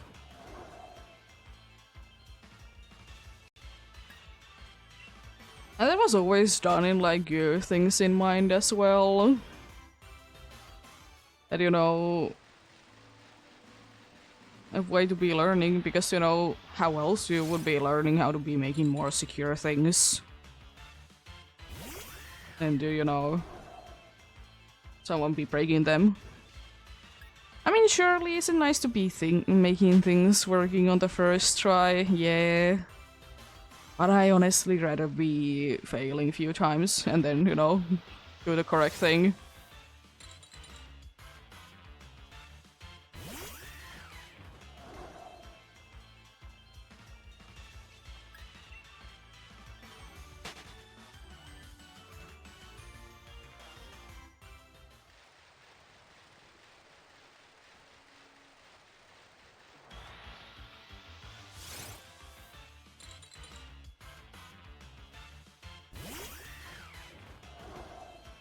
You almost fell off from the pillow there. That would have been absolutely no falling at all. Terrifying.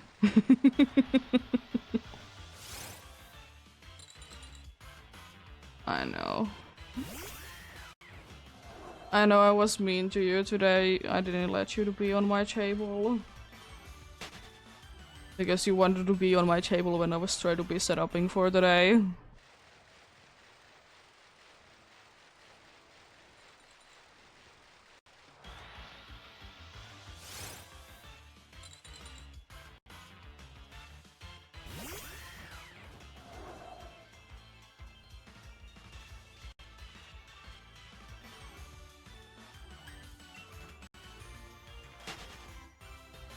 I will say though one thing about a cat as well that I think that I've talked about it a bunch, that I'm surprised that she honestly doesn't care at all about when there is a thunderstorm. Because it is said that, like, you know, cats can be feeling it and they start to act a little differently when there is thunderstorm coming. Which makes sense. I mean, I do be... Like, if I would be outside, I can be feeling it. Not really from the inside. Like, if I'm inside, I can't really be feeling it.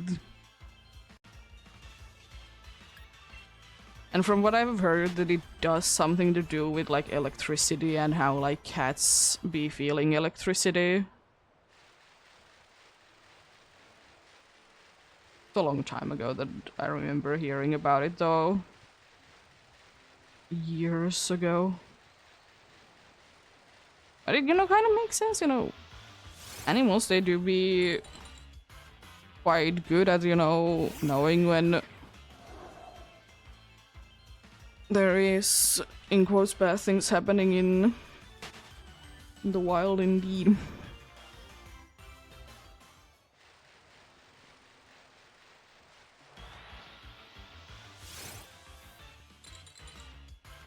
They know how and when to be hiding and such. And also it's kind of annoying whenever there has been a big storm that, you know, every single animal is making such a big noise. Because everything kind of goes quiet during it.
Yep.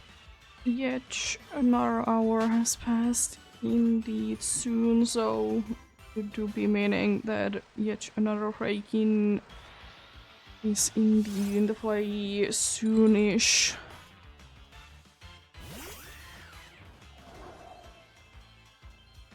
I kinda want to be...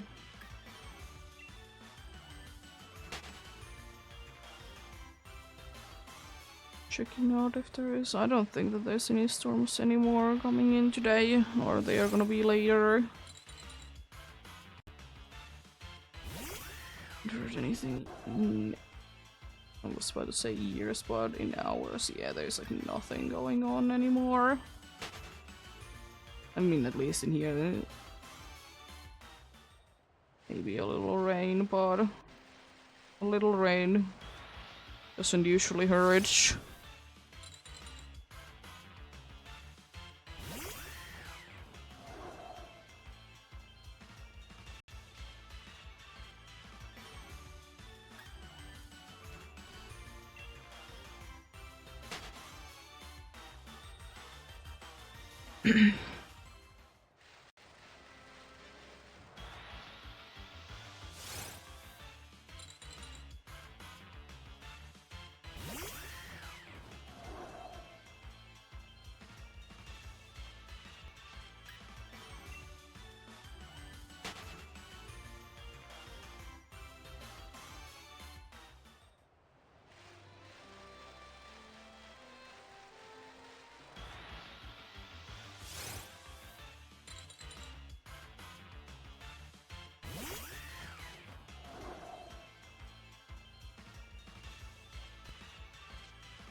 I didn't really realize, but we have over we have over yes we have already gone to 400 checks in the proper the Brooklyn Hill proper was proper there somewhere.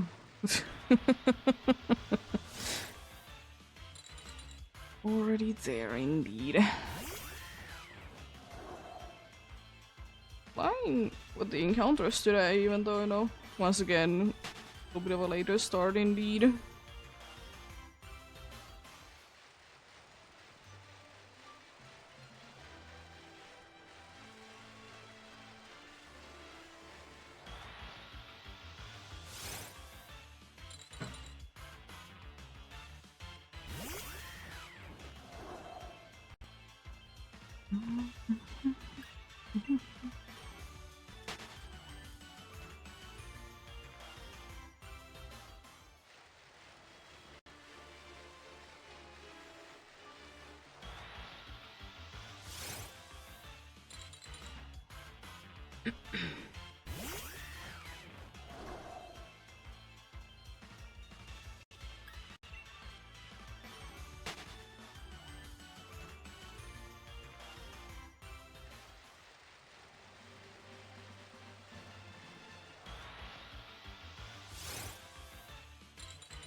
I suppose I might be going for a little bit more of encounters than I thought indeed today then.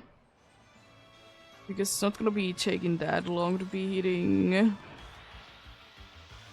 you know, 3,100 in for one elite indeed.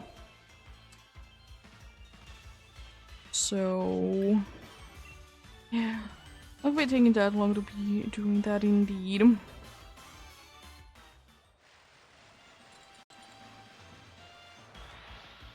So yeah, we'll be getting there in kind of no time indeed.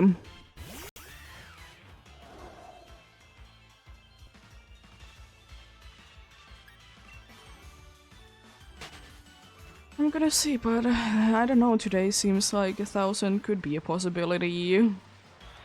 Indeed.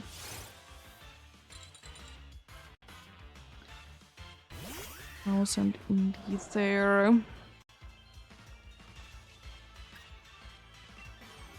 I don't know if it seems like I can be doing it. I think I might be going to 500, 500, 500, 500, yes, 550. Which would be in Brooklyn Hill, which would be 1,700. But we'll see. We'll see. If I, all of a sudden decide that I'm done, then, I do be done then. I'll do another encounter in the Brooklet Hill, then I'll leave it there and let the ads be playing in.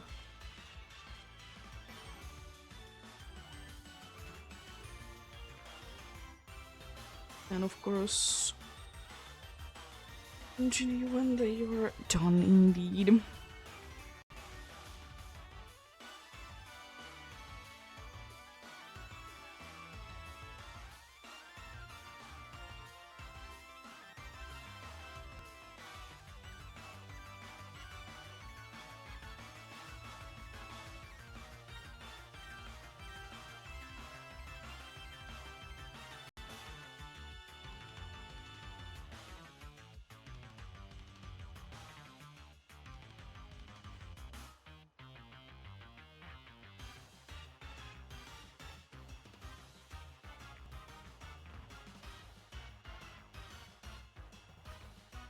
Very nice close-ups there about Poliwag.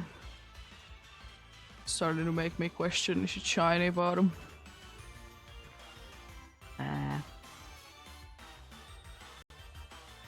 No. It's on the close pictures it looks. When it's in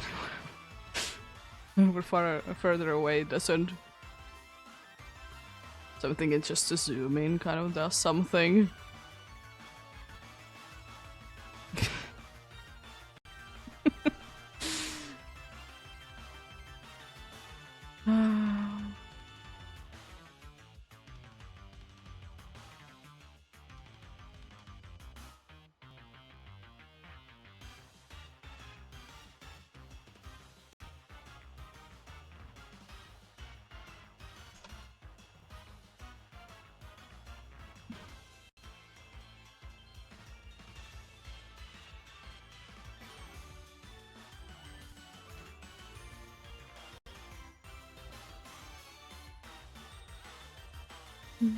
Yeah.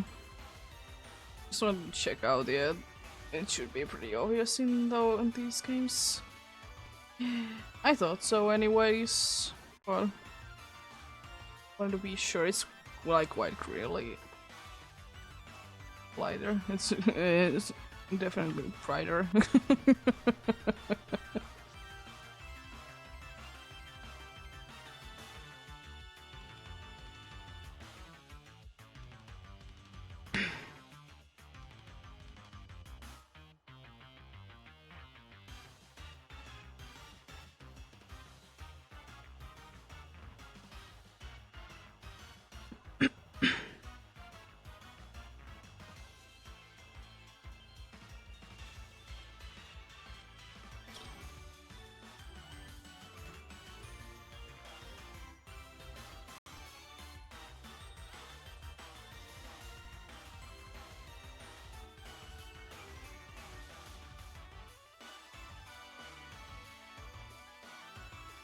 Hello, Cat Gaming, how are you doing?